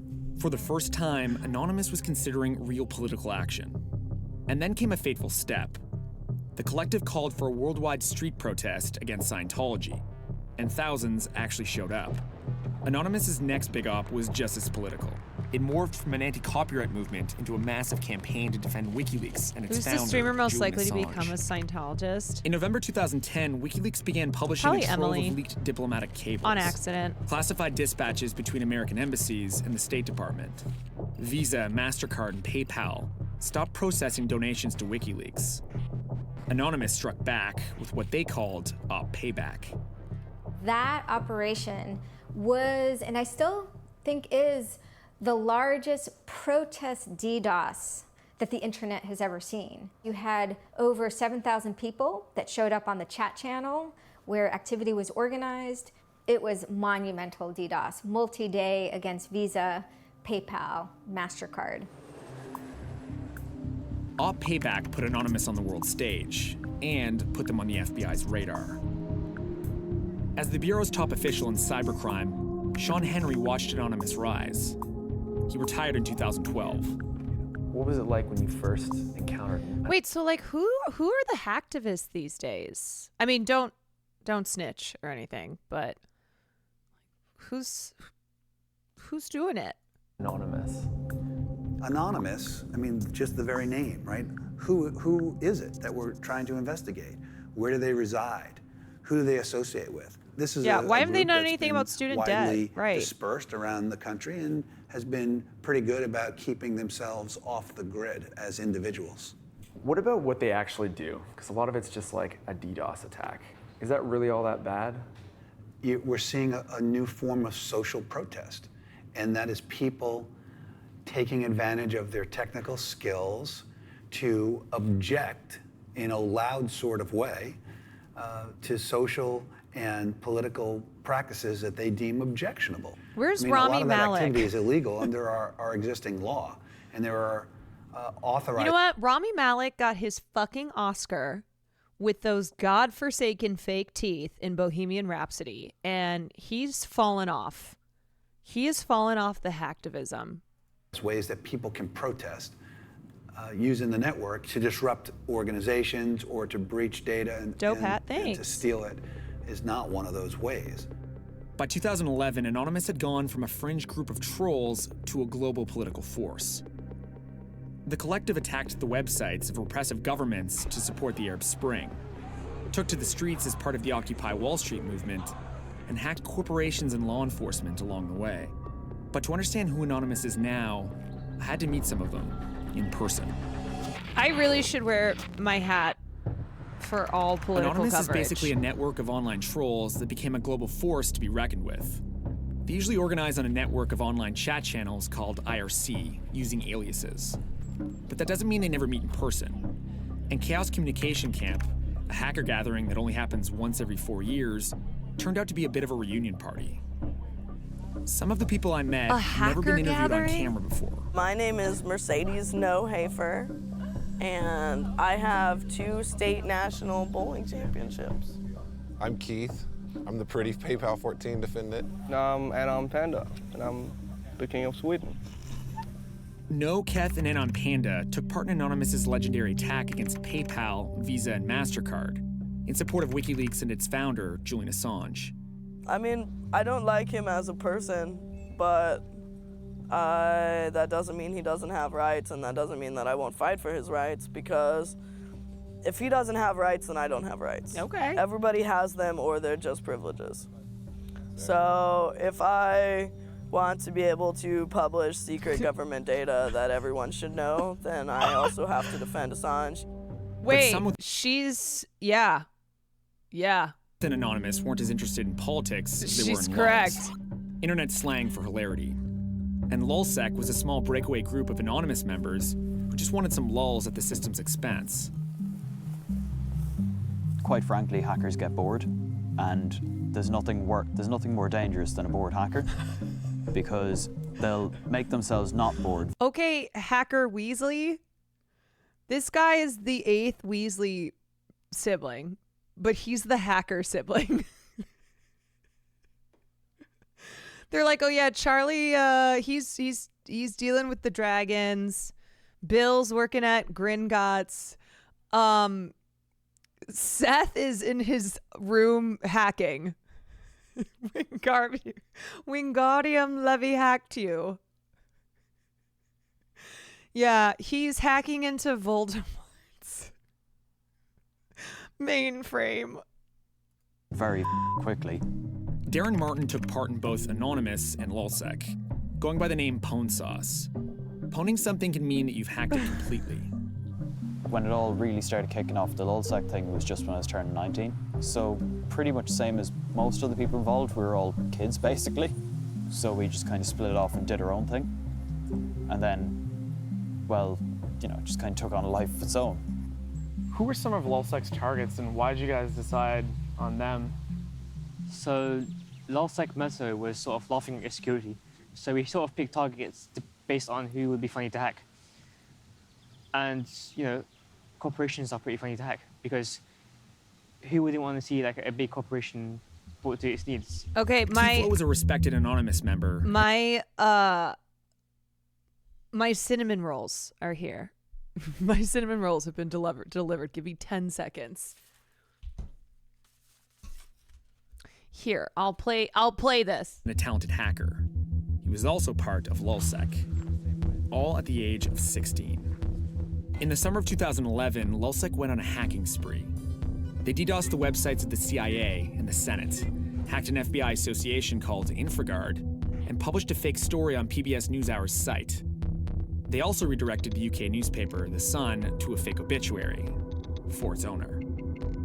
None of these targets were particularly difficult to hack. A 3-year-old could do it. I mean, Senate.gov was one of the simplest hacks ever pulled off. It was like the 90s called, it wants its security vulnerabilities back. Not for you, Farley. No. In many cases, people think it was deserved because of their previous actions. For example, The Sun. The Sun was involved in a news hacking scandal where they were hacking Farley, into no. celebrities' phones. So when Yeah? The Sun was hacked, it was, you know. What? I got Caroline, Will, and Farley. What's this? Denim's dropped off. More bread? Cinnamon rolls. Yum. That's so nice. You want one? No, I'm okay right now. You didn't even notice my hat. You got a little tinfoil hat. He didn't even notice my hat. Farley. No crying. Look how good these look. Yum. I know. I can't believe he didn't say anything about the hat. Farley, no. No. Farley, you know what, actually? Come here. Come here. You're going to go here. You're going to go here, yeah. Come here. No. No, come back here. Oh, wait, I have a great idea. Hold on. Come here. Oh, okay. Okay, come here. Okay, hold on. You want to be like Mom? Be like Mama? Okay, wait.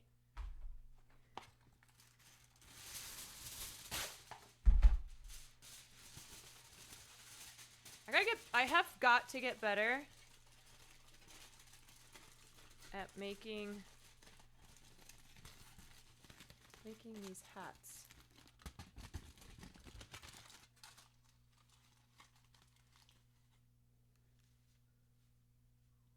Yeah. It's so cute. It's so cute. Oh, it's so cute. You look so cute in your little hat. You're all protected now. Nothing can get to you. Nothing can get to you. Okay, good boy. Good boy. Yeah, a lot of people sort of found that funny. Well, it just seems like justice, like you said. Yeah. If they're hacking, then why not let us hack them? Yeah, it's sort of like justice porn, in a way. Both LulzSec and Anonymous needed servers to organize online. And since corporate servers would just shut them down or turn them over to the police, the collective built its own network. That's where Chris Weatherhead came in. He helped establish AnonOps, the collective's main network of chat rooms. So you ran the servers that Anonymous used for their operations? Yeah, so I ran Who hacks the hackers? For a few of their operations, probably most notably the ones relating to Operation Payback, the Operation Avenge Assange, stuff in the Arab Spring, like the Operation Tunisia, helping the Tunisian people, Operation Egypt, helping people get back online when Mubarak cut them off. Did you develop pretty close friendships with certain people? None of us knew who anyone else really was. So there's a sort of a crossover between friendship and trust. You reach a point where you're implicitly trusting people with information, and therefore you are essentially befriending them because you only trust your friends. Trust was important since all of this was illegal and the heat was on. In 2011, law enforcement around the world located and arrested several members of LulzSec and Anonymous, laying dozens of charges for their high-profile hacks. So when the police turned up at my house, it was a highly unpleasant experience. They kind of gave it the whole TV treatment, I guess you could call it. They sent in the whole, lots of people shouting really loudly with, firearms and shit. I guess they were afraid that laptops were wired to explode or some crazy shit like that. Or that, I'd have a delete button which would make all the evidence disappear or something. That is fucking hilarious. That the police come in thinking that there's just like booby traps everywhere. They're like, don't look at the TV. It will control you. Police broke down the front door, came in, arrested me in my bed, handcuffed me in my bed. They all seemed so surprised that my computer and everything around it was off. Of course it's off. It's 7 in the morning. What do you expect? And me personally, I was just arrested because you're so pretty. It's because you're so pretty. No and Kath were arrested, but narrowly avoided doing major time. Tiflo was too young to go to prison, Pone Sauce got off with a fine, and Chris spent 4.5 months behind bars. Oh my God. But there were much harsher sentences to come. Anonymous was on a roll. That is, until a series of arrests in 2011 and 2012. But for members of the collective, there was more shocking news to come. Many of the arrests were made possible by an informant. Yeah, I was gonna say, do they catch hackers because they have hackers that they have employed? There's always a fucking snitch. Hector Xavier Monsegur, otherwise known as Sabu, was a vocal member of Anonymous and LulzSec. Many considered him a friend. You met Sabu. What was that like? And what was he like?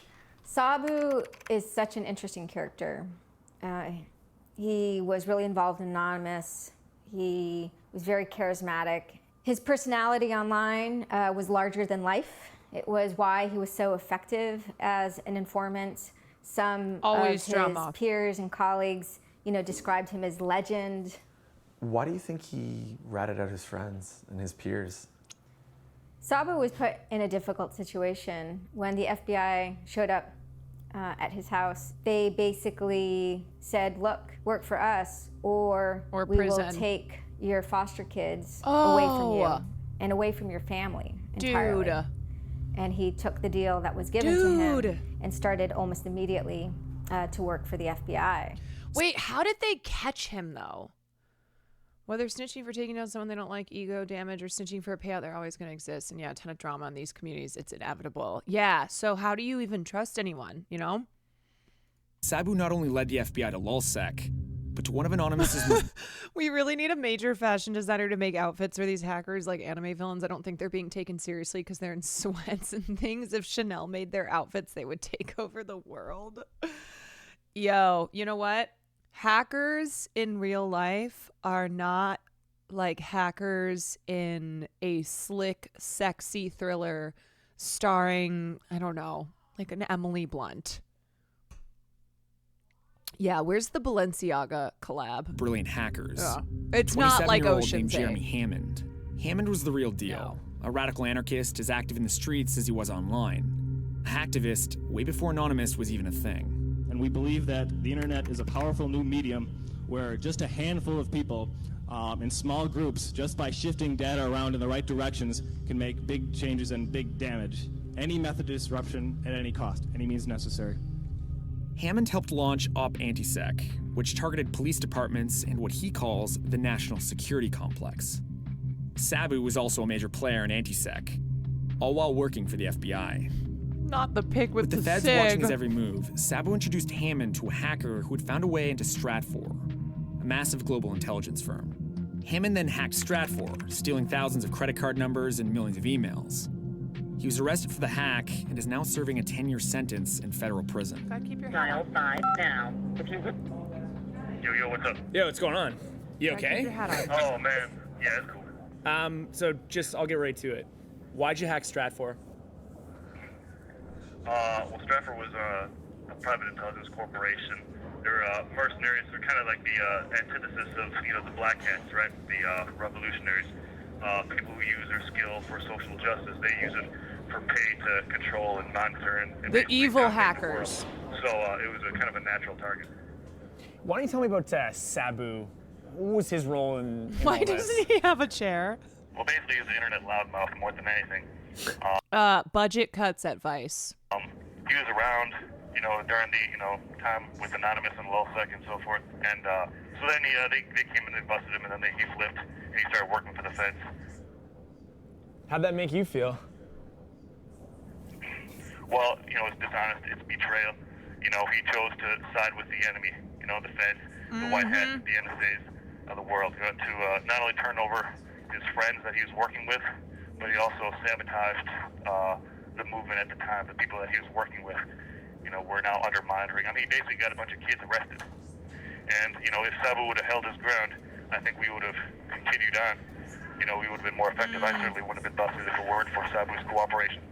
I mean, that's tough. That's a tough position to be in, right? They were threatening to take his kids away.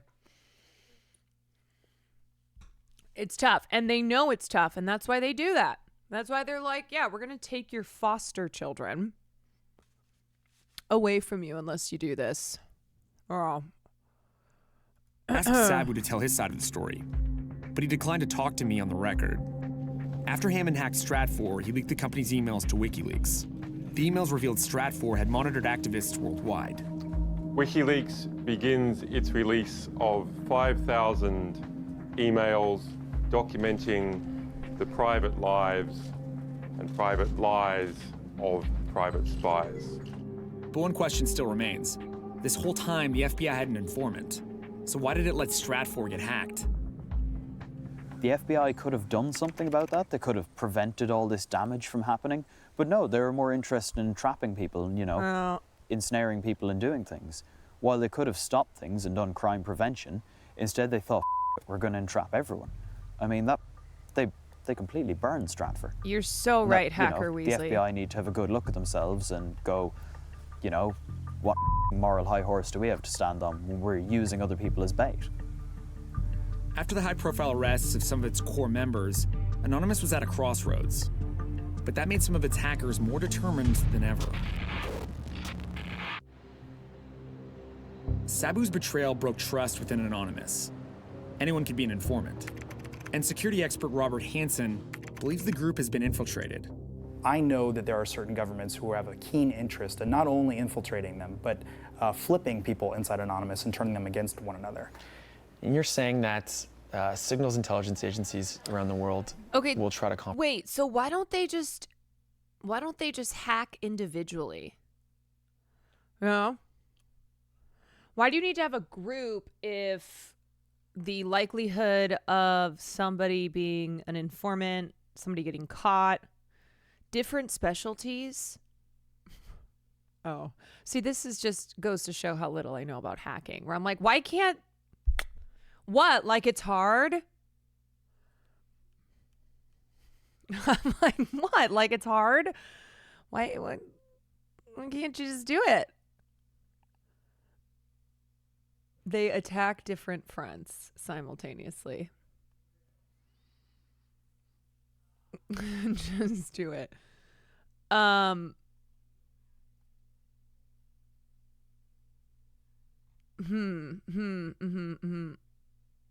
compromise Anonymous. Yes. Which ones in particular? At this point, most of them. Yeah. I've actually sat in meetings where people have... Okay, but why do people have to know who other people are? Isn't that why it's called Anonymous?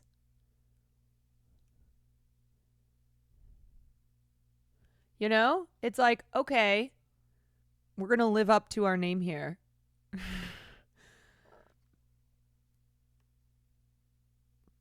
They meet from hacking and become friends. Oh, it's like hackers, like hacker singles, you know?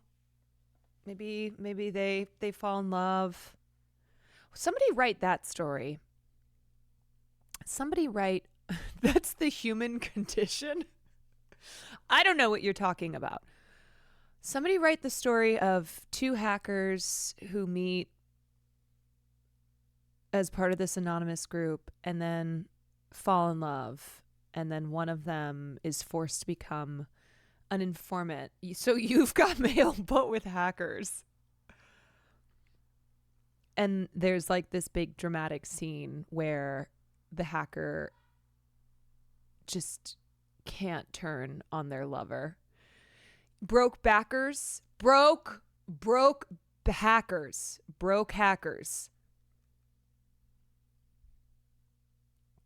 You don't necessarily need to know who it is, but if you can give them, say, an endpoint they'll use for a private network, then you can give them a huge, I see.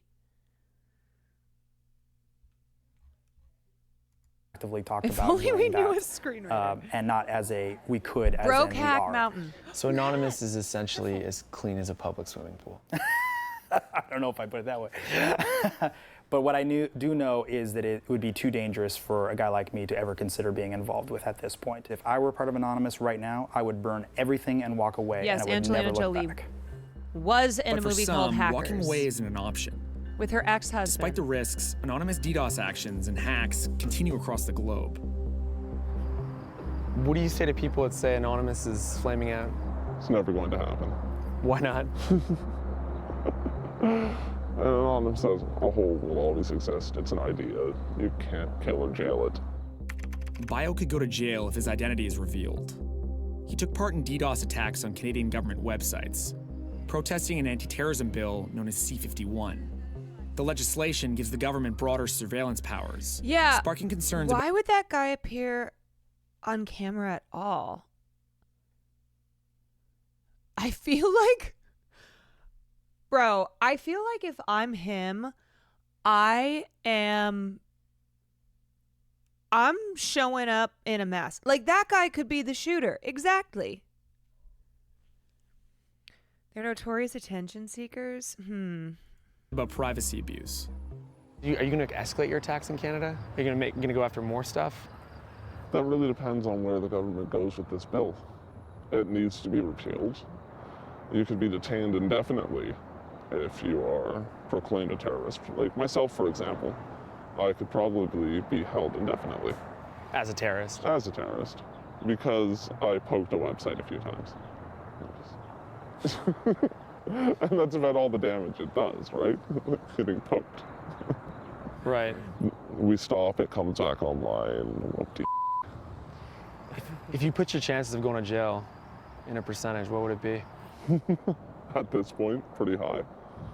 And when we set out to do this in the first place with cyber privacy, we knew it would end one of two ways. Us in prison, or we'd win. That's that, really. We're not backing down, they're not backing down. When you arrest someone, that doesn't scare them away from it, at least within Anonymous. It just sort of makes them more motivated and sort of more passionate and more angry. If you could go back and do it all again, would you? Would I have had those ideals? Probably. Would I have got involved in Anonymous? Probably. Would I have ended up running servers? Highly likely. Therefore, would I still be in the situation I am now? Very likely. Let's fucking go. How does this end personally for you? He literally just said, yeah, I would do nothing different. Nothing. Personally, this doesn't end. This is my life's work at this point. And this ends if they lock me up forever. Other than that, I don't think I'll ever stop. At its best, Anonymous has embarrassed those in power, taunting them, paralyzing them, and spilling their secrets online. As much an idea as a collective, concerted campaigns by law enforcement could weaken and demoralize, but not destroy it. And so, Anonymous lives on. For my comrades still out there in the struggle, keep doing your thing. It brings me great joy to hear about big shot corporations and government systems being hacked, having all their details exposed to the world. Thanks a lot, and I really appreciate you taking the time to talk to us. There it is, then. Take it easy.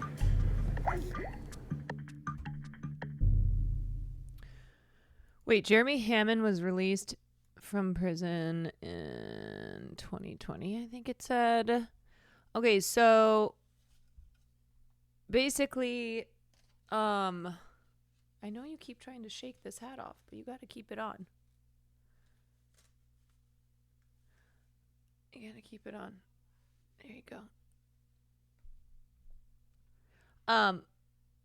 So what are they, what has there been any noise or not really? Like, it's kind of gone quiet?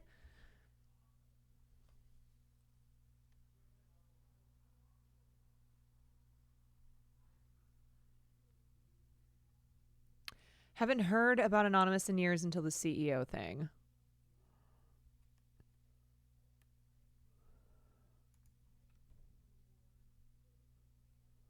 My guess is they just don't boast and announce like they used to. So basically they would just post on... We're getting close. Wait! They would post online if they had done something. Okay. We need a code. How are we gonna get that? Don't worry, I have my ways. H-A-C-K, hack. Press enter. Really? Hack? Just kidding. Actually, I bypassed the storage controller, tapped directly into the VNX array head, decrypted the nearline SAS disks, injected the flash drivers into the network's fiber path before disabling the IDS, routed incoming traffic through a bunch of offshore proxies, accessed the ESXi server cluster in the primary data center, and disabled the inter-vSAN routing on the layer 3. I love Gumball. I love this little show. They disabled the IDF. Hey, okay, keep your hat on. Yeah, this is what we wear now. These are our hats. Okay, see? Can you look? Okay. There was some gas company or whatever that hacked a couple years ago. I don't remember who it was.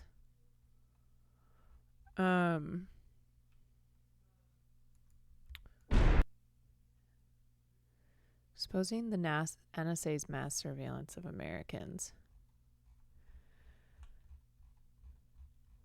Damn. How would you like learn how to become a hacker?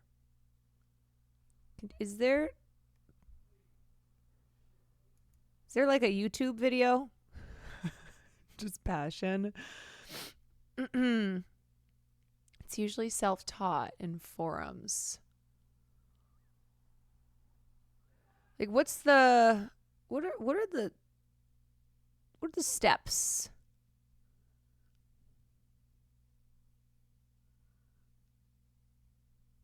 How would one self-teach? Oh my god, the updated emotes. It's so cute. Quanspiracy, Farlspiracy. Tavia.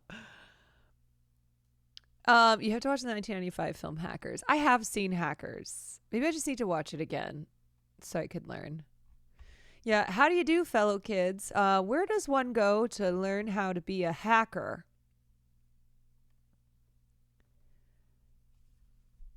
If you study cybersecurity in college, they have to teach hacking in order to prevent it.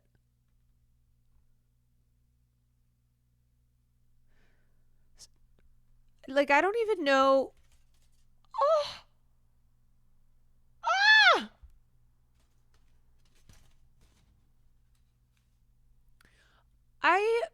I don't even know where I would begin with that. Like, could I hack, like from here, could I learn to hack into Will's computer? Like, I'm streaming and then are you leaving? Are you leaving? You can go. It's fine. You don't want to sit here with mommy in your tinfoil hat.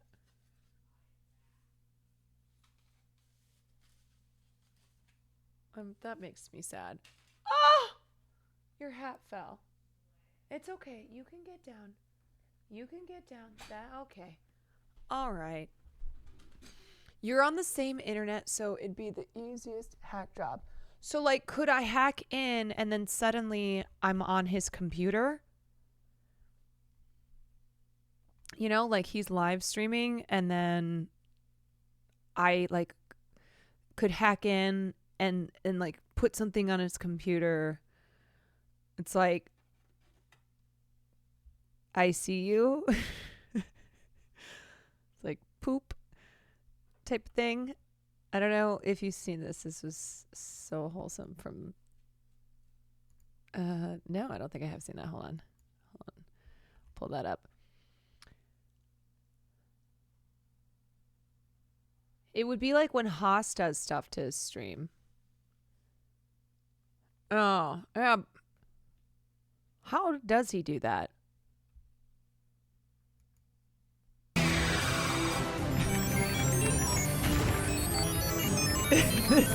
This is a cool clip showing how hacking actually works. You're gonna burn, all right.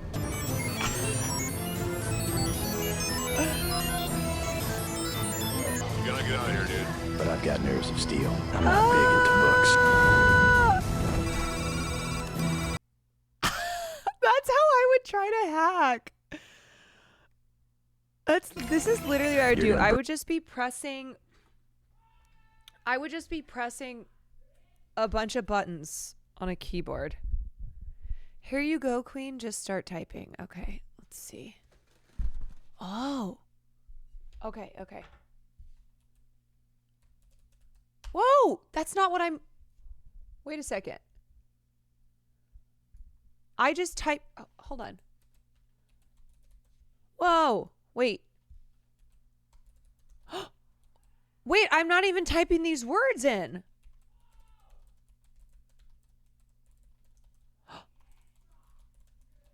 Oh my God!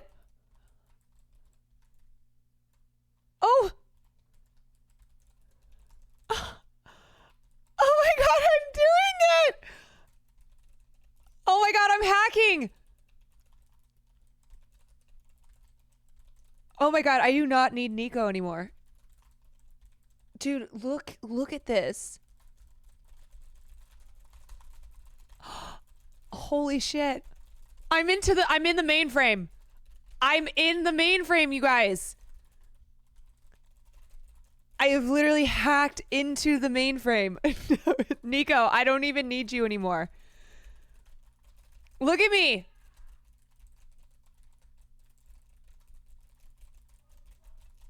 Oh my God. Holy crap. I just dismantled capitalism. You guys. With my hacking, I believe. There we go. I fucking did it, mate. Oh, wait, hold on. Hold on. Now I'm working on getting season 2 of Severance. So we don't have to wait until next year. Just hang on. There we go. There we go.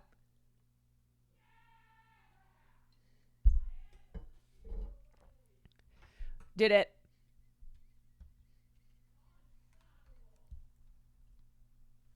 First try. Yeah. I'm writing code. Look at me. Did you see Gwendolyn? Yeah, I did. She's going to be great. Can you turn off global warming? Yeah, hold on a second. Oh, shit. Fuck. I think I just put in the wrong line of code and I just actually doubled global warming. Oh my God, I don't know if I can. Oh no. Oh no. Oh Jesus. Oh boy. I'm sorry, you guys. I'm sorry. It is my first day.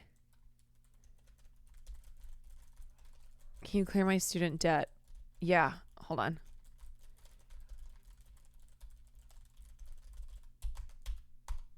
Okay.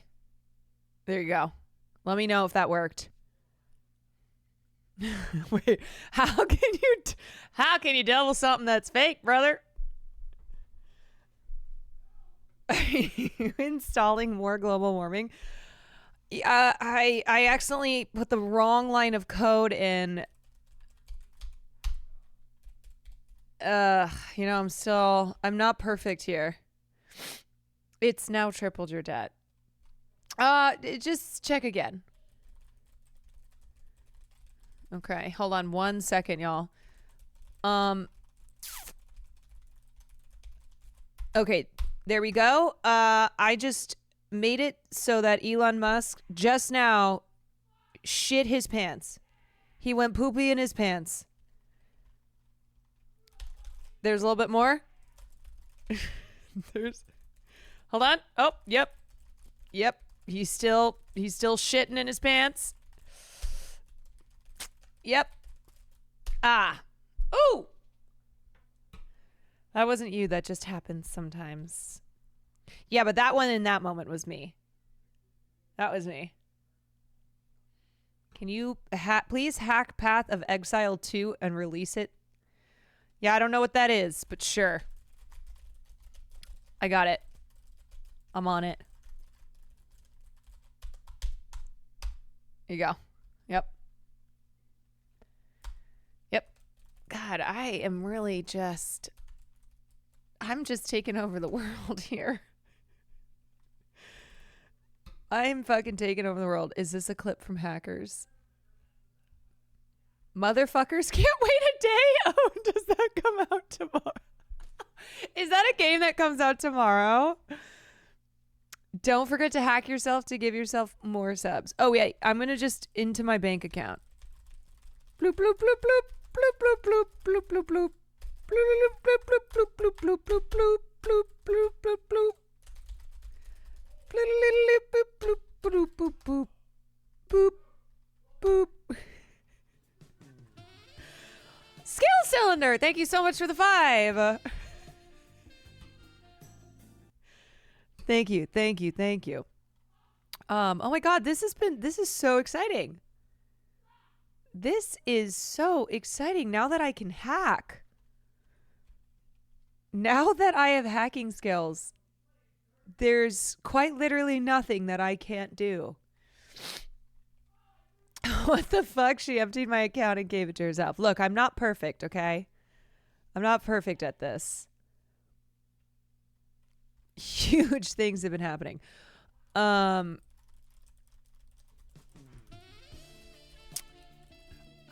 am Kid Chrono. Thank you for the 5. Gosh.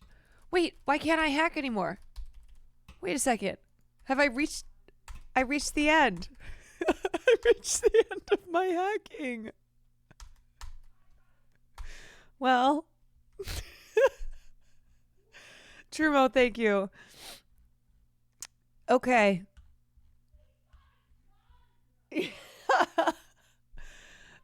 a new hacking segment. Wow, I guess I reached the end of the internet. I literally hacked the world. Seriously though, how long did it take you to learn how to hack like that? Honestly, I'm a pretty quick learner, and so I think it took me like a minute. No way. I think it took me a minute. Yeah. I'm getting hacked. A port scan? No, this is major. They've already burned. Yeah, it was me. Let them know it was me. I like the... I want this to be somebody who's really good at Photoshop. Can you please do like a quick little clip of me doing my hacking, and then it's like... I'm getting hacked. A port scan? No, this is major. They've already burned through the NCIS public firewall. Well, isolate the node and dump them on the other side of the router. I'm trying. It's moving too fast. This is not good. They're using our connection to the APHIS database. Sever it. I can't. It's a point attack. He or she is only going after my machine. It's not possible. This is DoD level 9 encryption. It would take months to get built. Hey, what is that, video game? No, Tony, we're getting hacked. We're getting hacked. Computer, the entire NCIS network is next. I can't stop him. Do something, McGee. I've never seen code like this. Ah, way to go, Abby. I didn't do anything. I thought you did. No. I did. Pulls the fucking cord. What a giga chad. Oh my god. We're being hacked. Somebody's hacking us. What is this, a video game? Hello, Koala. Thank you for the 3 months. Okay, I want to look at this cute sandwich clip. Let me pull this up. I can't believe Farley didn't want to sit here with his tinfoil hat next to me. It's sad. It's sad. You know, you try to do as much as you can for your kids, and sometimes they go their own way. Only so much you can do. You know, you try to give them the tools.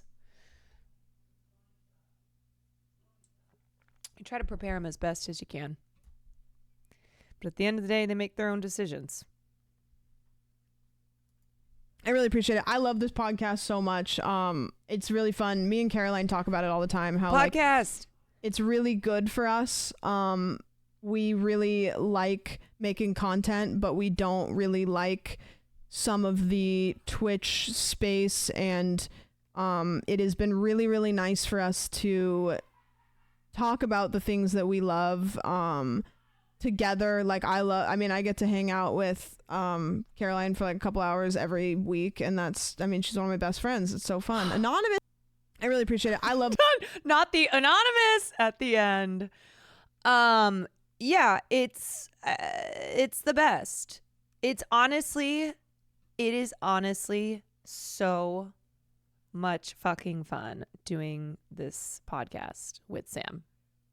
And it is, I think I like my dinner and a movie streams are special because they're different than my normal streams. And as like frustrating as it is to like figure out my tech every week and just, whatever. I really look forward to that because I have a lot of fun. And the Mondays now that I do my podcast are really fun too. And as I said, I've just been building back my love of making content, which went away, which was gone. I did not want to be streaming, and now I'm having fun again, even when we cover serious topics. Like, I do so in a way that doesn't make me want to just stop streaming and go lay down. I seriously love the podcast. I don't listen to many, but I can't get enough of yours.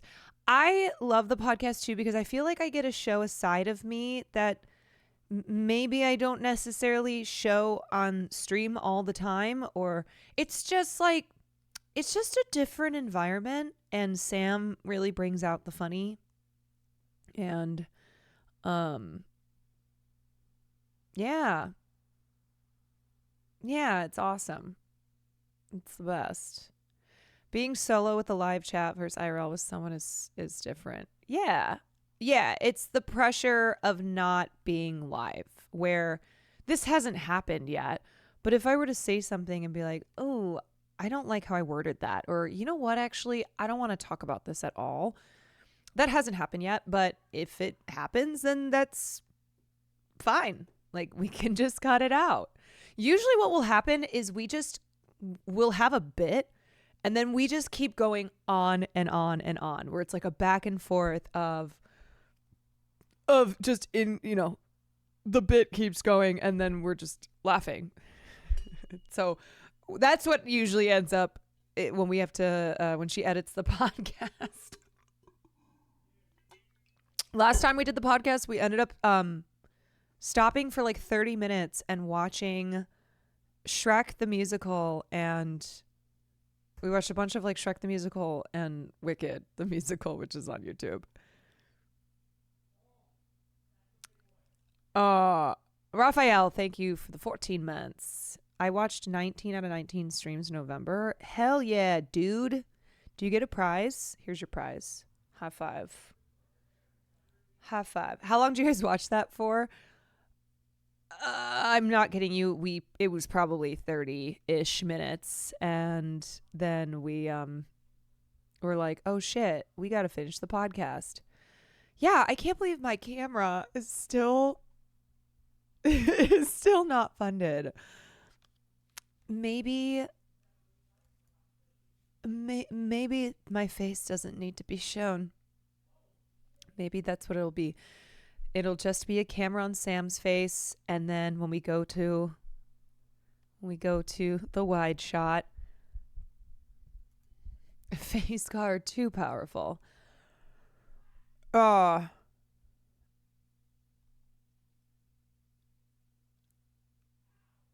thank you guys for all the support and the kind words about the podcast. I feel really good about it, and it's really nice to have this thing be growing. We just hit 10,000 subscribers on YouTube. We got 10,000 subscribers on YouTube in 1 month, which is awesome. Super cool. Yeah. Oh, also, before we get into Survivor, they've released the actors and actors lineup. You know that we will be picking and choosing the ones that we are watching from Actors on Actors. I just still can't believe Sebastian Stan is not going to be a part of this. Cannot believe it. Okay, so here's who we have. Andrew Garfield and Ryan Reynolds. Can I be so fucking real? I'm here for Andrew, not for Ryan. I would have liked to see Andrew Garfield and like a Saoirse Ronan. Or Andrew Garfield and Sebastian Stan. That would have been a great pairing. Andrew Garfield and Sebastian Stan. Dan the Man, thank you for the 12 months. There's a theory it was supposed to be Stan. I mean, I think that's pretty fucking obvious now that I think about it. Ryan, what, like, you look at this list and you go, who doesn't belong on this list? Ryan Reynolds. You know who was supposed to be here? Sebastian Stan. All right. Anyway, I don't know if I'll be tuning in for this, even though I love Garfield. Okay, and then we have the stars of Gladict, Ariana Grande, and Paul Mescal. This is going to be, it's going to be very soft. It's going to be like a very soft, it's going to be a soft spoken off. This Actors on Actors with Ariana and Paul is going to be my speaking. They're just going to get softer and softer and softer and softer. And both of them are going to have their really big eyes. They're just going to have huge eyes. Like their eyes are going to get bigger and their voices get softer. Okay, Selena Gomez and... Oh my word. Thank you, Dan the Man. Thank you so much for the 10 gifted subs. Ariana Grande, we just did that one. Selena Gomez and Saoirse Ronan. Okay. Let me think of like how I think this is gonna be. I think. Oh, Doug got a gifted sub. How nice. I feel like they're gonna talk about. I feel like Saoirse is going to ask what it's like to be a music superstar. I feel like she'll be really interested in being like, oh, I just think that's amazing. I just think it's amazing that you have this career in music and acting. Maybe Saoirse will speak Irish. She'll speak in her Irish accent, and Selena will speak in Spanish. All right. Angelina Jolie and Cynthia Erivo. This is going to be very regal. They're going to talk about theater. Angelina Jolie, of course, produced The Outsiders, which won the Tony at the last Tony Awards. Cynthia Erivo, of course, who's won on Broadway for her performance as I'm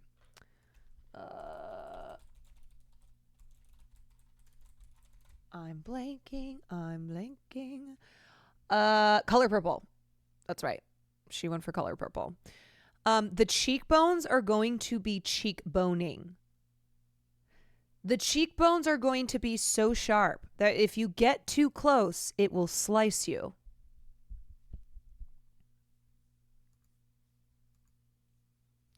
I feel like this one is also going to be a soft-spoken actors on actors. A very like holding space with your words. Okay, and then we have Zendaya and Nicole Kidman. Let's fucking go. Let's go. Bring Nicole Kidman into the Challengers throuple, please. This is going to be a conversation about having a lot of sex with horny men. Please. Nicole Kidman in Baby Girl and Zendaya in Challengers and Dune Part 2. Okay, and then Drew Starkey from the film Queer, Luca Guadagnino's film Queer, and Harris Dickinson puts the dick in Dickinson from Baby Girl and Blitz. I don't really know enough about Drew Starkey. Okay, he's got an earring. He was in Outer Banks. Oh, he was in the new Hellraiser, which wasn't good. Okay. Yeah, I don't think I'll probably watch this one, if I'm going to be honest. If we're being real, this will probably not be one we watch. Hot men, yes, both hot men, true. Okay, Kate Winslet for her film Lee. We just watched an interview with Kate. And Zoe Saldana.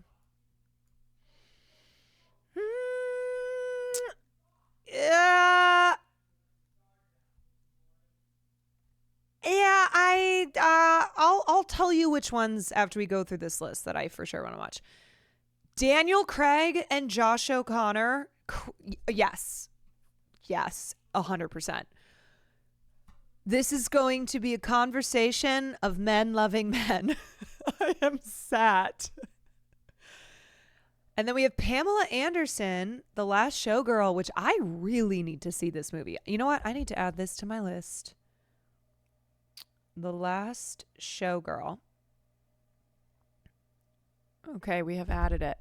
And Mikey Madison and Nora. That is an interesting pairing. Yeah. I really love Pam Anderson. Coleman Domingo and Kieran Culkin. Yeah. I'm sat for that one. Demi Moore, The Substance, and Amy Adams, Night Bitch. I feel like they might have an interesting conversation about being a woman in Hollywood. And then we have Adrian Brody and Tilda Swinton. I hope Tilda Swinton just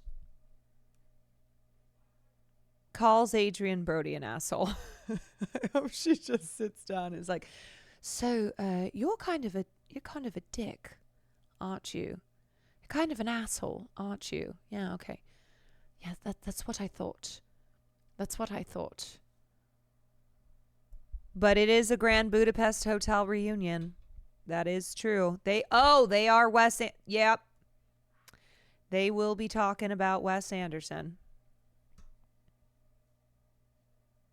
Why would they call Amy Night Bitch? Okay, so the 4 broadcast episodes will air January 9th. Interesting trivia. Both actors were in Dario Argento films.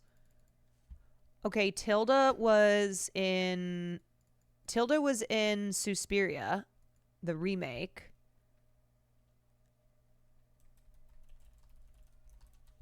Adrian Brody was in question mark. Did you give your thoughts on Honora? So I didn't make it to Honora because Will went with Finn last night. Adrian Brody was in Gallo.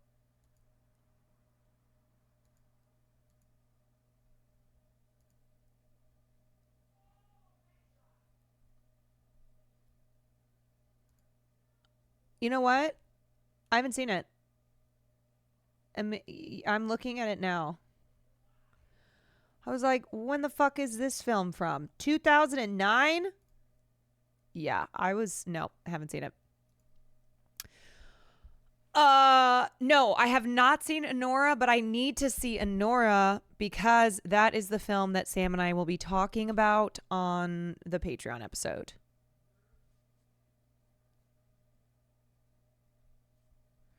All right, so here are the ones that I am sat for.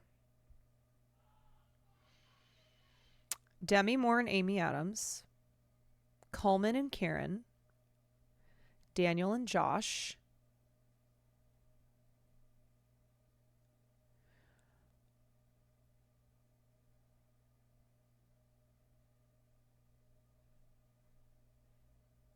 okay, and then here are the ones that I'll probably watch. Zendaya and Nicole. No, I think I'm sat for this one. I'm sat for that one. Angelina and Cynthia. And then Ariana and Paul Mabes. You know what I also need to do though? I need to watch the movies that are on this list. I need to watch the movies of the people who are doing actors on actors. So I might be a little bit more incentivized. Like, I have seen Gladiator 2, Challengers, Dune Part 2, Substance. And I saw, like, I'm not watching this Deadpool. That's not one that I'm like, oh, I need to watch Deadpool and Wolverine. Yeah, usually, okay, so this is how it goes. I put together my list of movies. And then around Christmas time is when I start, like, really watching. And then into January, I watch hella movies. But I am going to Japan. Not that that has anything to do with anything, but I'm going to Japan at the end of January. But yeah, I just like to, every time I read a list, every time it's like, oh, you need to see this movie, then I will add it to my note stock. Ask and you shall receive. Volume is a little rough, but I did it. Oh, yes.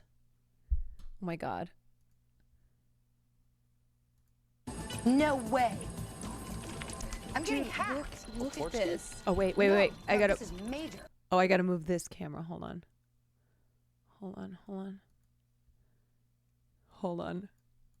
No way. I'm getting hacked. Look at this. No, this is major. They've already burned through the NCIS public firewall. Well, isolate the node and dump them on Holy the other side of shit. the router. I'm trying. It's moving too fast. I'm in the mainframe. It's not good. We're using our connection to the Infos database. Sever it. I can't. It's a point attack. He or she I'm is in only the going after my mainframe, you shoes. guys. It's not possible. This is DoD level 9 encryption. It would take months to get built. What is that, video game? No, Tony, we're getting hacked. Look at me. The entire NCIS network is next. I can't stop him. Do something, McGee. I've never seen code like this. I have literally hacked into the mainframe. Where'd it go, Abby? I didn't do anything. I thought you did. Oh my God. Oh, it's perfect. Thank you. I can't believe how fast you did that. It's so good. That is exactly what I wanted. Oh, I hacked into the mainframe. Oh, you guys.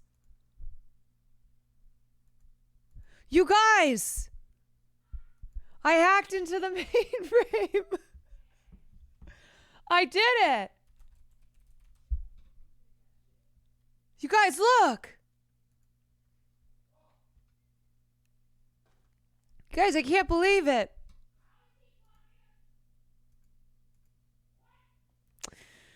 Alrighty.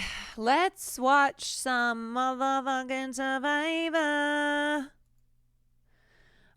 Dude, I just that last episode.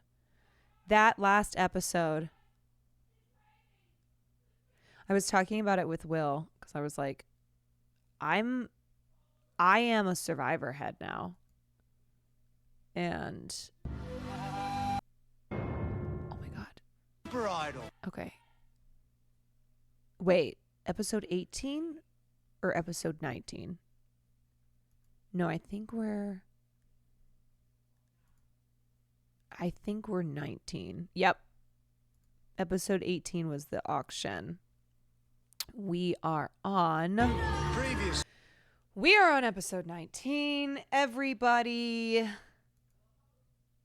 I don't think that there was a link that was found that was Henry's little follow-up being at the villa.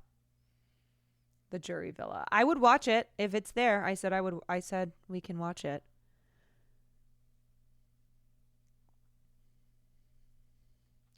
Breaking, the CEO shooting suspect has been revealed to be a pod of 3 former yacht flipping orcas in a trench coat. Ah, of course. I saw someone tweet and they were like, "Hey, we really need We really need to make sure all the CEOs are safe. We should probably put them in a submersible.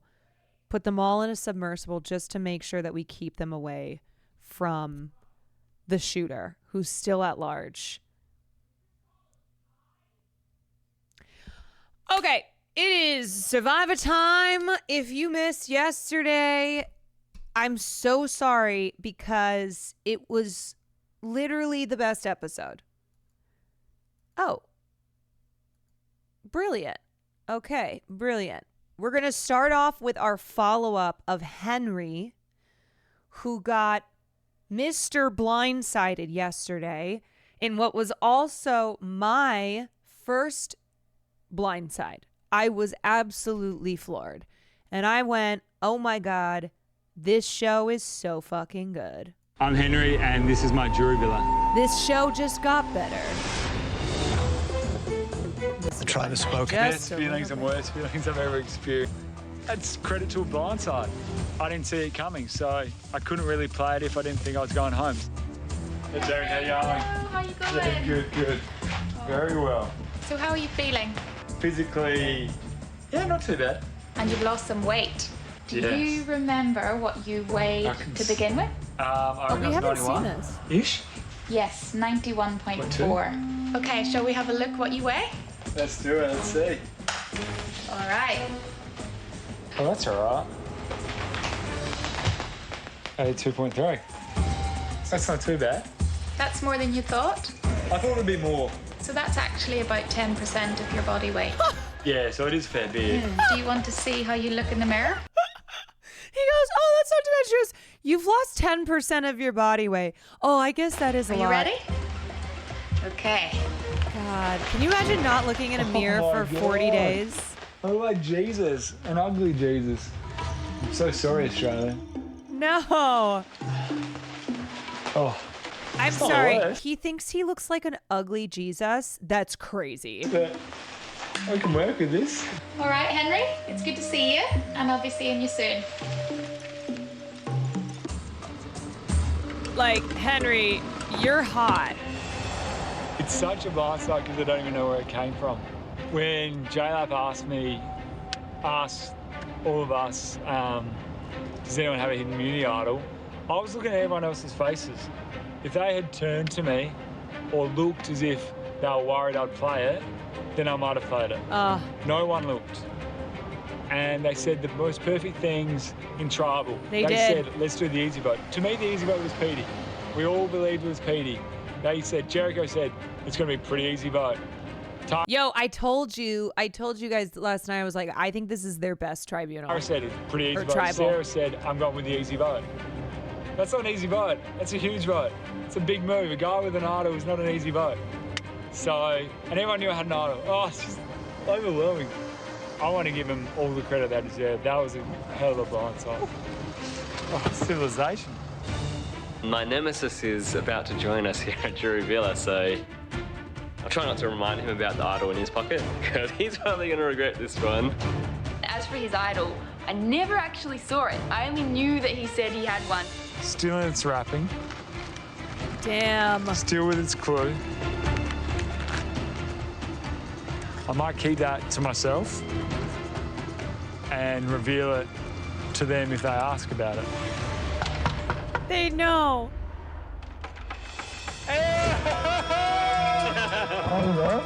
You well? Come this way. How you going? Yeah. Oh, thanks so much. Poem. Oh, great. How are you? Good, how are you? Cool as food. Is this my seat? This is your seat. Oh my God, this is great. They give them the oh my feast. God. They walk Thank in. you. How are you feeling? Yeah, good. No, honestly, completely blindsided. So your idol, like real or fake? No! Oh, no. Oh my God. No. At least you got a souvenir. Oh my God, I couldn't believe it. Bad luck, man. So this has been in my thing for 36 days and it'll forever be with me. I hope you get that framed and you hang it on the wall. Yeah. I do love seeing each person who comes into the jury villa and the people who have been there longer than them, and you can see how they've just like gotten over it. Like they're like, oh yeah, no, it's fine. It's so funny. It's a great souvenir. Like the person who comes in is Like still what in we did, shock. You played a killer game. You were like one of the main people out there from the beginning. And I think there's a lot to be said for That's why I was on a crusade against you, man. I really wanted you out for full of The only reason I'm coming after you because you're coming after me. I was like, game is a big game. I was like, good decision. So my obsession with getting you out is what got me out. And who was I going for? Petey, who got me out. But I just want to know who was behind it tonight, like for the respect. would have been I'm safe test. Yeah. Because she tried pitching Lockie and that didn't work. Good game. Oh, heaps of candles. I don't even know, is that a blanket? Is that my yoga mat? It's yoga mat. I tried to tree pose. Actually, this is what it's called. Oh, I was alright at this, huh? Still got it. The fake yoga teacher. People thought this is me. This is what people thought. Beer correct, chocolate correct, but essential candles and the mat and the flowers, jeez. Tomorrow's gonna be pretty funny when they find out that I'm not a yoga instructor. I should just do it on this setting here. Oh my God, imagine, it's crazy. Imagine if they walk past and I was just doing yoga. I kind of want to keep it going. No, but I gotta stop lying. I'm back here in the jury villa in real life.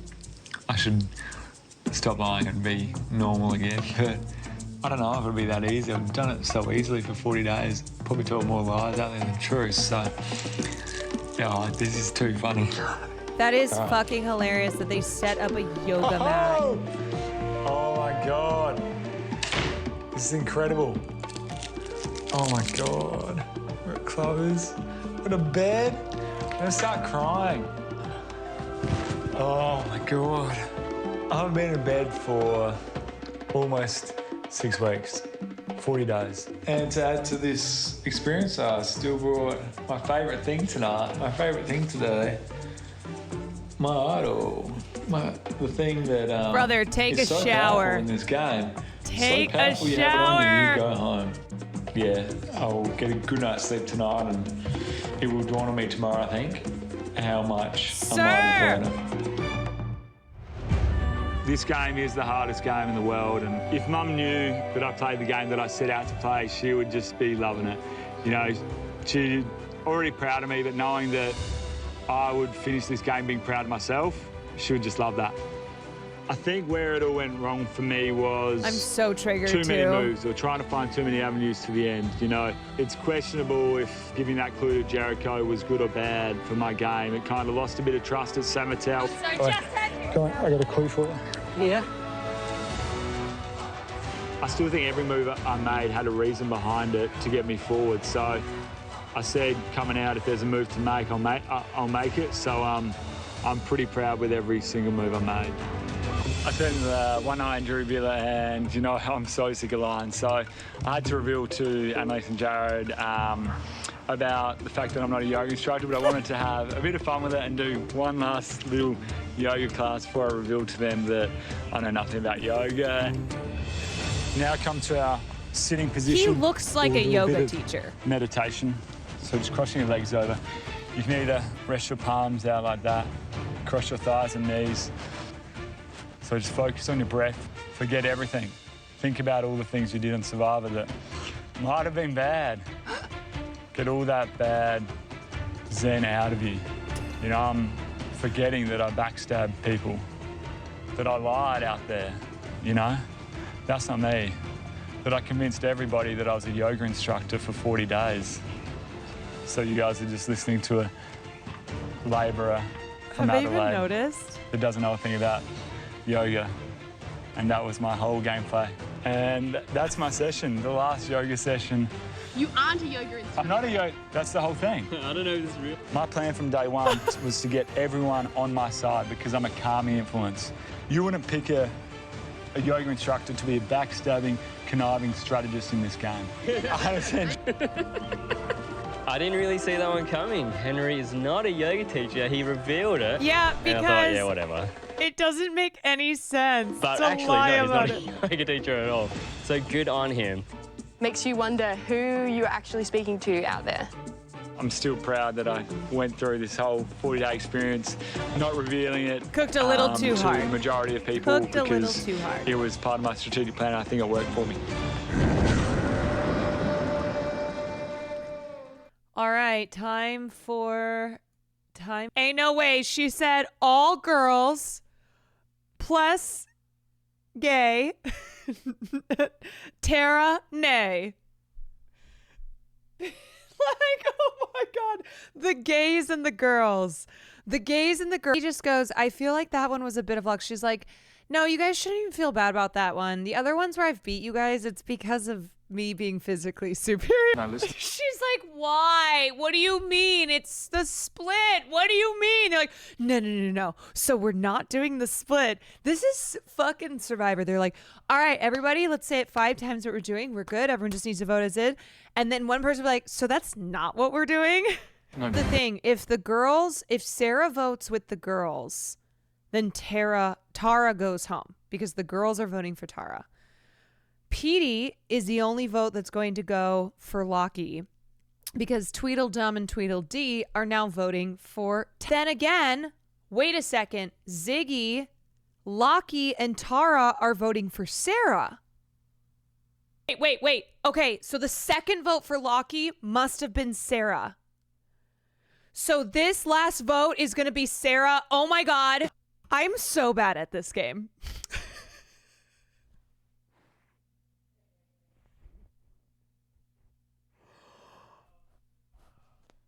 What the fuck happened? Okay, Luke, Jericho, and Sarah voted for Tessa. Tessa, Michelle voted for Tara. Petey voted for Lockie. Who's the other Lockie vote?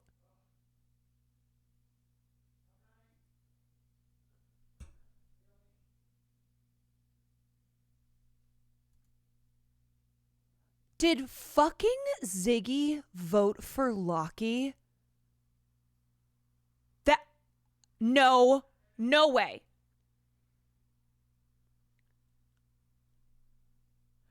Ziggy voted for. Okay, I'm sorry. Man, I don't understand that.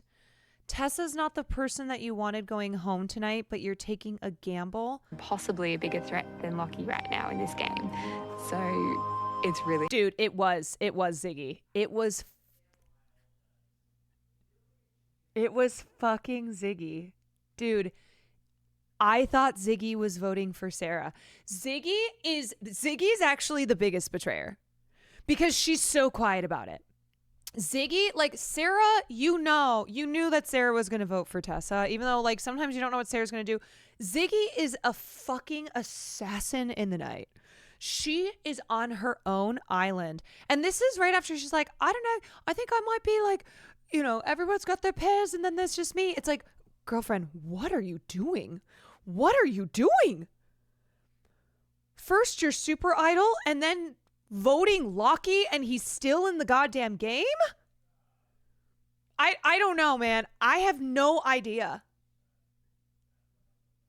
I'm floored.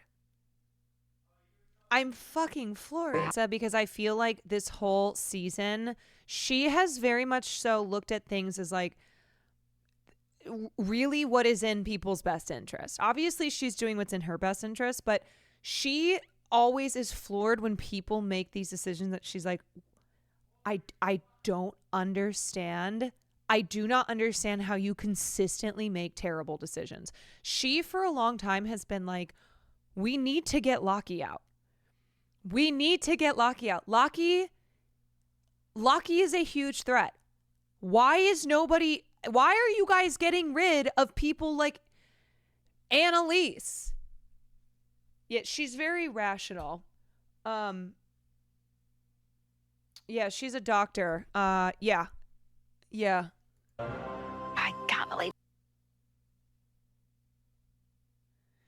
Damn, I wonder if Tessa would have survived if she like knew that she was in trouble. For later, John Lovett season 47. What happened is that Luke felt like Tessa tried to tell him what to do too much, but yeah, he just does these chaotic things, and somehow he does always pull it off. I don't fucking get it, because you have Ziggy doing crazy moves over here. The thing is, if Ziggy had voted for Sarah, then it would have been Sarah versus Tessa. It would have been Sarah versus Tessa, and Sarah would have lost. But Ziggy keeps doing these crazy, like, what is she doing?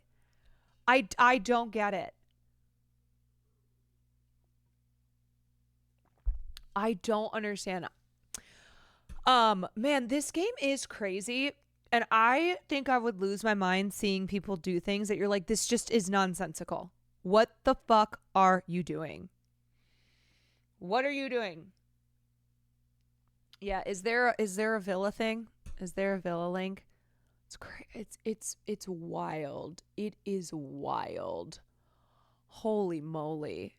That's why you like don't want to play. What is happening here? That's why you don't want to play Survivor with people who are just erratic. I understand. I'm seeing these things. I'm seeing when people are like, they're too erratic for me. Someone like Luke, when they said early on, they're like, Luke is chaos. They were like, Luke is such chaos. Luke is not married to or phased by anybody's plans. Everybody's full of shit, so making moves based on plans that are happening. Luke has really been chaos from the beginning, because he loves the chaos of it, right? He doesn't like if something is not chaotic. And I will say, he has a lot to point to. He has a lot to be like, look at what I did, because he has pulled off these last minute insane chaos moves, right? His doing it is like, no, I'm the king in town type thing. And I think of all people, he might actually be winning Survivor. If I'm looking at everyone, I think Luke may be winning Survivor. I do, because there was only one time that he came into trouble. He is kind of fucking killing it.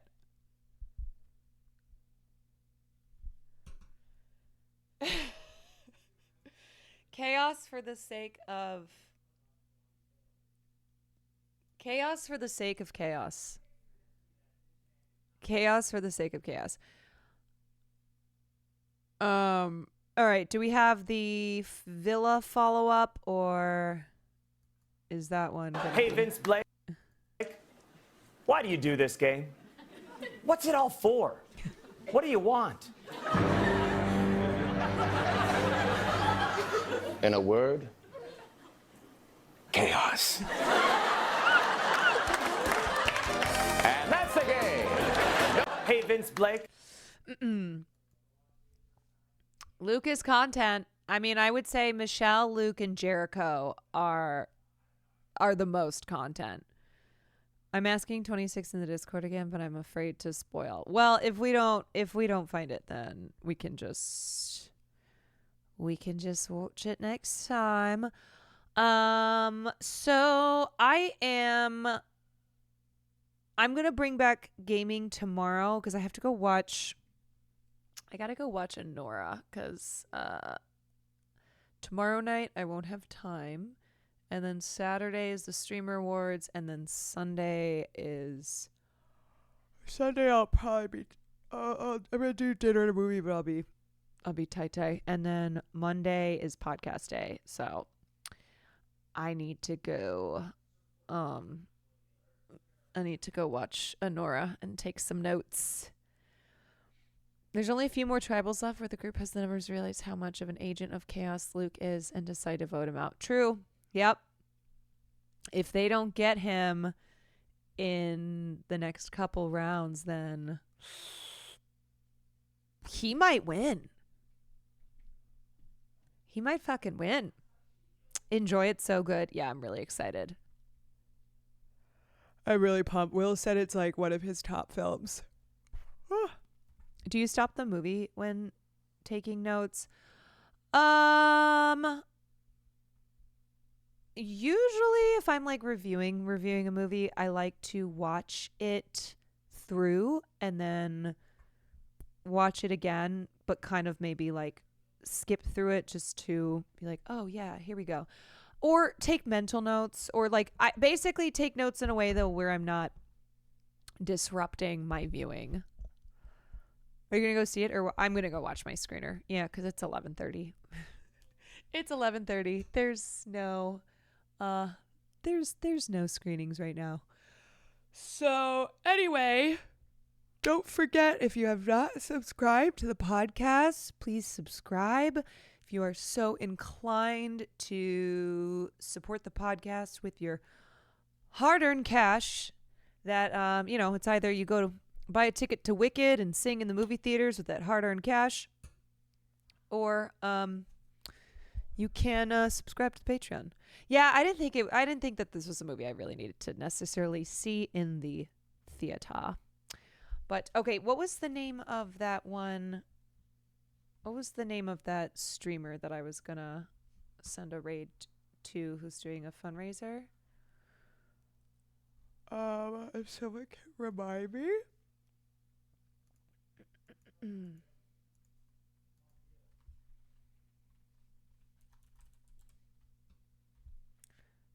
Oh, okay. I'm gonna really try to send the right. Let me know if that's correct.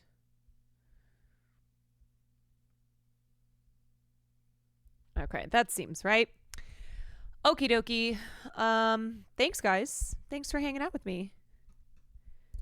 Thank you. I will see you. Oh, you got Tessa's? We'll watch it tomorrow. We'll watch it tomorrow. Well, because it always gives a recap at the end or at the beginning of the episode. So we'll watch the recap and then we'll watch the Jury Villa. Anyway, thank you for spending this evening with me. I hope to see you tomorrow. And until then, keep it hacking. Keep it hacking, y'all. And don't forget your hats. Good night, everybody.